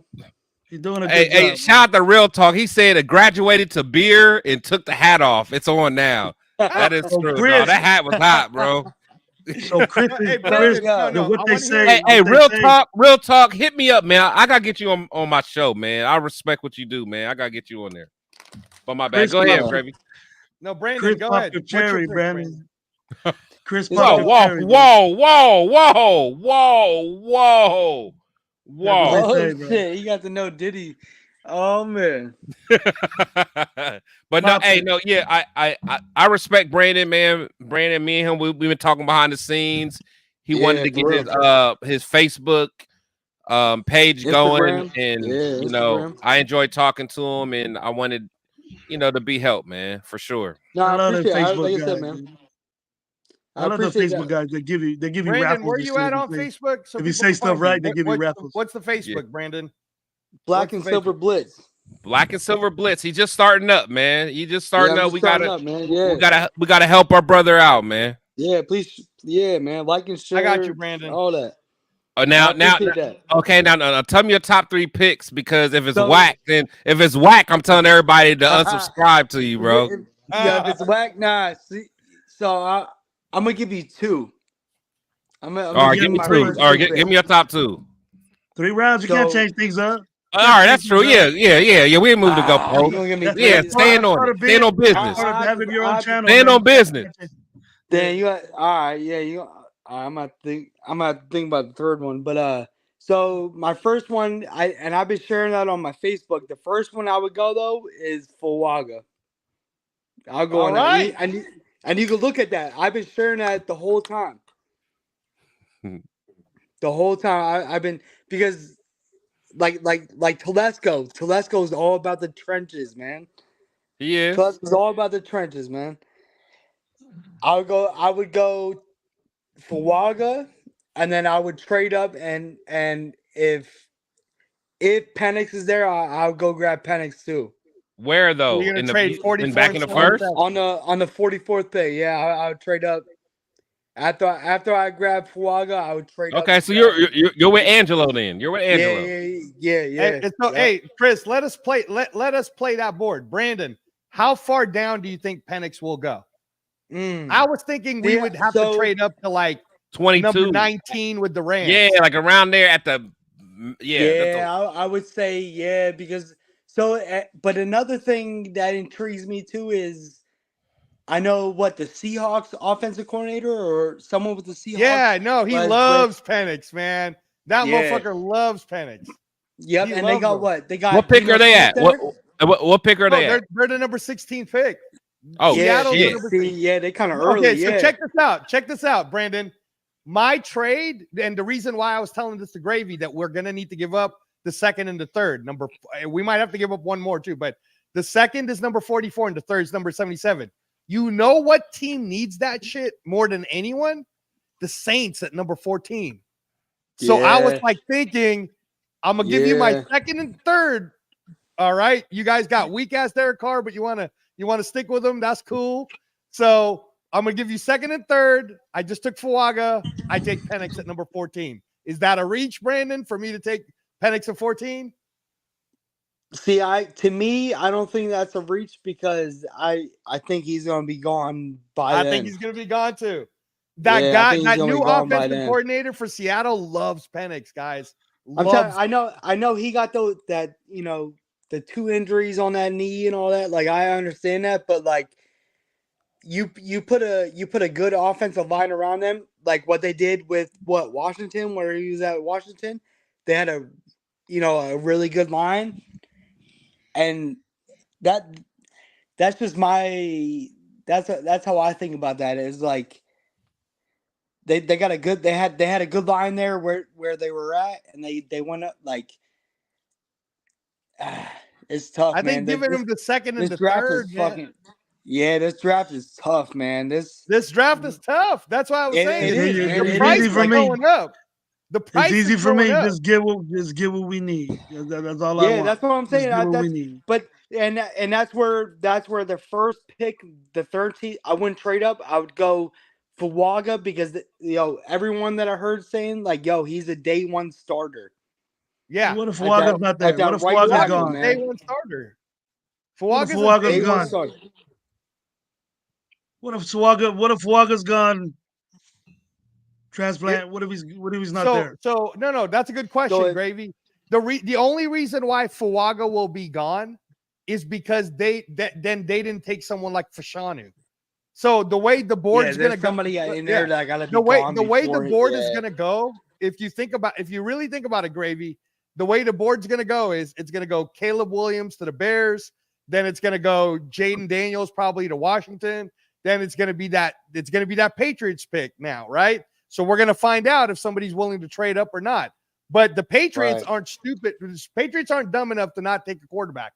So Patriots, let's say, take Drake May. When you get the 4, that's Arizona. I don't know if they're going to pass up on someone as good as Marvin Harrison. I heard they want to get rid of that. If they get rid of that pick, anyone trading up the 4 is going after a quarterback, dude. Because there's nobody that you're trading up the 4 to go get that's an O-line or none of that. So that's the JJ McCarthy hype. That's where Daniel Jeremiah was saying the Vikings might be the team that trades up to go get JJ. Yeah, I can see that. So this is why Chris was saying that if JJ gets taken at 4 and people start to panic, at 5, Chris knows Harbaugh better than any of us. And Chris even said he's not so sure that Harbaugh's willing to just take Marvin Harrison. He might trade out of that pick. He might trade out of that pick for someone else. I don't know because who the Chargers ain't got that number 1 wide receiver. Who they got? No, but Chris, you know Harbaugh. No, I do. Honestly, I honestly think Harbaugh would take Bowers before a top receiver. See? And this is the scenario. He loves tight ends. Nah, they ain't got Gerald over there. He's a damn good football player too. Brandon, he's a good football player too. He is. The scenario that plays out, if that's what happens, where JJ gets taken at 4th because the Vikings went up, right? Right. Now the Cardinals went to 11 and number 23, right? So now the Cardinals went down and that's pretty fucking far down for them too. That's a big gamble. Absolutely. But anyways, let's say they do that, right? Number 5, the word is if that's what happens and Marvin Harrison's available, Harbaugh wants to hear about someone like the Jets giving him the farm so that he doesn't have to trade out of the top 10. And if he does that and now the Chargers are picking 10, the Jets are taking Marvin Harrison to go pair him up with Garrett Wilson. That would be ridiculous. That would be ridiculous. I don't want to see no parts of that. I don't want to see no parts of that. That's a real scenario, right? He has to get way too much. He has to way too much. Okay. Then in that real scenario, that would be nasty though. And Harrison's going to be with Kyler next year. I'm calling it. Okay. I'm giving you like how it's going to fall. Chris? I'm giving you how it's going to fall. Who, me? On what would happen if Fuaga's not there at 13. Yeah. Because at number 6, the reason why the Vikings went to trade up is because the word is if JJ McCarthy, they want JJ, they want JJ. JJ's going to the Giants at 6, so that's why the Vikings would have to trade up, right? Nah, I feel you. They got the ammunition for that shit too. Okay, yeah. Okay, so check this out. If that ends up happening, where the Chargers traded down, the Arizona traded down, Marvin Harrison finally gets taken at 5th. The number 6 pick for the Giants is going to be Malik Neighbors. Everybody's saying if they don't get the quarterback, they're going Malik Neighbors, right? Yeah. Okay. Yep. So you go to 7 at Tennessee. Tennessee's taking Joe Alt to partner him with Skoronski, right? So they go Alt. Number 8, it becomes Atlanta. Atlanta wants Dallas Turner bad, dude. So they go get Dallas Turner at 8. First edge off the board, right? You go to 9, that's Chicago again, bro. So now Chicago, they're talking about taking Rome Odunze. I got it. No, I'm with you. All right, I'm gonna do mine. All right. And shout out to my brother Severe, man. Severe. he said I'm drinking Zima, man. Hey, man, it's a Bud Platinum, man. Let me drink it. Oh, you got money for that? You got money for that? Shoot. Damn gravy. If Bud Platinum is money, it ain't nothing, man. It ain't nothing. It's just good, bro. I'm just paying for a different color bottle, man. It's just Bud Light with a different color bottle, man. It ain't nothing. It's the same damn beer, bro. Okay. All right. So, let me get it together. All right. So if I'm the GM for 1 at 13, I'm trading back. Only a couple picks because now Angelo, because you watch the draft, like, kind of like the tendencies more than a lot of people. Yeah. So what Chris is talking about, Gravy, is so we used to scout the talent for from boxing and MMA to go from amateur to the pro. That's what I was using the same skills to go watch the all these different college players this last year. So okay. So my thing, so if I move back just a couple spots, do you think I can pick up a second round? Oh, hell yeah. Are you trading down from 13 to 15? Trading down. So from like 13, so let's say 13 to 16, 17. Good. No, you can go further than that. Chris, from 13 to 20,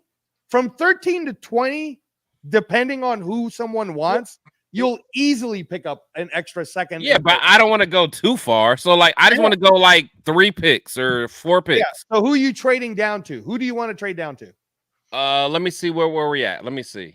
You're at 13. You're trading for Seattle. You could either trade for Seattle at 16. You could trade with Jacksonville at 15, and you could trade with the Saints. Let's do 15. Yeah. 15 with Jacksonville. I think so. No, 15 is the Colts. 15 is the Colts. Oh yeah, 15's the Colts. Jacksonville's number 17. That's what it is. Okay, so let me see. So honestly, okay, if I can get down to like 15 or 16 and gain a second round pick, for sure. Let's do that. No, for sure. You have to. For sure. Absolutely. You would absolutely get a second round pick. You're gonna probably get a second and a third. Let's go. Let me pop this Zima open. We about to get it popping. We got to get it popping. Platinum Zima. Platinum Zima. Okay. So yeah. So okay. So yeah. So if I get it, okay. I'm going back. Whatever happens. So let's say I'm at 15, 16. Fuaga's going, right? Yeah. I'm picking Jackson Powers, man. I'm picking him.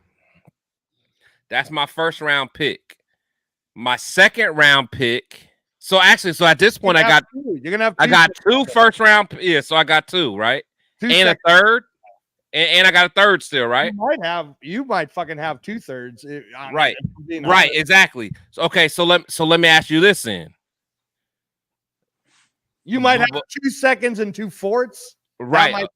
Okay, so then my next question for you, transplanting, if Cowtown's in here or Severe, all you guys that really follow where you think people are gonna go, where do you guys think Tyler Guyton's gonna go? Tyler Guyton's gonna go probably number 32 to the Kansas City Chiefs. I see him going higher than that. I see him probably going to Jacksonville. Second round. Jacksonville. First round. He can go to Jacksonville. Tyler Guyton's pretty good. First round. Jacksonville. So you don't think he's gonna make it out of second, out of the first round? Guyton's hella good, dude. No, I know he is. But I was curious. No, as a right tackle, if what you need is a pure right tackle talent that's gonna last 10 years or longer, you got to pick up Tyler Guyton. That's why. No, okay, but no, I get that. But I'm saying it, so I know Latham's gonna be going. So I was thinking that Guyton will still be there. So you don't think he's gonna be there? No. So No. You're right. Who will be the next guy there? Okay, so let's say if I played the board and you're telling me that the Saints didn't use number 14 to go get JC Latham or I mean, because JC Latham would be pretty hard to pass up. But let's say the Saints didn't use that pick to go get the best offensive lineman and JC Latham drops. I don't know. Gravy, you think the Colts are going to pass up on JC Latham? JC Latham's not getting to the second round. I don't think they would, but I don't think they would either. But if we have 17, what are we supposed to have? But yeah, when you get to Jacksonville. When you get to Jacksonville at 17, I don't think JC Latham's going past 17. No, you get JC Latham. Okay. He's a legit right. Then after that, the next guy is going to be Tyler Guyton for right tackle. Let me think about this again then. Because in my mind, I wanted to end up with. Well, wait a minute. Your first pick was Powers, right? Yeah. He picked him at number. That's a big time reach, bro. That's a big time reach. I don't think so, man. But no, I mean at like 17, and I'm honestly, I think he's the best. Like he played center, but I think he would be the best pure guard. Like I'm talking about like Quentin Nelson type guard. Are you talking about Steve Wisniewski type guard, Chris? Huh? Like who? Are you saying like Steve Wisniewski type guard? Like or are you talking about like the one that played like the young one for the Raiders? The Wiz. I mean, are you talking about the dad or the son? No, not the son. Oh, yeah, I'm about to say the son. Okay, yeah. The dad. Yeah, I'm about the son. The son was kind of weak to me, man. No, but to me, I think that I think Powers can he would play guard, and I think he would be a dominant guard day one. I'm not hating on Chris's pick because Jim Otto, Dave Dalby, Don Mosbar. Day one, he could play right guard. Yeah. Day one, and not only that. To be honest with you, Chris, day one, I'd make him be the center, and I'd move Andre James to guard. If I'm being real. Nah. I wouldn't. No, because honestly, I'm not the biggest Andre James fan, but my thing is he's at least experienced enough to be the quarterback of the line. Yeah, to me, I don't hate Andre James like a lot of people do. Right. But the thing with Andre James is his biggest flaw is his strength. Get somebody like Powers next to him that's strong. That's a difference maker. In fact, if we got Powers day one, he's better than Parham. Day one. Am I wrong? No, tell me I'm a lying, chat. You're not wrong. I think you're not wrong. Yeah, but say nah. So okay, so I wanted him my first pick, but you guys are telling me that I am way off on thinking that I could get Tyler Guyton later.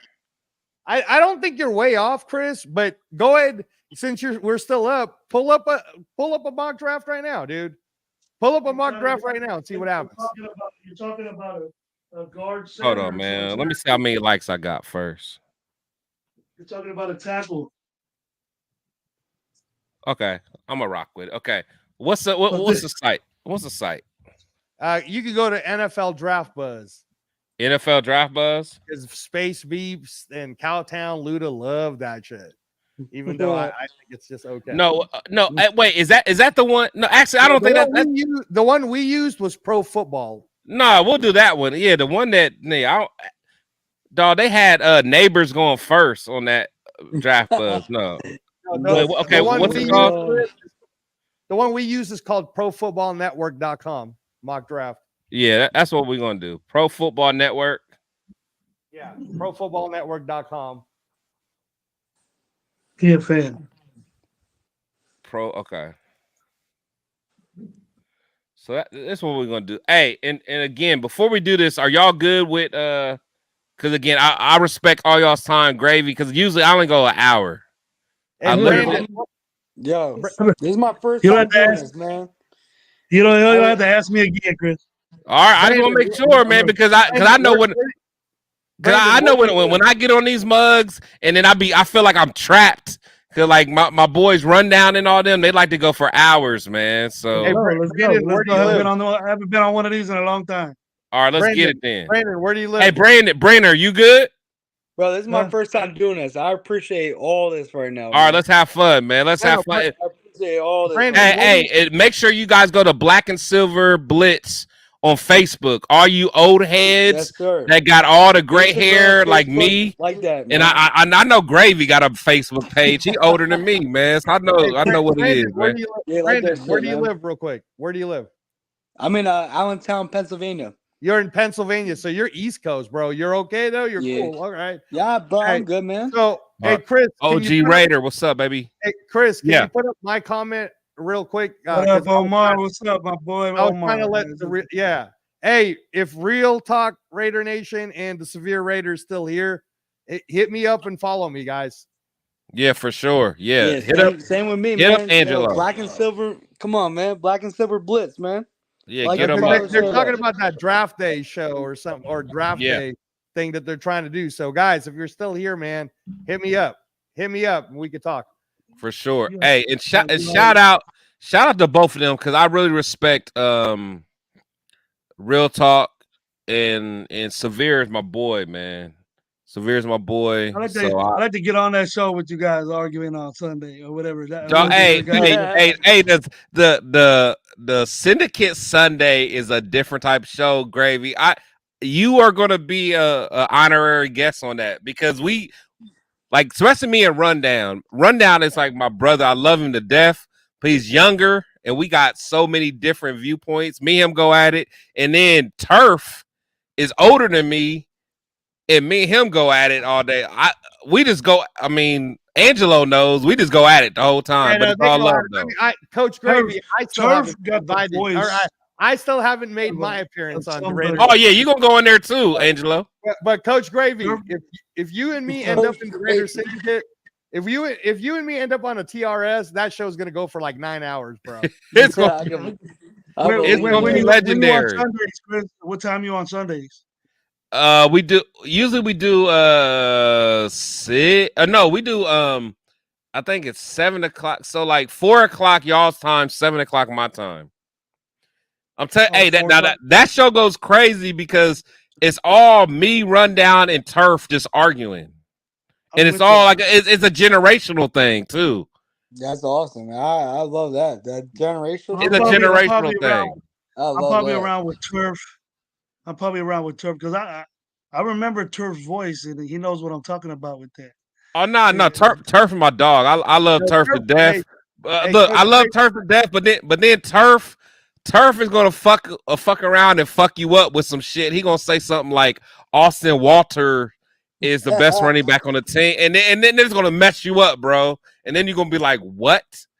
And then, me and Turf get into it. No, Coach Gravy, if you want to go to Captain Jack's channel, I interviewed Turf. We did 2 hours. He was the special guest on Captain Jack's channel 2 Sundays ago, and I broke it down. Like Turf didn't even know that I knew that he played college, not only for Montana State Bobcats, but he was the number one.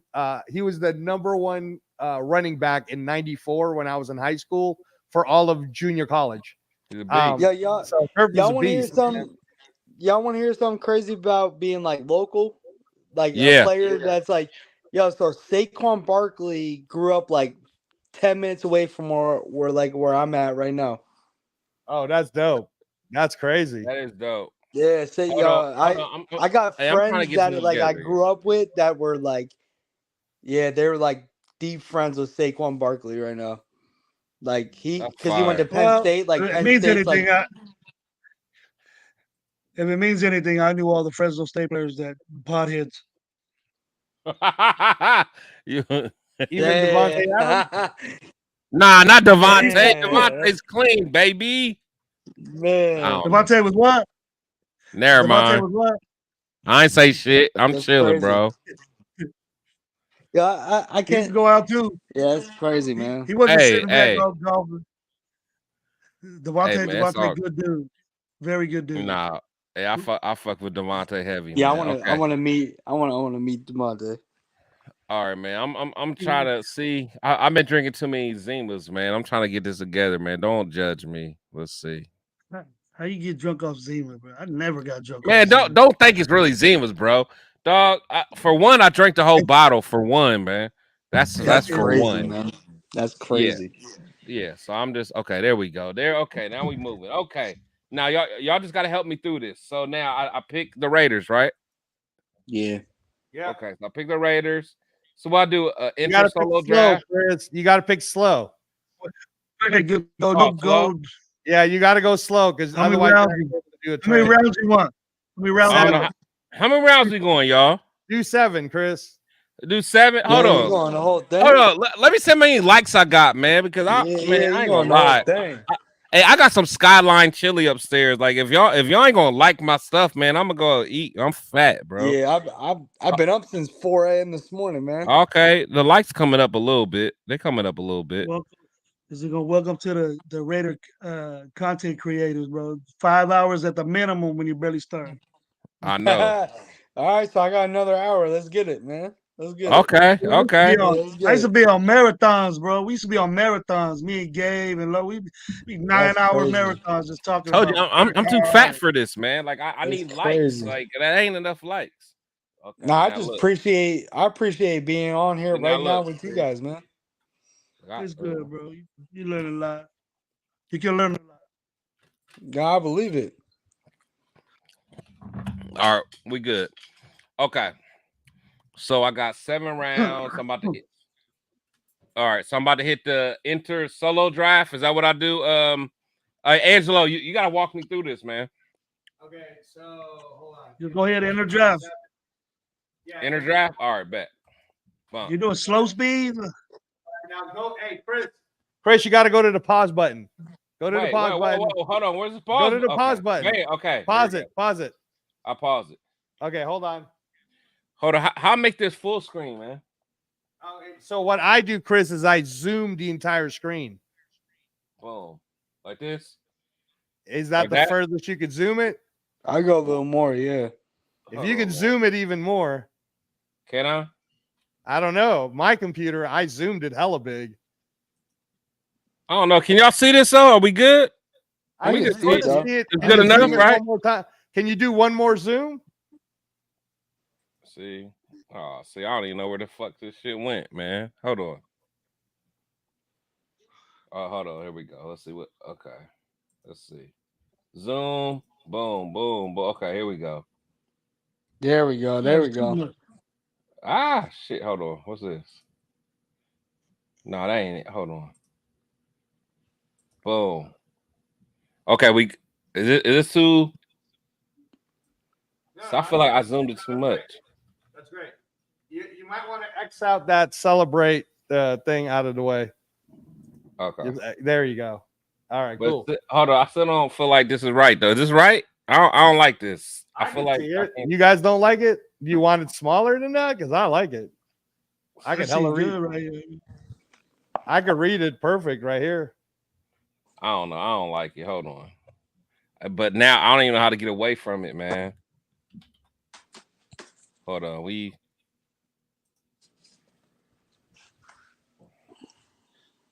Are you talking about like what are you trying to scroll down on, Chris? I don't know. I just don't want. I feel like the zoom is too big. Yeah, like I don't like it. You can go one smaller if you want. That's what I was trying to do, but I don't know how to get out of this. Usually, if you press the escape button, that helps. Look, man. Come on now. I know how to do that. I hit the escape button and it didn't work. Oh, okay. Let's see. I don't know what's going on, man. Let's see what. Let's see. Let's go back. Oh, exit full. Okay, here we go. Okay, there we go. Now let me go to like 125.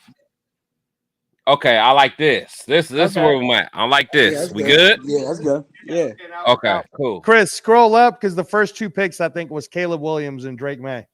There. Okay, yeah, there we go. Yeah, so that's realistic, right? Yeah, that's realistic. Now, Okay. now, any of y'all got your little panties in a bunch? Do y'all want to go up and try to get your boy Jayden? That's what I want to know. I don't want to, man. I don't want to. Do y'all want to? Jayden can go get picked. Gravy, do you want to move up or not? Hell nah. Okay. Yeah, I'm staying where Angelo, what do you want to do? What we doing? You know, I don't want to trade nothing for Jayden, man. Look, OJ Raider, he want to trade the farm. See, we ain't doing that. We ain't doing that. Bugging. He's bugging. Trade with. He said the Zima kicking in. Let's do it. Let's try it out, though, Chris. Let's try it out. Trade Aiden O'Connell. You know what? If we don't get the likes that Chris wants, then we ain't gonna do another draft. To have y'all opinions in it. So yeah, there we go. Bring that likes up for Chris. This is a dope show. Get them likes, man. Like them up. Dope show. Get a likes up. I appreciate it, Gravy. Hey, you guys are having a good time. You make me feel better, man. Give me my cleanliness. Coach Gravy, I played the simulator before. The only way to trade up to the Patriots is you got to give them more than 2 firsts and 2 seconds. You got to give them more than 2 firsts and 2 seconds. Well, let's give him Aiden O'Connell. How about that? No, you can't give no players on this draft. give them 2 firsts and 2 seconds and see what we do with Jan. Give them first and third. First, 2 second. No, we rocking. We're gonna resume draft. Yeah, resume the draft. That ain't gonna work. Boom. Oh, pause it. Told you. It's getting real. It's getting real. But there's no way that's happening, right? There's no way that's happening. Maybe. No. There's no way you're taking neighbors over Harrison Jr. There's no way. Dude, a lot of people are talking about that, right? No, there's nobody. No. Anybody talking about that is on crystal meth. Dude, it's on ESPN. A lot of those guys are saying for real. because Marvin Harrison didn't do nothing for Pro Day, didn't do nothing for the draft. They're saying neighbors might get taken before him. I heard that too. See, Brandon, the Arizona Cardinals are just as stupid to do that too. Yep. Well, I mean, stupid moves happen all the time. I would trade up right there. I mean, you got to trade with the Chargers. You can probably offer the Chargers. Hey, Chris. To be honest with you, Chris, listen, Chris. He's talking all that shit. He's up there. He trying to. OJ is. Oh yeah, I feel like OJ up there, man. Chris, listen to me, man. There's no way the Chargers are taking a quarterback. Nah. So you don't have to trade right here if you don't want to. Let's see. You don't have to trade right here. Honestly, if this was a real case, they're taking Marvin Harrison. They probably would. But Chris, get ready to press pause right away. Okay, they're gonna take. All right, here we go. What do you got? Pause. I told you. I knew that was happening. Pause it. All right. Let's go get him, man. Let's go get him. Hey, I ain't gonna lie. Shit's getting a little different now. Shit's getting a little different. Now the Giants, Chris, will take Jayden Daniels, so you got to offer him. Absolutely. So you got to start thinking about what you're willing to give up. You think though? I know for sure that the Giants are going to take Jayden Daniels right here. I know for sure. Yeah. They gave a bag. They gave a bag to Daniel Jones though. They're still going to take him now. You think so? I mean, I'm not married to Jayden Daniels, so I don't care. They gonna get him. Let's stay at 13s and let's see. Let's stay at 13 then. Are we rocking? We rocking then. Yeah. Oh! All right, hey, Angelo, what's up, man? Angelo, where you at? Wow. Angelo, where you at, man? Who does Atlanta have? Nobody. My bad. So who Atlanta got Cousins. My bad. Chicago got So they took Rome Odunze? Yeah. Okay. I don't think the Titans get Daniels either. No, they don't. Go down. Go. Let it resume. Wow. Yeah, that's real. Okay, hold on. Oh, Hold on. oh, it's getting real. With the Jets. Hold on. Now they got Caleb Williams, so we know they're not doing it. Jayden Daniels either. And we know the Jets aren't doing it. Now the Vikings will.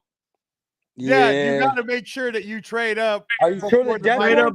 Hey, I ain't gonna lie. If this happened, hey, I'll go up to 9. I ain't gonna lie. I go up to 9. Absolutely. Y'all want to go up now? Go up to 9. That shouldn't be that expensive. No. Hey, Chris, listen. I think if you don't do it, the Vikings will trade with the Bears to go up to 9. If I was you, I'd trade up to 9 right now. Yep, I agree. On that. The Vikings will trade up to go up to 9, guaranteed. Nah, but look, I don't think so. Hey, chat. You guys are gonna get hella mad at Gravy if we don't trade up to 9. Because what y'all want to do? What y'all want to do, chat? What y'all want to do? Now, Rick L is wilding. Go get McCarthy. Rick L is wilding. We're definitely not doing that. No, McCarthy got taken already. That's why we're in this situation.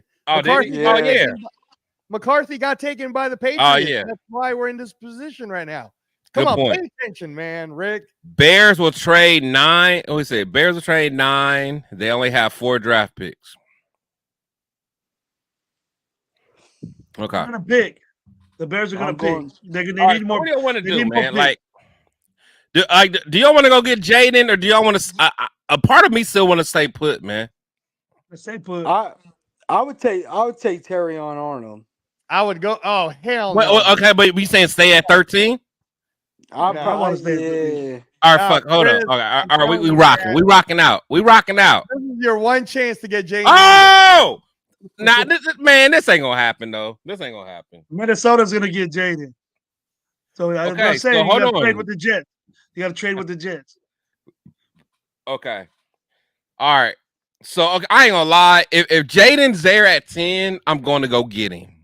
But I know he wouldn't be there. Yeah, 10. I know he wouldn't be there. They're gonna trade up for him, dude. I know this ain't realistic. I would trade the Jets right now. But the thing is, though, trade the Jets right now. If I traded back, there's no way I couldn't get Jackson and top. Man, I can get. Man, I don't know, man. I don't know. All right, trade the Jets right now. What do y'all want to do? I'd trade up with the Jets right now, dude, to go get Jayden Daniels. All right, so okay, Gravy, you want to do that too? You want to go get Jayden?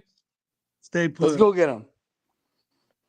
Okay, hold on. So Gravy wants to stay put. You got to press propose trade, Chris, if we're doing it. Don't hold on. I'm trying to see what everybody wants to do. So Brandon, you want to go get Jayden right now? It's never going to get any better than right now. At this pick right now at 10, I'm going to get Jayden Daniels. Yeah, I'm going to get. I'm going to get. Okay. So I want to propose. Pick the Jets. Pick the Jets. Okay. All right. What do we now click on their first. Wait, Chris, click on their first. Jets first. Okay. I think you can offer them because we're only moving up 3 spots. So I think you could offer them the first this year, the second next year, and start with that and see if they take it. They ain't gonna take that shit. Confirm. Okay. No. Hold on. Give him a first and a third. Give him a first and a third, Chris. So Chris, give first, and then our third, and give him next year second. No, second. No. Forget the second. The third. Go ahead. Oh, you think just no. That's not going to be enough. Nah, that ain't going to be enough. That ain't gonna be. I know that ain't going to be. Nah, Gravy. That's not how it works. Let's try that. Will with me. That's not gonna work. Yeah. All right, Chris. No, I'm gonna tell you what it is because it's all about equations, right? So take 13. Go down. Okay, look. Go take their first. Okay. So you have to give them next year's second. You have to, dude. Okay. That's okay. Now give them this year's fourth. Fourth, yeah, I'm about to say fourth. Let's see what happens. What about like a fifth next year? No. Just give them the fourth. Yeah, but I say it's a little lot. Okay, so that's what they want, Chris. Is they want this year's third. Just total.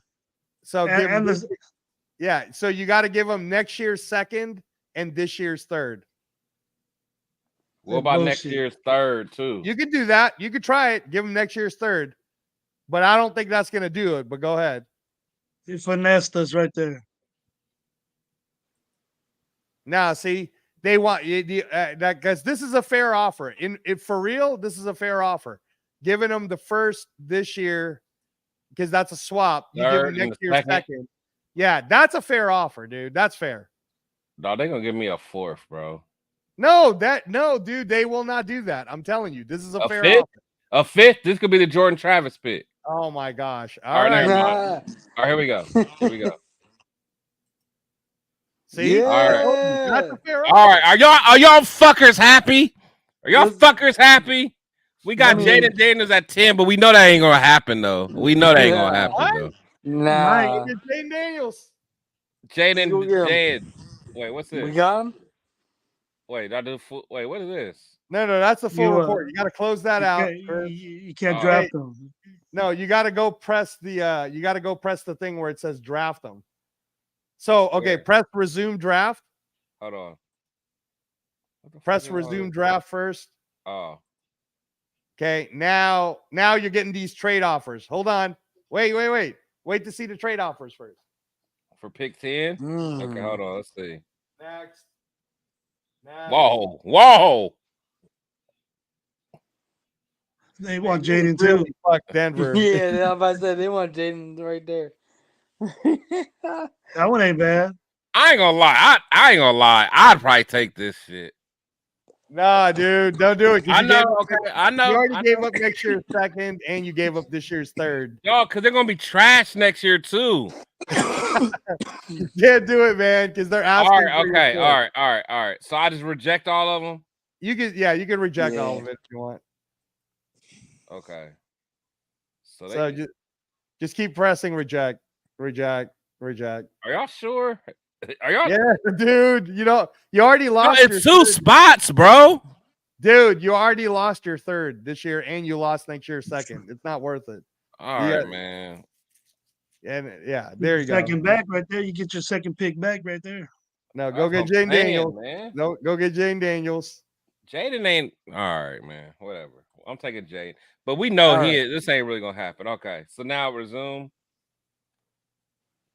Jim. All right, I'm just going to just chill. Let's see. Oh, Saints. See, the Jets traded their pick away. I told you, dude. Jets traded their pick away to the Rams to get more picks. The Rams took Latte Latu. Okay, hold on. You know what? See, the Jets traded again. Jets traded down again to Kansas. Who's all here? Kansas got Amarian Mims. I'm letting y'all know. I'm trading back into first to get Powers or Guyton. I'm letting y'all know right now. Or maybe even, I don't know. It might drop, man. Let them keep going. All right, man.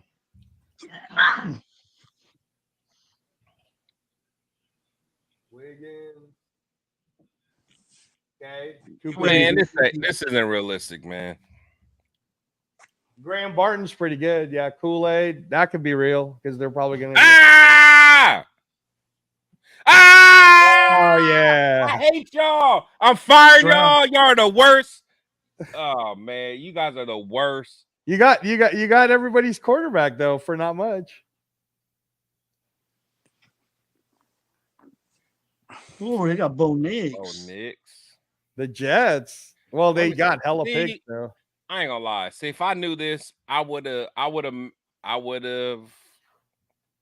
Let's see. There he is. Oh, here go LT. See, I'm already pissed off. This is gonna be the all offense draft right here. Again, what's wrong with that? We got a bunch of we got a good defense already, and we got defensive free agents. The best defensive free agent. That's true. Cooper BB.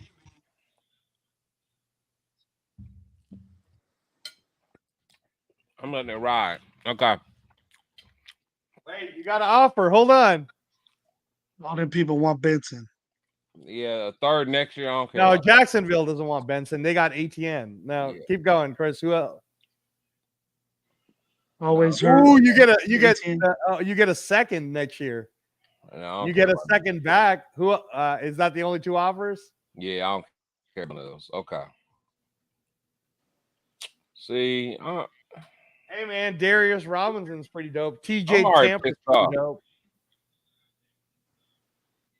I do like. Go to offensive tackles. Go to offensive guards. Yeah, Cooper Beebe's pretty good. Cooper Beebe's pretty good. Go to tackles, Chris. Tackle. Nah, Cooper Beebe's the best one out of there. Otherwise, you could wait to get Rosengarten later. Cooper Beebe's the best guy. Nah, see, it's Cooper Beebe. Cooper Beebe's the best guy. If you're gonna go O-line, it's Cooper Beebe. Or like that's what I was saying is if you want a defensive player, TJ Tampa's there, and Braden Fisk is probably still there. And then Fisk. Yeah, press all, Chris. Oh, fit. Oh, I might. Nah, because Chris Jenkins and Fisk rank the same. Move up again. Let me see who it's. TJ Tampa. Okay, Rook Oro. No, go. So go to the left, Chris, where it says all. So yeah, just press that. That'll tell us. Okay. So see, Darius Robinson is there, dude, from Missouri. Darius Robinson, TJ Tampa. Man, Trey Benson. Cooper Beebe. Hey, Chris, I'll bet you if you don't take Trey Benson will drop. No, I don't want Trey Benson. That's not even it's not even close to what I'm looking at. Are you kidding me? With Blake, right? Man, stop. I'm not thinking about no damn Trey Benson. You're just a Michigan fan, bro. Hey, man, it is what it is. So I'm thinking. Hey, Troy Franklin's pretty good, dude. A receiver that's that fast. Troy Franklin from Oregon. So I like Zach Zinter later, man. But yeah, if you want O-line, it's Cooper Beebe's your best O-line if that's what you want. Is he a day one starter? He's a day one starter for guard. Come on, Gravy. You know Cooper Beebe's a day one starter for guard. Hey, chat, let me know. Is Cooper Beebe, is that where we need to go? Well, who's Tampa? Hey, people taking Tampa, man. TJ Tampa's the corner. That's what I was telling you. Is TJ Tampa's good too. So if you want a cornerback, he's good, but you know. I'm seeing Morgan, Tampa, O-line. Honestly, if you want that other edge, dude, Darius Robinson's a beast. Chris, what do we need, Chris? No, we need line. Yeah, I'm taking Cooper Beebe. Beebe. I'm taking Cooper Beebe. Let's get it. All right. You're not picking again until 112 because you gave up number 77 to get Jayden Daniels. Man, I ain't gonna lie. I wish I would not have listened to you guys. I didn't say it. I say stay at 13. Cause where did Penix? Wait, Penix went to the Saints at 45. What? Yeah, if I knew that. Oh, look who's still there. Of course he's still there. I want him to stay there for a while because that just means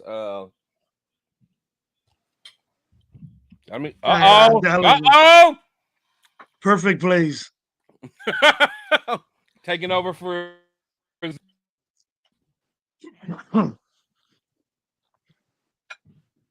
Roman Wilson. Hold on. Look at all those players we could have got, dude. No, hold on. We're giving up all that shit. Brandon Fisk, man. Hey, I want to go get Brandon Fisk.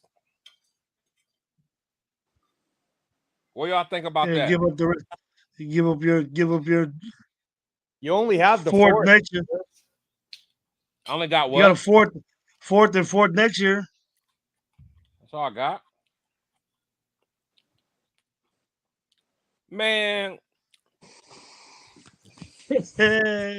I swear to God, man, getting Jayden Daniels, that ain't it, man. That's not it.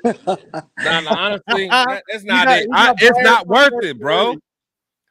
It's not worth it. I regret already that I fucking got Jayden Daniels. I don't have no draft capital to play with. That's what I was saying from the get. Man, I'm not happy right now, man. I should have. Hey, Angelo, you're fired, dude. I was. No, you're fired. You go. You can go play. You can go with the Browns or something, man. You're fired. Chris, I'm restart. What the chat wanted. Restart. You already know I don't want to trade for Jayden Daniels. Okay, yeah. Hey, we're restarting this, man. How I restart this? I was listening to it to see the chat gets everybody in trouble, man. Y'all look, quick reset and trade down. Yeah, we're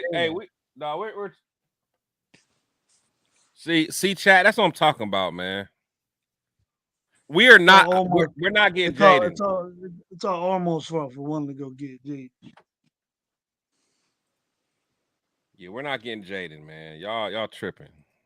Do it to normal. Do it to normal, Chris. So it's a little bit. Oh, it's a little faster. How I go back? Yeah. Okay. Okay. Good. Okay. There we go. Now this seems. You better press pause, man. You better get ready. No, I'm cool. I'm ready to rock this out. I'm ready to rock this one. Let's go. Oh, okay. Now this seems realistic. Besides, I think 4 or 5 would switch. That's the only thing I'd say would switch. This is realistic, though. I can see the Vikings. Yeah, I like this. Okay. Shanu. Yeah, I can see that. Actually, you know what? Angelo, you called that. You said Brock Bowers to the Falcons. Trade Kyle Pitts. Don't trade Kyle Pitts, get Brock Bowers. Yeah, you did say that. Oh, Joe Alt. Yep, I can see that. Okay, what we doing, y'all? Fuaga, man. Stop playing around. You're taking Fuaga, dude. Stop messing around. Hold on. 25-41. No, that ain't no. Oh. That's whack, dude. You could. That's one pick. We're only going down one. You could do it. Yeah. I bet you they get Fuaga. You think they will? Mm-hmm. They probably will. Gravy's right. I can see that. Yeah. I'm not, bro. I'm cool with Jackson Powers, bro. All right, man. If that's what you want to do, I'm just telling you. All right. Okay. So what y'all want to do? Y'all say Fuaga. You just want to get Fuaga? Yeah, but if you want to try to gamble it, go ahead and see who the Saints got. You get your extra 4th round pick for next year. But to me, it's not worth it. I'd take Fuaga.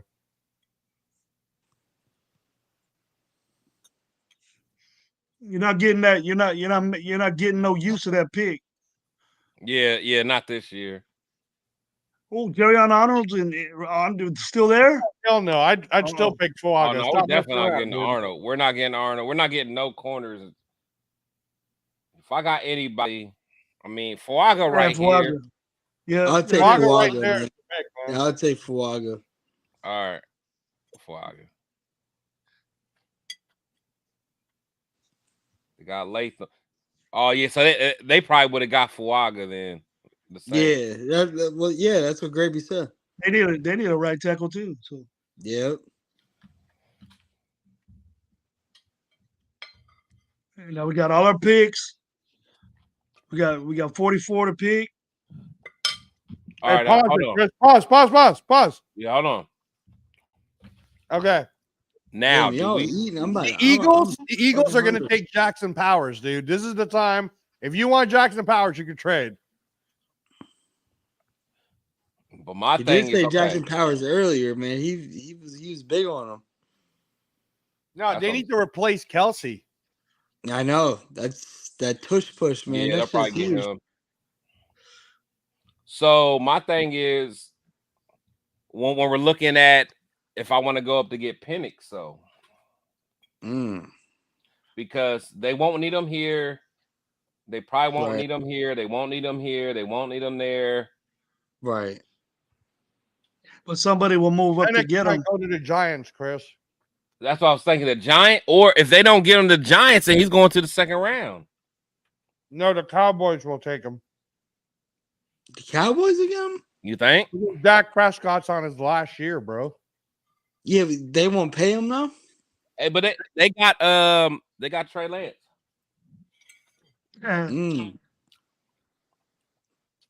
That's like us saying we have O'Connell. All right, look, I'm gonna rock it out. I'm gonna rock it out. All right, so Angelo thinks they're gonna get So you think they're going Jackson Powers here? Absolutely. I would go get. I would do what we have to do to go get Penix now. Like right now? I mean, we know we don't need him at this pick, but he's thinking the Giants. So Giants, all right, look. Oh. Okay. Aaron Arnold to the Bengals. All right, now look. Okay, I know everybody's not. They're not in love with Knicks, but would y'all take Knicks like later on? I know we don't want them early, but no, I think I'd still take Penix. I still take Penix too. So, but the thing is, do we have to get Penix here though? No. You don't think so? You want see what happens? You want to ride out? You want to ride out? Ride it out. Yeah, fuck, we're riding out. Yeah, that's right out. Oh, okay, here we go. They got Jackson. Oh, let's go. So we know. Okay, it's getting real. Tampa might give you the trade. What, for Penix? Yeah. Hell yeah. They got Baker over there. It could go down and Penix will still be there. The lower they go, the less of the price, Chris. No, I'm saying, but should I get them now though? Tampa because they don't need a quarterback. I mean, none of these quarterbacks. That's true. I mean, then why move up to get them then? Unless you're gonna go in front of somebody that's that what needs I'm the saying. But I'm just worried about if someone else trades up. That's my thing. All right. So okay. So what are we doing? We rocking it out?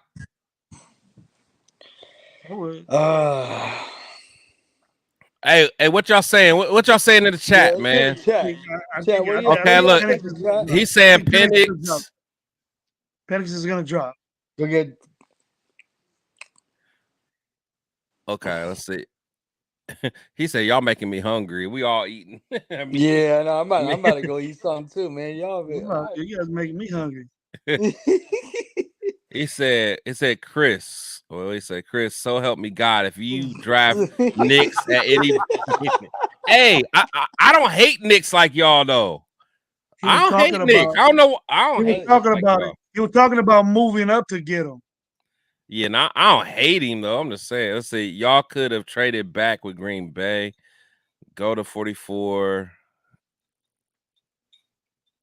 Okay, let's see. All right, so everybody, see, don't trade. Let the draft fall. Okay, we're gonna let the draft fall. Let's go.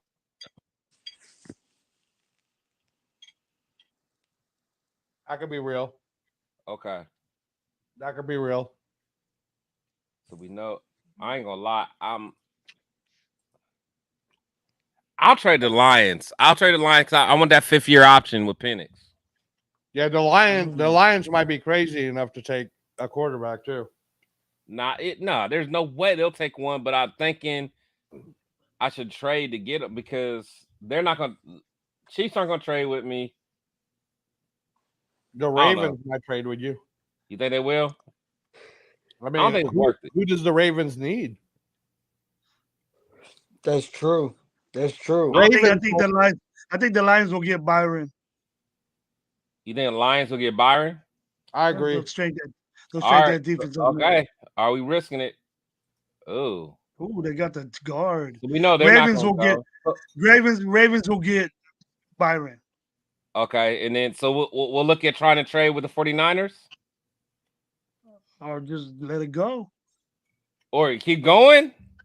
San Francisco ain't gonna get them. Yeah, Kansas ain't gonna get them either. I know, but we want that fifth year option though, don't we? It depends. Realistically. Okay, who cares? It's a mock draft. Who cares? Okay. All right. Okay. Chris is thinking contracts and stuff already. I know. My bad. Okay. So should I just let it ride then? Yeah. All right, I'm letting it ride. Okay. Now how I go to second round? It go by itself? Yeah, presumed draft. Who's the first pick though? I need to. Okay. Oh, you only set it to one round, dude. Oh, did I? Yeah. Oh, bro. Oh man. Nah, fuck you. Hey, all right, look. Here, we doing one more. My bad, y'all. We don't, and I'm gonna do it fast, so we're gonna do it fast. Fuck it. Yeah, you better click on that pause button hella quick. All right, here, I'll do normal. My bad, y'all. Okay, we rocking this out. We ain't gonna play no games. We rocking this out. Let's just let it ride. Let it ride at 13. Yeah, boom. Let's go. Yeah, we letting it rock. Let's go. Real Talk Raider Nation's hella funny. Hey, hit me up, Real Talk Raider Nation. Let's see. No, we're not doing that. We're not doing that. You know, I could probably get. Honestly, that's pretty good. You could probably. Yeah, I'm about to say. I was looking at that, but we doing that. We getting y'all's guy. We getting y'all's guy. Flogga's the only guy to take right here. Boom. Let's go. Okay, let's rock. Let's rock. We rocking.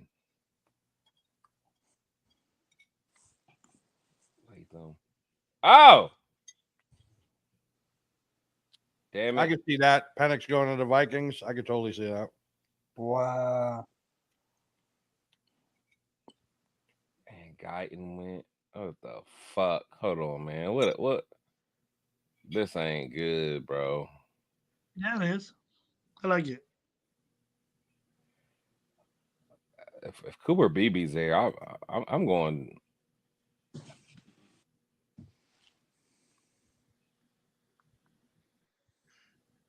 I'm going Cooper BB.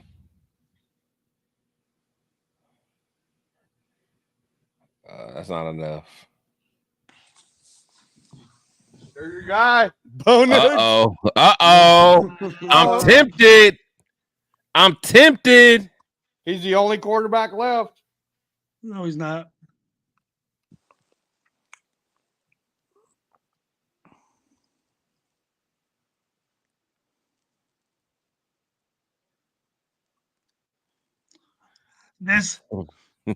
He said, Chris, you've been disappointed this whole night, or the Zima's kicked in.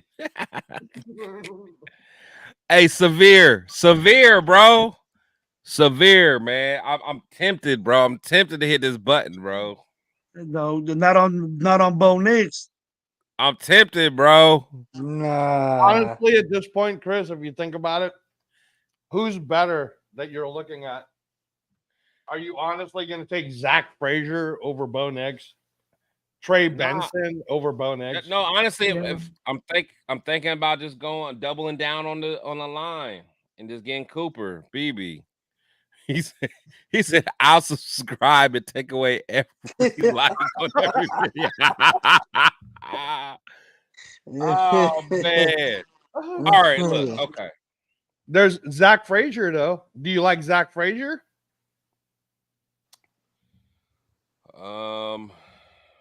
He's at the very top, Chris, next to Bo Nix. Oh, there we go. I ain't gonna lie, I want Zach Zinter, man.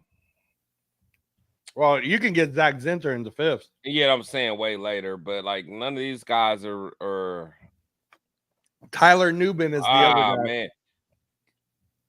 Tyler Newman is the other guy that everybody talks about. Well, since you ain't sure, and the only one that's even close to that number or that value is Trey Benson. Bro, Yeah.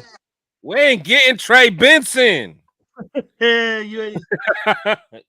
We're not getting the next LT, bro. Hey, Chris. Hey, you can offer when I trade run right now. stuck, Huh? you're bitching Chris, about our you can running. offer the trade. Offer what trade? So if you propose trade, Yeah. the team that wanted to trade with you was I think it was because you said no to it, but I think it was Green Bay. I think Green Bay wanted to trade with you right here. Did you reject them, Chris? You don't have to reject them. You can just X them out and save them. No, I don't know. I don't know. I got an attitude when I ain't get what I wanted, so I had a little temper tantrum. So take BB then. If you want BB, you go double dipping on the offensive line. There's nothing wrong with that. Nah, I'm not tripping on that, but I just want to set myself up to be able to get Fisk later, though. No, that's what I'm saying, Chris. That's what I'm saying is you could trade down. Okay, so who wanted to trade? No, hold on, Chris. Go back to the regular screen first. Yeah. Let me see how far down you can trade. There you go. Trade down with like Cleveland or somebody. No, hold on. Let's see who wants it. Cleveland probably needs it. Who you want to trade for? Or hold on. I'm trying to see who else has more picks. Honestly, at this point, I want to get Brandon Fisk. Whatever the baby. No, but my thing is, I don't need to get him at 44. But if I can get him, around 55 or 60, you can trade down with the Cowboys. They tried to make a trade with you. You say what? The Cowboys tried to make a trade with you earlier. You could trade down with the Cowboys. The Cowboys. Because the Cowboys were looking to trade up higher earlier.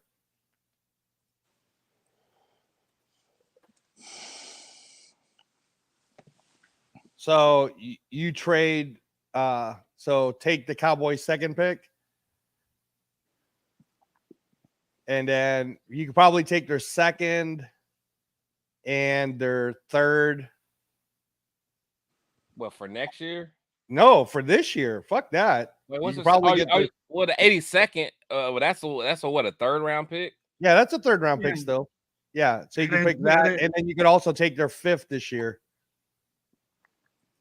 216. No, that's the fourth. Yeah, and you could probably, honestly, if I'm being honest, if they want it bad enough, you might be able to get something else for next year. Let's try that, Chris. Yeah, just start with that though. I bet you they'll take that shit for sure. Yeah, at this point, I want Fisk, man. I bet you they'll take it. Oh, they didn't want to give up the third. That's what it is. Just pick Fix now. I think that's the reach, though. But he's just the 66 best player on out of all of them. No, I mean, but he's worth it. I like him a lot. Go to the defensive line. We got him. We rocked him. We got him. Yeah. That's not the way they think. Oh, he's a 66 rated player. We're 44. They don't go by like that. No, they don't. Well, you're picking number 77 next, and you picked up defensive tackle and right tackle. So you did 2 trench picks. This next pick for you might be the quarterback pick. That's what I was saying. No, you can probably wait till the 4. Go to quarterbacks. No, because if he wants Jordan Travis, he might have to get him right now at 77. Oh, wait, you're willing to trade? No, that's a booty trade. Wait a minute. Yeah, that's not great. No, I don't want that either. Nah, that's not great either. You just reject both. Okay. No so quarterbacks. I like where Ripley. Here, go up, Chris. Allen's gone too. Oh, yeah, there's your boy. Let me see quarterback, Chris. Quarterback. You gonna reach for him? You gonna reach for him? Okay, you can wait on quarter. You can get Blake Corum right now though, but go to defense and go to cornerback. Our boy. Yeah, Kyrie you can wait on Kyrie too. You can wait on Kyrie. Yeah, this is the pick for you to get Blake Corum if you want him. I'm telling you, I got to. Wait a minute. Go to defensive tackle. You went tackle. We already got Fisk though. We got Fisk, man. Oh, Sweat still there. McKinley Jackson. I do like McKinley Jackson. Man, you guys already got Braden Fisk. I know, but no, I'm good. I'm saying I'm good where I'm at. Let's see what these linebackers. Trotter Jr. How is he? I mean, I know his dad was a Jeremiah Trotter Jr. is all right. He's not his dad, but he's got potential though. Mike's man, Sanders, so that's my boy, man. All right, I'm not gonna be a homer though, so I'm not gonna be a homer. Why not? If you go to all, Blake Corum is one of the top picks. Oh no, I'm cool with Corum. I'm just saying I was looking at Sanders too. Sorry, Gravy. He's the best one out there. All the rest of them are gone. Let's go, baby. So this is the pick where you're gonna have to get Jordan Travis if he's available. Yeah, I was about to say if you want to get him, you gotta get him now. Because if you miss out on Jordan Travis here, it better be for Kyrie Jackson, man. Yeah, this is a tough right here. That this 112 picks. Is he still there? Is he still there? Pause it. Is he still there? Who? We're talking about 112. Spencer Rattler's still there. Wow. Yeah, Travis will go after Rattler. Yeah, sure. that's what I'm saying. That's what I was saying. Is let it go. All right, let it go. The pick right here has got to be Kyrie Jackson if he's still there at 112. Let's see, Kyrie. He's where I do like. I mean, I don't know if he'll make it down that far. Yeah, I do like Jackson. Yeah, so let's see though. That's the Stuart Schrager pick right there, Kyrie Jackson. You got Yeah, Stu said that Aiden O'Connell is going to be the one-all be-all quarterbacks too, bro. We still got to give him a chance. Anybody from Purdue is going to make the Hall of Fame with Stu. Oh, okay. I think let's see. So this is your Kyrie Jackson right here. Yep. It's Kyrie Jackson, man. If I get Kyrie Jackson, that means I'm rocking with Gardner Minshew. No, because you can still get Jordan Travis in the next one. You have pick 148. Well, that's what I'm saying. If he'll be there, but yeah, you could trade up though if you get nervous. I definitely want Kyrie. I like his game.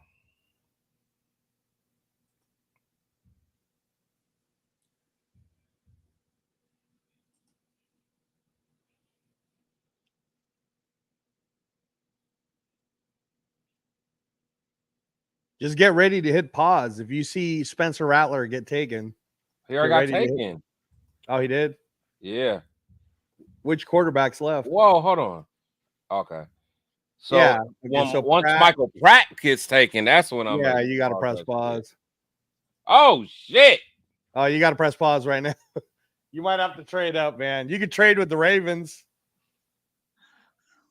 Ravens ain't going to get Jordan Travis.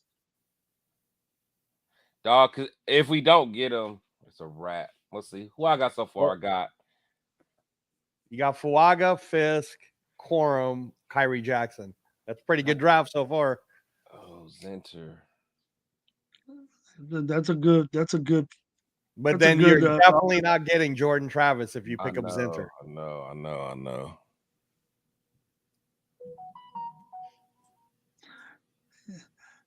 But we're not even up to our pick yet.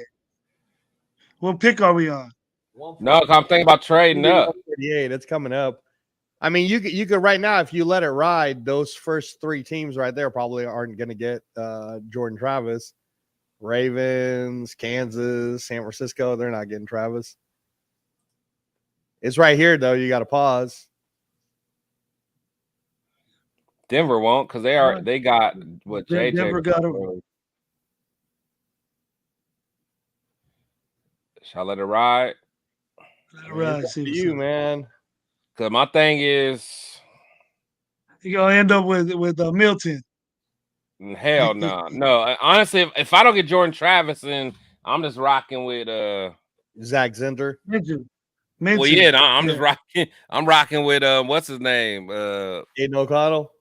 No, the fucking Gardner Minshew. Don't be trying to throw Aiden O'Connell in there. I mean, yeah, there we go. All right, there we go. All right, let's see. So Brandon, so far what Chris got is Fuaga, Braden Fisk, Blake Corum, and Kyrie Jackson. I'm not mad. I'm not mad at that. I'm cool with that too. I'm cool with that. Yeah, I'm not mad.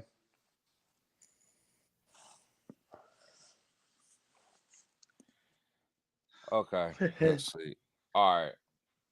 You got to switch to the other screen. There you go. All right, man. Let's see. If you let it ride, let's see what happens. Because I think somebody's gonna get him. Where we at? I'm gonna be so salty. I'm gonna be fuck it. Let's go. Fucking Denver's gonna take him. Watch. Fuck it. Okay, come on, hold on. All right, let's go. Come on, let's go. What should I do, chat? Should I keep it riding? Let's go. I mean, is Harbaugh gonna take Jordan Travis? All right, hold on. Let's go. Come on. Nah, I don't see him. Nah. Come on. Nah. Let's go! Got him. I don't care what y'all trades talking about. Let's go. I'm getting my boy. I'm getting my boy. Let's go, man. Let's go. We go to the Super Bowl, bitches. Let's get it right now. Let's go get him. Now we are. Hey, he said Chris about to be pissed. Get the next Zima ready. Zima ready. And the next one right here, you get your next one right here. You see your best available corner. Let's see. Let's see. We already got Kyrie Jackson though. Oh yeah, you did it. You're a linebacker. Yeah, I was about to say, yeah, I'll go linebacker. That's a good choice. Yeah, that's true. Well, let's see who best available players are first.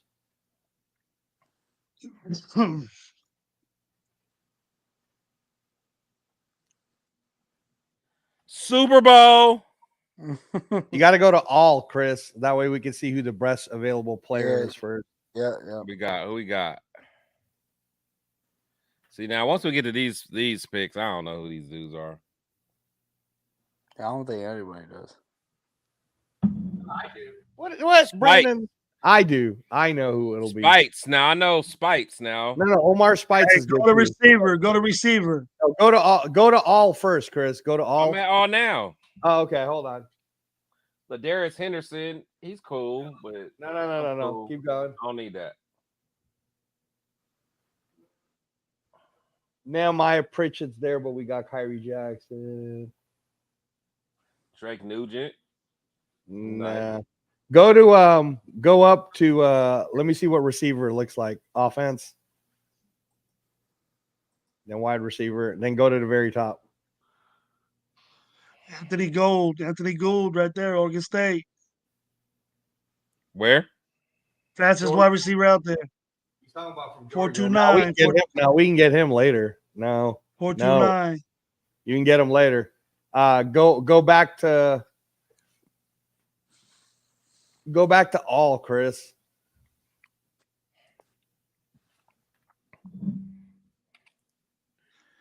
Let's see.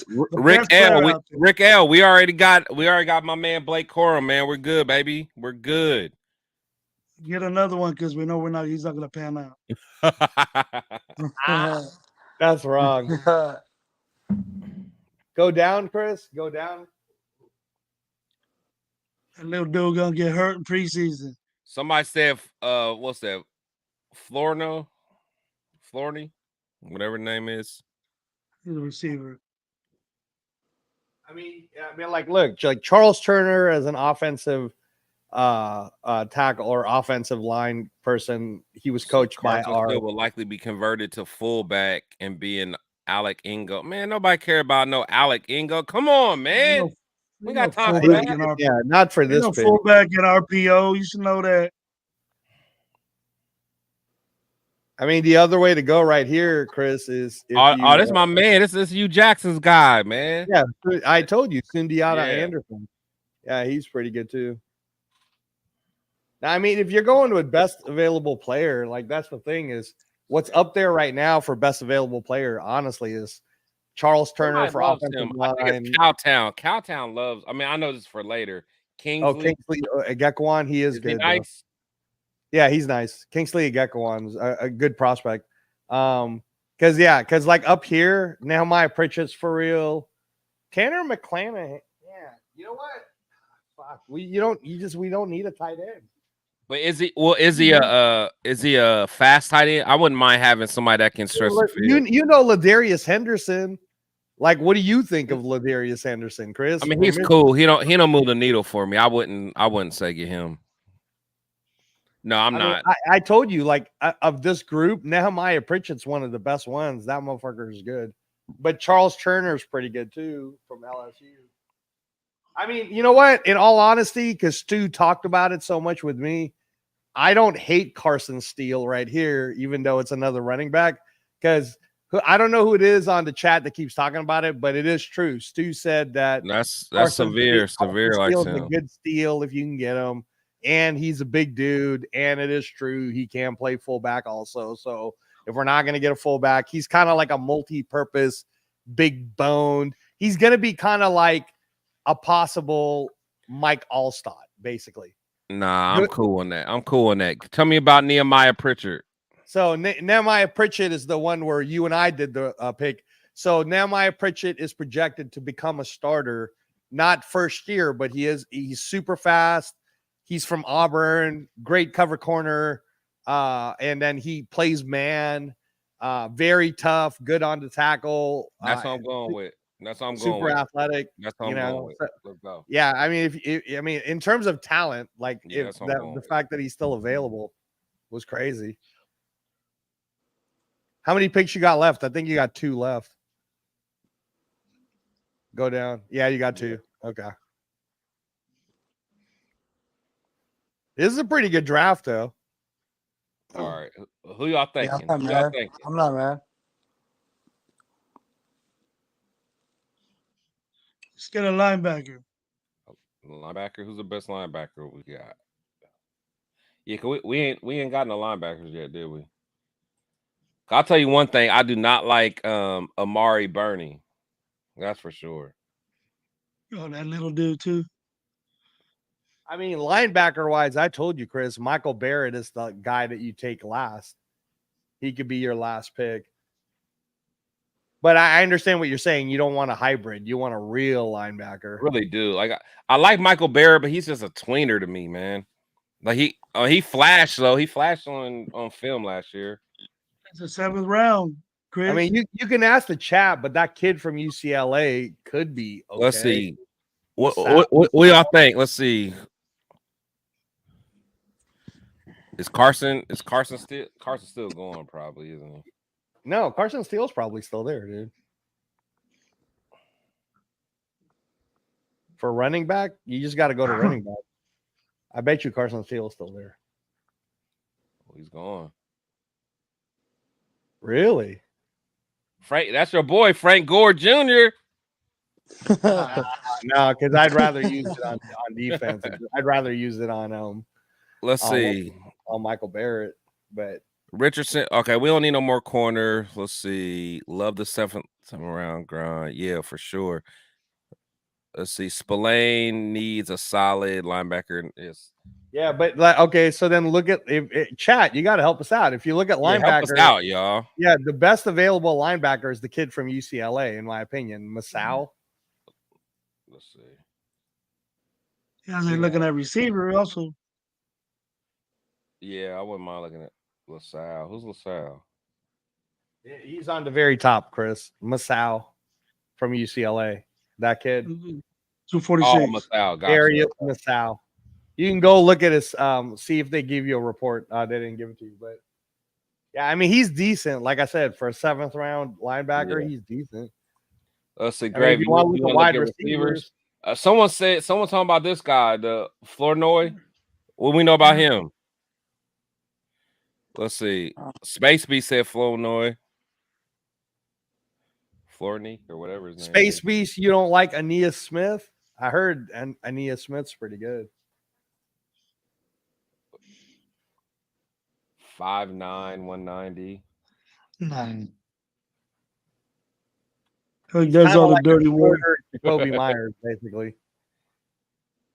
See what else y'all say. Let's see. Get one as a say no good linebackers.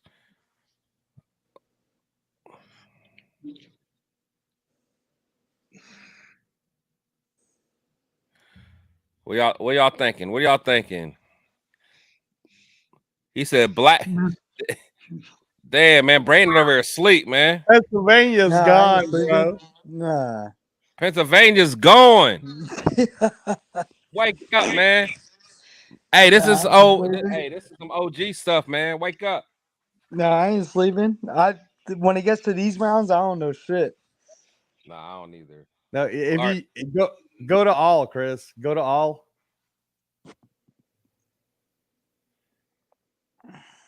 I mean, do you want to take another defensive tackle? Because Logan Lee's right there. Like these picks, man. These last couple rounds. Logan Lee's pretty good. All right, like what about this Flournoy dude, man? Ryan Flournoy? Or whatever his name is, yeah.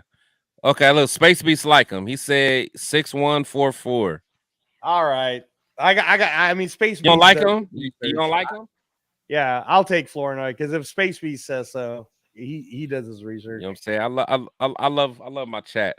And shout out to Terrence. Terrence said Brandon is just chilling. He said he's just chilling, man. I'm just chilling, man. He's just chilling, man. He just resting his eyes, man. Yeah, man. I was up, man. What?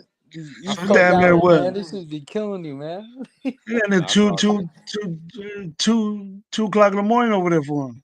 This is where you get Michael Barrett. Right here. 2:11 right now. I'll tell you, 2 in the morning for two for you, Chris. Oh yeah, but hey, I'm on these Zimas though. I'm on these. Hey, once I leave here, I'm about to go to the bar for 15 minutes, bro. Hey Chris, I gotta get on that, man. I gotta get on with you y'all, man. I'm telling you, man. Hey Chris, this is where you take Michael Barrett. Michael Barrett. If you go to linebackers. There we go. We go Michael Barrett, another Michigan boy.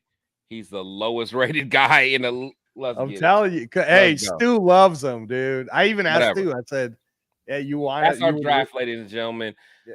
That's our draft. I feel like I could have did better. Fuaga, Braden Fisk, Blake Corum, Kyrie Jackson.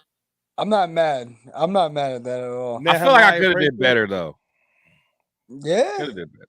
I could have did better. Who else is in there, Chris? Now my Pritchett. Who else? Go ahead, keep going.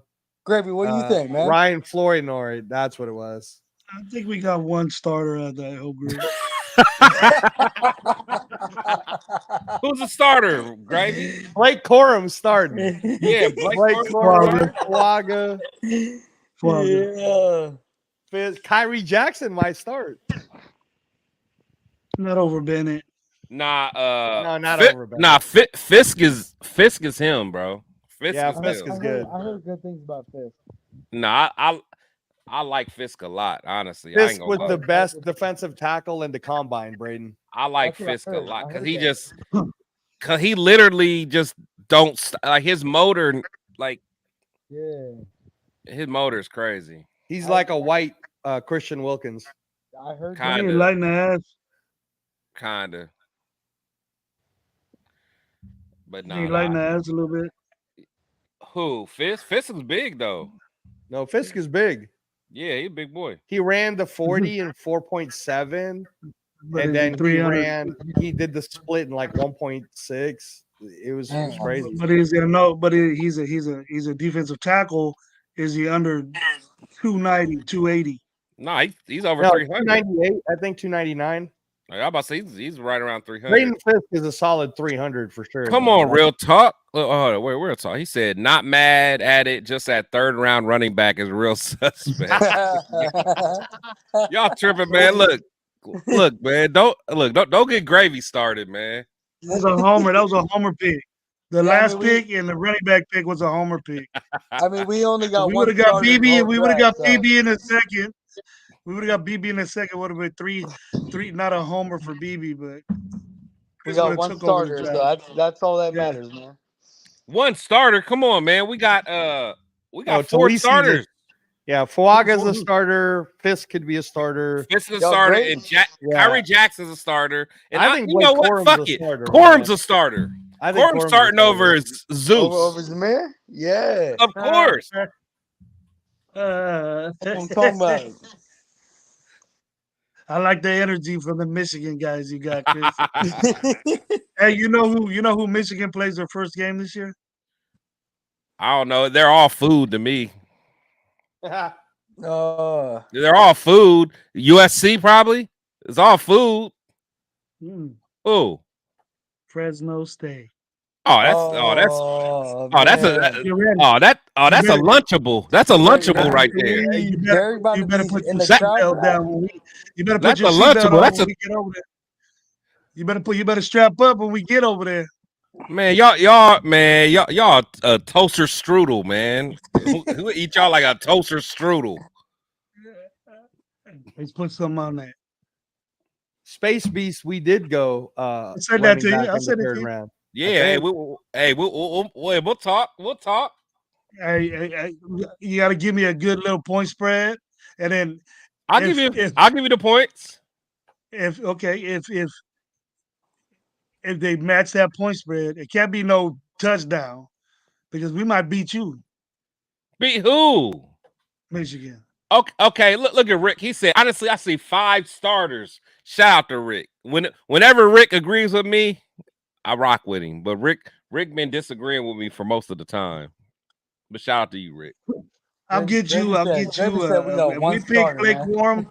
If we pick Blake Corum, I'll send you a Blake Corum jersey. There we go. There we go. There we go. But how about this? So I'm telling you, Blake Corum will have a better rookie season than Trey Benson. Let's go. Oh, well, what do you want to? I'm not watching Brokeback Mountain. I'll tell you that. I can agree with that. I can agree with that, Chris. Blake Corum will have a better rookie year than will. Yeah, that's a tripping. If Harbaugh gets Blake Corum, he'll definitely get a better season than Trey Benson. No, Harbaugh's gonna get Blake Corum. Real talk said who? Who's Corum? I know, never heard of him.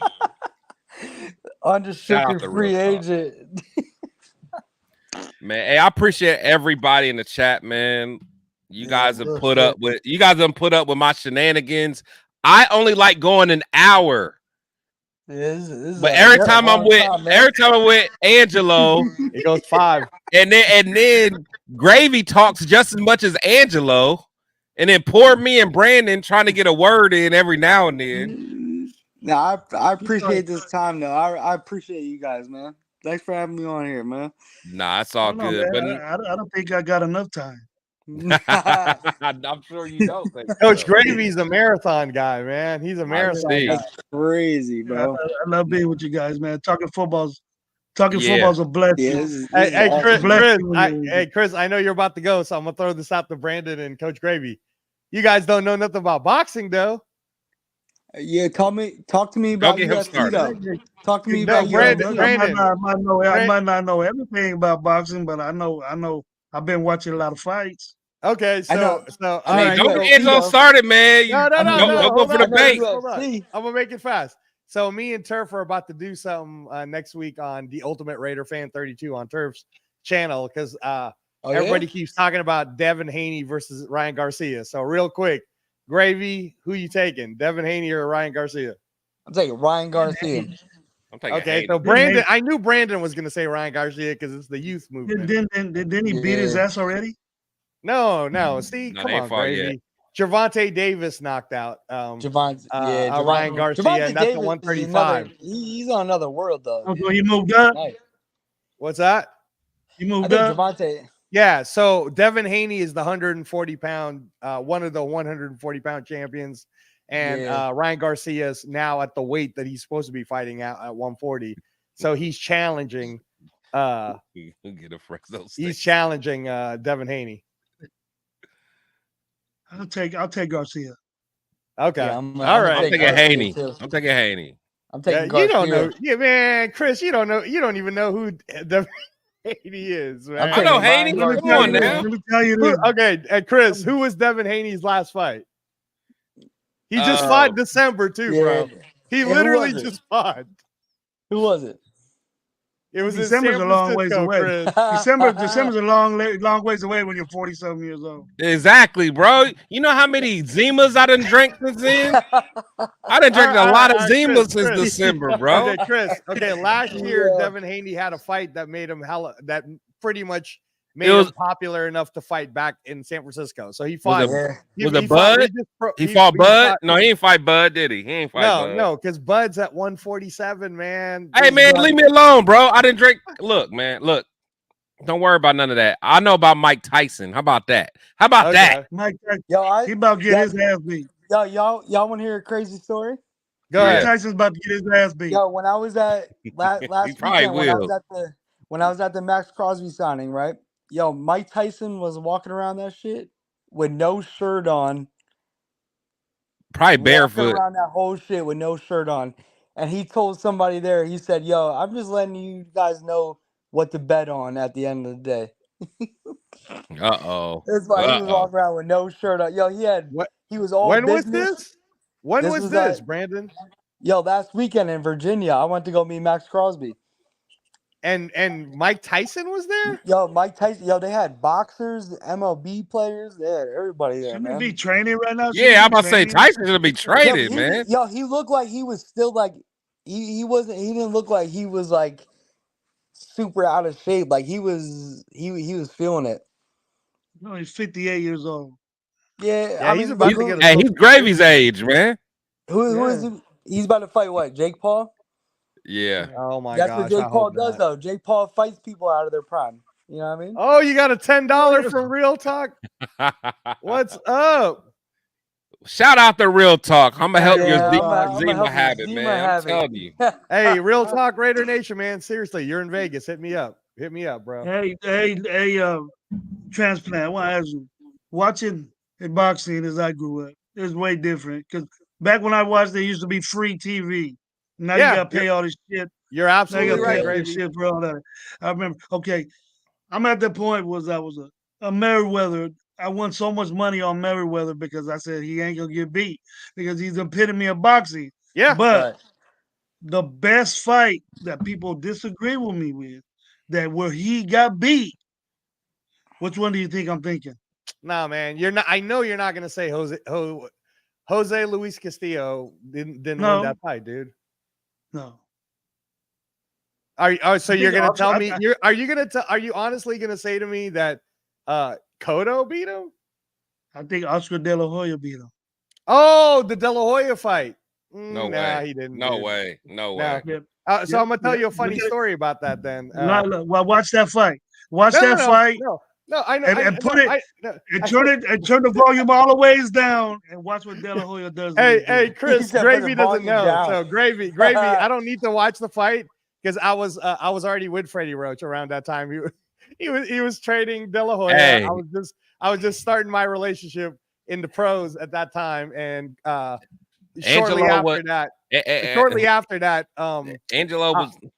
Yeah, I was there, man. So when the reason why I know he didn't beat De La Hoya is because, all right, I'm gonna tell you. The Raider rundown. Let's get it, man. No, I'm gonna tell you a crazy story, Gravy. I'm gonna tell you a crazy story. So most people who, if you're still on, anyways, I don't know how many of y'all are on this, but Chris, most people don't remember that Oscar De La Hoya's actual last fight that retired him was against Manny Pacquiao. Manny beat him up, right? Okay, Manny beat him up. Here's a crazy story for you, though, Gravy. When Freddie Roach was training Oscar De La Hoya in Puerto Rico for that Mayweather fight, one day, I'm forgetting the name of the person, and I wasn't in Puerto Rico. I was still, I was going from the Bay Area to LA, kind of back and forth. But Freddie always talks about the story when we would be in all the different other training camps.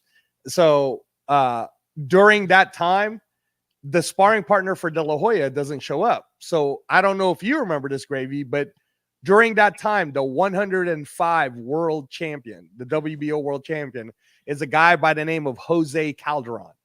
Y'all could look him up. Jose Calderon, 105 WBO. This 105-pound lefty boxer was in the gym training anyways with De La Hoya and Freddie. So since De La Hoya's sparring partner didn't show up, Freddie was like, hey, man, you want to spar Oscar De La Hoya? And mind you, at this time, Oscar De La Hoya was getting ready to train or was training for Floyd Mayweather. Dude, that 105 WBO champion put the whooping on Oscar De La Hoya. And that was the moment that Freddie Roach said, one day I'm going to match these two up. Manny Pacquiao is going to destroy him. And then he did. Right. He matched them up. You still don't take the fact that I think that Oscar De La Hoya beat. Okay, all right. I won money on that fight too, but I was pissed because he let so much go without he made De La Hoya look good. But De La Hoya was good at that time. Hey, we ain't about to make this boxing conversation because this will go another 3 hour with Angelo. Brady, though, I'm gonna be with Turf talking about some of this stuff anyway. So, hey, Brandon, since you're one of the younger guys, you watching UFC 300 tomorrow? Absolutely. All right. How about you, Gravy? You're not a UFC guy? Yeah, but that's a crazy card, man. Okay, so I'm gonna watch it. I'm gonna watch it. Okay, so Chris is gonna watch it. Brandon's gonna watch it. Chris and UFC 300. I'd rather talk about the Raiders, bro. I'd rather talk about the Raiders, bro. Hey, Chris, since you're about to go of UFC 300 tomorrow, what's the match you're most looking forward to? Oh, it's so many. I got mine already. I know. Who's yours? Tyson Paul. That's not the. You want mine? You want me to tell me mine? Yeah, go ahead, Brandon. Yo, I'm looking for a Gaethje and Holloway, bro. That's a good fight. That's a good fight. That's the main event, though, man. I like Alex. You want to hear my prediction right now? All right, go ahead. I think Jamal Hill is gonna beat Pereira. Okay, nah. I don't hate that. I really do. I don't hate that pick. But who do you think's gonna win? Who do you think's gonna win between Max Holloway and Gaethje? I'm going Gaethje, bro. Oh, that's where you and I got to disagree, man. You never go against Max Holloway. I'm going Gaethje because Gaethje's a Raiders fan, bro. Oh, is that what it is? Damn. Yeah, I'm going Gaethje. Why you got to tell me that? And I've just been, I don't know, because like, I know Max Holloway's like sparring. You know, Max Holloway don't spar for fights and shit all the time. Like, yo, I'm going Justin Gaethje, bro. I just got this. I got this feeling, man. Man, all right, Severe Raider. Why you? He said I'm watching Haney deconstruct. Why you got to start this up? Garcia. Severe Raider. You got to show up to Turf's next show that has me on it next week. We're gonna break it down for you, but that ain't happening, man. Haney's not for deconstructing Ryan Garcia. All right, y'all. We are 5 hours in. We are 4.5 hours longer than I wanted to go.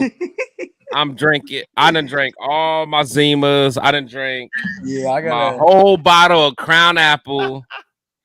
I done ate. About to be up in like 5 hours, man. I done ate my whole thing of Skyline. I done ate my whole thing of Skyline chili.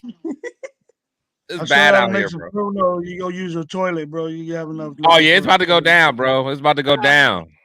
I'm about to blow this toilet up, man. Man, but shout out to everybody in the chat, man. Thank you guys. Yeah, thank the panel, man. You know, Gravy, I appreciate you, man. I gotta have you on again.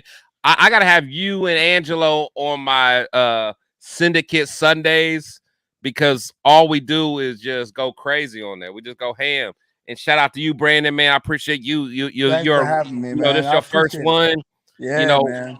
I wish you nothing but the best. If whenever you want to come back on, everybody go check out him on Black and Silver Blitz on IG and Facebook. Yep, and Facebook for sure. Yeah, let me know, man. You guys want to reach out? Just go to IG on Raider Nation Live, and then amongst us, we see Chris has been on before. We kind of late. There's a big time difference, but. We try to, Chris is one of the guys that we say, hey, man, let's get Chris on. But, man, it's 9 o'clock. We going on 8 o'clock. And then that's why it might be tough to do your Sunday shows because we start at 8. But, no, I'm going to make it work, man. The fact that you sat on here for 5.5 hours with me talking shit, I'm gonna do whatever I do. If I got to drink some Red Bull, I'm gonna make it work, man. Kick it with y'all for sure, It ain't going 5 hours with Low, bro. It's Low got something to do. Oh, yeah, I know, Lou. I know. I never seen y'all go late like that, but that's what's up. Hey, Coach Gravy, you're not on Facebook for people? Well, I'm under my his government. Name, so it's Gravy's Top Shelf Oils. I have a business. Okay. With beard oils, yeah. So you can look at nice. Gravy Top Shelf Oils. Top Shelf Oils. That's you got that beard? Yeah, I got products. I make products for beard. I might hit you up, man. I'm trying to get a little thing growing, Chris. I'm trying to get it right now. Lined up. You get it lined up. Yeah, give me a grown man one. Yeah, I'm trying to get that. Like Kimbo Slice. I'm trying to get that. Kimbo Slice. Yeah, your group's private, Gravy. Gravy's Top Shelf Oils. Keep your beard. Yeah, it says private, but okay. On Facebook, I don't ever go. You can look at me on IG too, bro. You got IG? Yeah. I got Raider Nation Live, but who else? Yeah, that's low. That's low. That's dirty. That's low. And get Raider Gate 420. Raider Gate 420 is the other. We're there's three of us. Yeah, they always got a good show, man. They always got a good show, man. Make sure you guys, man, go follow everybody that's been in the chat, man. Like I said, my boy Severe Raider, my boy Real Talk Raider Nation, my boy Rundown, everybody that does content, man. That's in my chat, man. Go check them out. Them is all my guys. Absolutely, it's all my guys. Got a good show, man. A lot of subs. Pleasure to be on here, man. Nah, man. We're going to do it again, man. I'm gonna kick it with y'all, man. I'm kicking on your show. Hey, anybody, everybody knows my all my subs, man. I call them the Shield Squad, man. So I appreciate the Shield Squad coming through. If anybody in the Shield Squad wants t-shirts, I got some t-shirts available, man. Got some hoodies available. Hey. You're supposed to still send me my birthday gift, Chris. Oh, I'll get you, man. I'll get you. I'll get you. Yeah, I'm gonna definitely hit you up there. Like I said, man, I appreciate the opportunity for this, man. Oh no, yeah, there's no problem, man. Thank no problem. Man. All right, man. Well, look, man, we about to get out of here. Before we get out of here, just real quick, man, I'd like to give everybody a chance to kind of talk about what all they got going on. Angelo, man, go ahead, kick it off. Yeah, no, again, you guys know, you'll probably find me on Protect the Shield for massive hours. Right no now, more 5-hour shows with you, man. No, I just finished hosting for Captain Jack Rackham's channel. So you guys will probably see me either on the Protect the Shield, on the Ultimate Raider Fan 32. I think the Raider Rundown's trying to get me on his show also. And I'll hop on with you too, Coach Gravy, whenever you guys want me. And then what I'm pushing for April is, if you haven't thought about it yet, please consider organ donation. April is Donate Life Month. And today, right now, is Blue and Green Day. That's why I'm wearing the green hat, the green shirt, honoring my organ donor. My life was saved. I only had 30 days to live, and my life was saved because of the sacrifice of my donor and his family. So I'm 20 months in recovery right now, but I'm telling you guys, if you haven't looked it up yet, please consider organ donation. I'd really appreciate it. And thank you, Chris, for giving us the platform to talk about all of our stuff, just like organ donation and donate life and everything. So thanks, Chris. For sure, we appreciate you, man. Yeah, hey, Brandon, man. Brandon, go ahead and tell everybody what you got going on, man. So I got my new page, Black and Silver Blitz. Go follow, go like, share, all that. Just trying to get where you guys are at right now. You know what I mean? I'm just trying to establish everything, Yeah, and this is my first time doing this kind of thing. So I hope to be able to do this kind of thing again, man. I appreciate it. No doubt, man. Hey, it's one step at a time, man. I remember my first show, man. So, keep doing what you're doing, man. Good job. I appreciate it, man. And then Gravy, the legend, man. Tell everybody what you got going on, my friend. You know what it is, folks.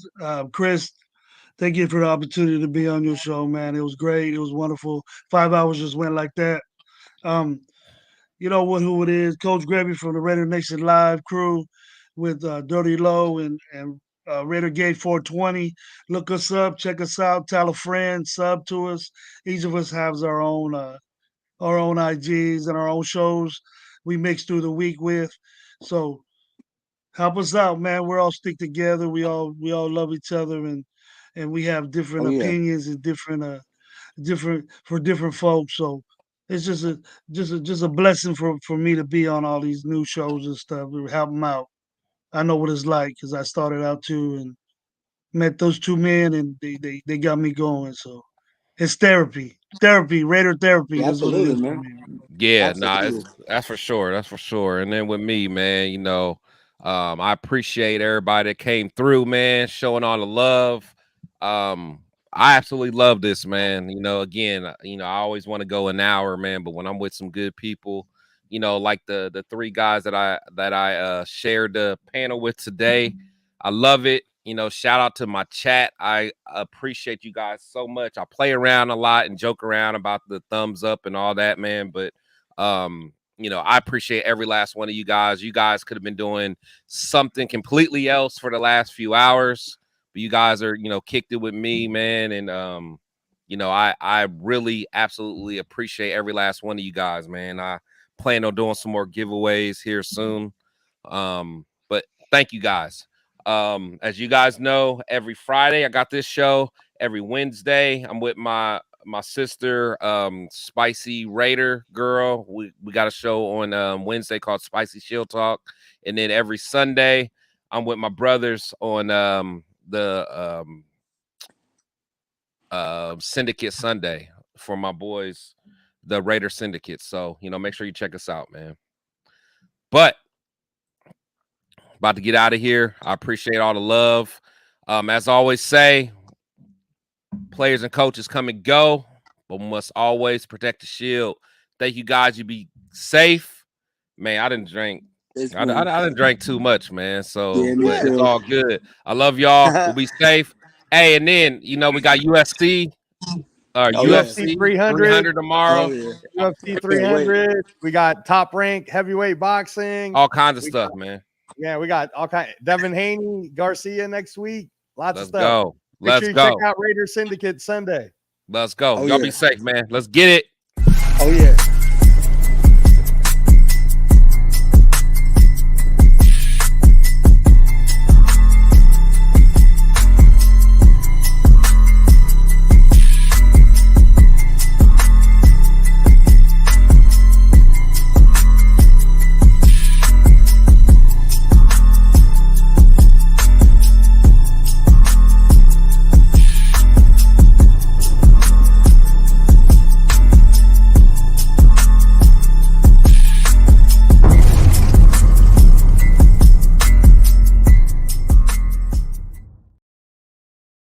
Have a good night, y'all. Hey, before I leave, shout out to Raider Paul trying to call me out. He said, shut your lying ass, protect the shield, eyes not even red, drinking smeared off. I feel you, man. I feel you. But hey, I love y'all, man. Y'all be safe. And I am drinking my cranberry juice. I done tricked y'all all night. But anyway, I love y'all. Y'all be safe.